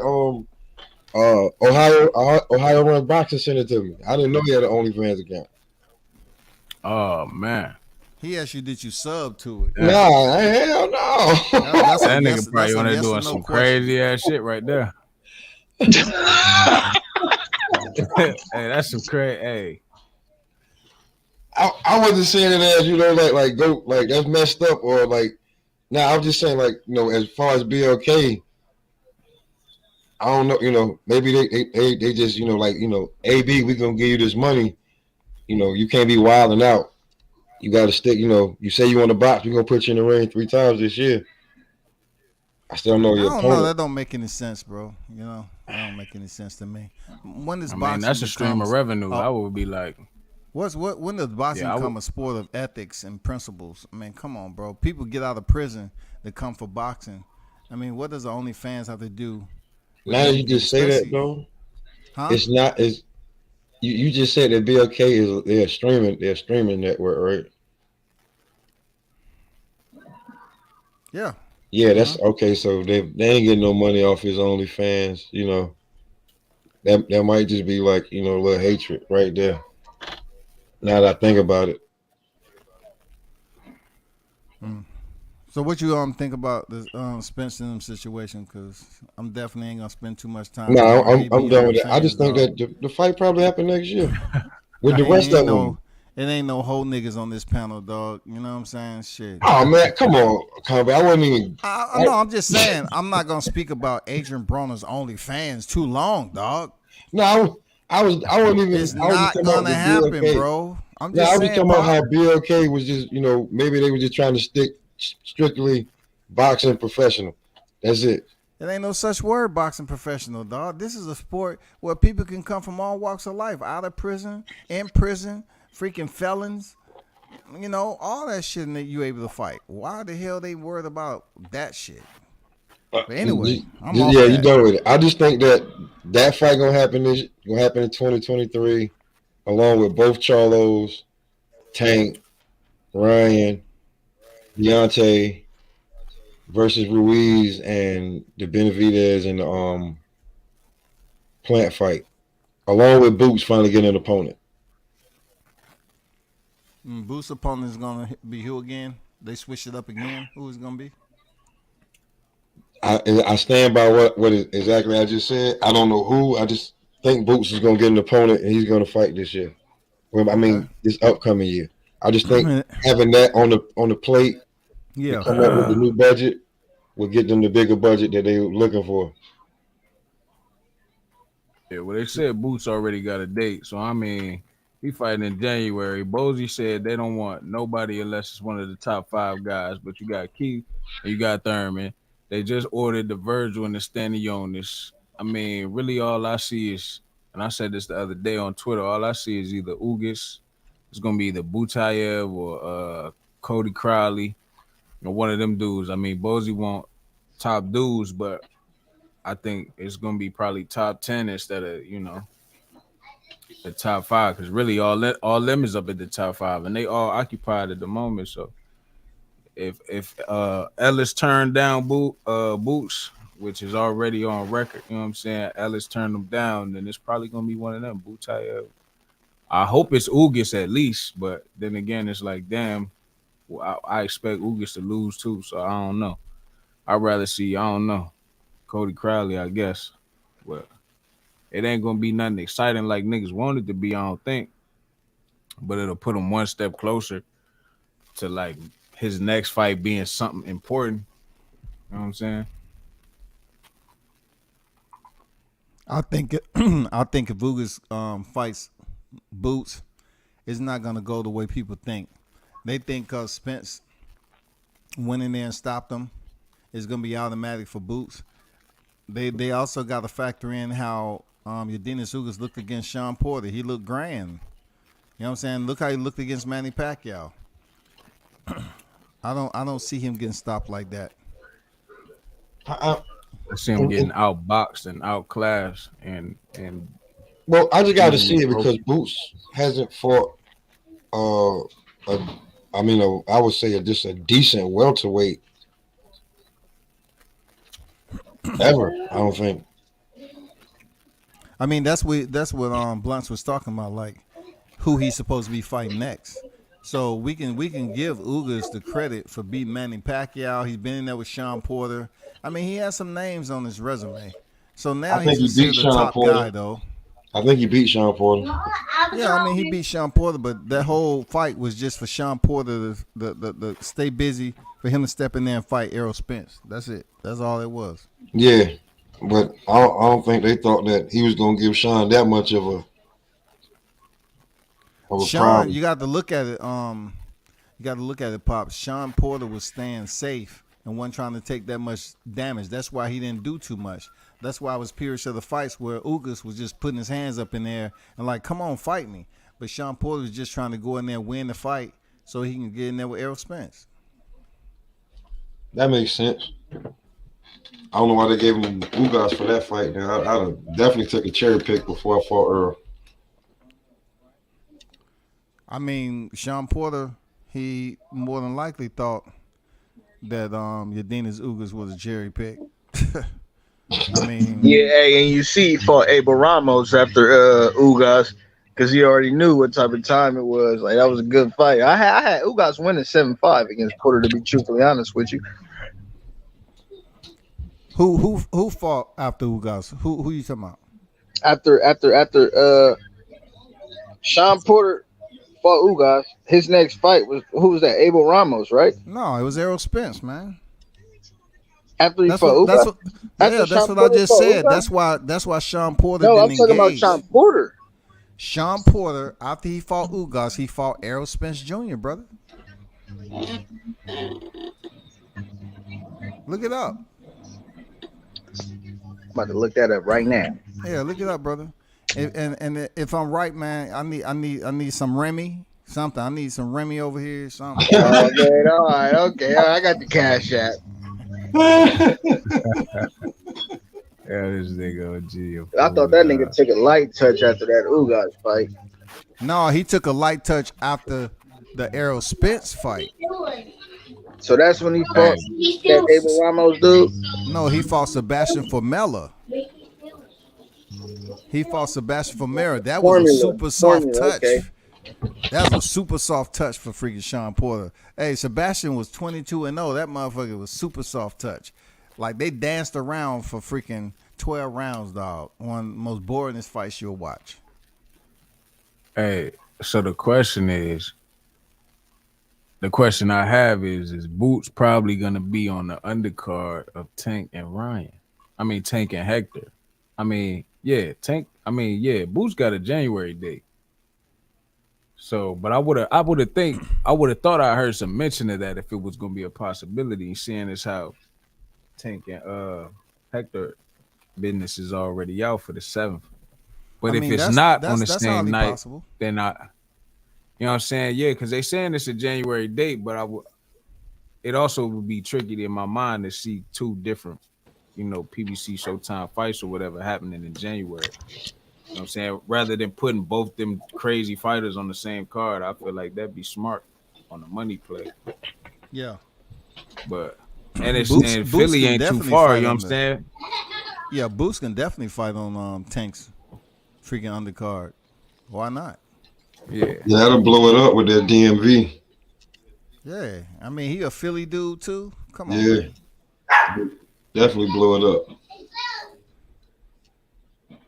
I mean, that's a good point. I mean, let's see if that's the case. Anybody in the chat know if that's the case? I don't know. I don't know if Boots is gonna what his date is, but we know Tank is fighting.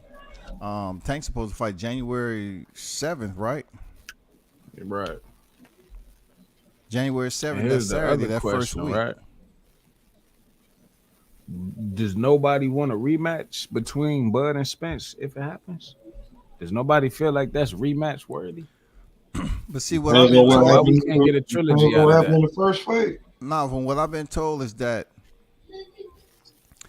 Spence is having a problem making 147. He's really having to, make sure he lock in to make, because that's why he's been talking this talk about 154, because it's been tough for him to cut that weight down to make 147. So that's why you ain't gonna try to see no rematch or anything like that. I know initially they did say that they was gonna make a contract that Spence get a rematch and Bud doesn't. That's old. I'm not even gonna hype on that too much, but yeah, Spence has been having little discrepancies here and there about making weight at 147 limit. Because he ain't disciplined. Yeah, he ain't disciplined, man. Well, Them chemicals in the narcotics, they make you retain water. They and also they don't allow you to clean, your digestive system. It causes constipation and shit. So I'm just saying, nigga out there drinking goddamn he Crown said that Royale. nigga full of shit for real. Yeah, the nigga full of shit for real. The bar can't get that shit out your system. Do it. You want to go to the bar? I'm tired. Oh man, that's what happens, man. This guy. I mean, he can't make. I don't know, man.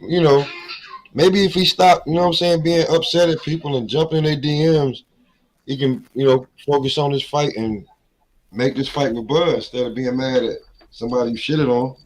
But Errol Spence he has very little to do with making this fight. Al Heyman has everything to do with making this fight. So Spence, he's a liar. That's what you're saying. That's what you just. Well, we already know he said he was his own boss, and that's not true. So all right, so he's a liar. That's not fucking true, dog. Yeah, he been capping a lot. That's a 5-year cap. That's bad. I don't even like that stuff like that. When you really know the truth, then when Bud be like, man, I'm past this fight, man. Like this shit is old. I've been trying to fight this guy for forever. He gonna tell me he gonna clean up his side of the street, then fight me? Like you could have came and got this belt and got me out your way. If he was confident. He didn't want to do that, so that guy's a liar. If your promotion believes in you, why does it have to be an easier fight to make? If they believe that you can go get that strap, they'll let you go get that strap. Let me talk to Dame Bob. Let's see what we can make. Let's make it happen. The winner, they continue on the undisputed freaking quest. You know what I'm saying? If Errol was to go over there and disperse of Crawford, all he has to do is go back to PBC. It's a clean walk. That's it. It's a clean walk. To pick up that last two straps, it would have been over. He fought him first after he picked up the IBF, fought Bud. If he was to beat him, then it's two in-house fights from down out. Easy work, but they didn't have confidence in him like that. Damn sure did. It'd been Sean Porter and Keith Thurman, all he had to fight. So, but he knows, man. This shit is just crazy. He knows Bud gonna tear that ass up. He ain't in no rush to make that fight. Al knows the same. I think Earl probably think he got a shot, but he know that, the one person that's gonna probably get him the most work he ever got is Terrence Bud Crawford, and Al definitely know that because Floyd done told him he'll beat Earl ass. I guarantee you that's why he ain't making that fight. A lot of people don't want to talk about the respect part of it. That they giving credit to Crawford for what he does out the ring. You know what I'm saying? And him being disciplined and shit. And, when it comes from Floyd, that's around Floyd's wheelhouse. Floyd loved being disciplined outside the ring and going on runs at 2:30, 3 o'clock in the morning and shit like that. And we see that Bud run uphill in Colorado with the high altitude. And, like, when you look up and you see, like, certain places that fighters be at, you see Floyd, you seen Bud at a few of them places they hanging out, like, I don't see him with Earl. We all know Earl love to go out. Errol's elevation is different than what Bud Crawford elevation would be if he's running up a hill and shit. You know, Errol's elevation is quite different. Like I'm not talking about that. I'm saying like when I see like when they be out at like events. I seen Floyd and Bud at a few events together, and you know enjoying the event without having to have a drink. Yeah, for sure. I mean, yeah, they be in clubs, they're not drinking. They be at family gatherings, not drinking. But you know, I mean, the word has always been out there when it comes down to it. You know what I'm saying? The word's been out there that he has a problem. Yeah, But I definitely really try to put my hopes on 2023. It just seems like we still haven't got the fight to see if Errol Spence is gonna be fighting Keith Thurman or not. We haven't even got that date yet. yeah, that he had a date. You're right about that. You're absolutely right.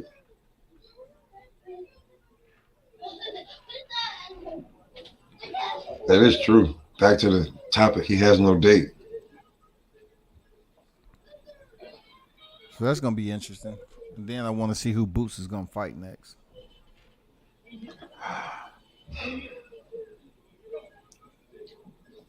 What real welterweight do they have over there for him, or do you think they can get somebody to come up and weight? I mean, or come down and weight? I'm gonna be honest. Boots don't need nobody coming up and weight to fight him. He already has Sergey Lipin, so he don't want to build up a trend that he's fighting lighter opposition. So he just need to. It's plenty of people that's up in the top 10 for him to fight. Like Blunt's mentioned, he mentioned Cody Crowley. You know, what was the other names you mentioned, Blunt? I think Blunt jumped off real fast. Oh, okay. Yeah, he mentioned Cody Crowley and two other names. When it comes to you're right though. Come back. I just think when it comes to next year with the PBC, Bud Crawford, Earl Spence, that's their golden goose probably for next year. Oh, okay. That's what I think. If I was looking at next year, and I'm trying to get the biggest budget I can get, and I'm trying to prove to Showtime, Paramount, whichever one, that I'm a valuable asset and I can make this money, I can bring in this revenue. I'm definitely holding that fight. Well, my peoples, I'm about to jump out here. I'm gonna go over there and check out Bernie, man. I've been on for like 5 hours. I'm gonna jump off this motherfucker and take care of some business. But hey, man, shout out to everyone that's in the building. Yeah, for sure. Appreciate you, Pop, for pulling up. Yeah, I'm about to about face y'all for now. Salute to everyone that pulled up on the panel, man. Blunts Boxing, Michael Johnson Boxing Talking More, IB was on deck. Dundada, even though I don't think he said anything, but it's all good. Q, Lost Art of Boxing was on here. Appreciate everyone who pulled up in the chat. Continue to support the channel, man, as always. Salute to everyone. Turn up and tune in to World Combat Sports. I'm out.